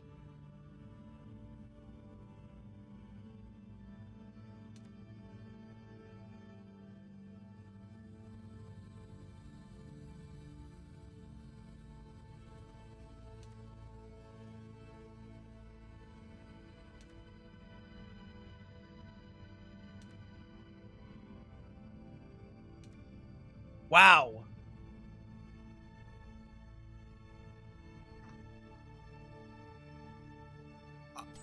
I'm literally at a loss for words.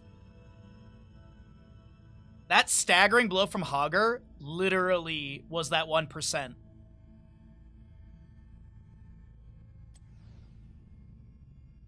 Absolutely wild. Well, unfortunately, everyone, that is going to be the end of our stream today. We do have the Twitch Gamble and everything paid out, and that was 3 best of 5s. I am going to get out of here. Bandit and I are going to go enjoy our afternoon. I've got D&D later on. I was like, oh man, my streaming is going to be so close to D&D.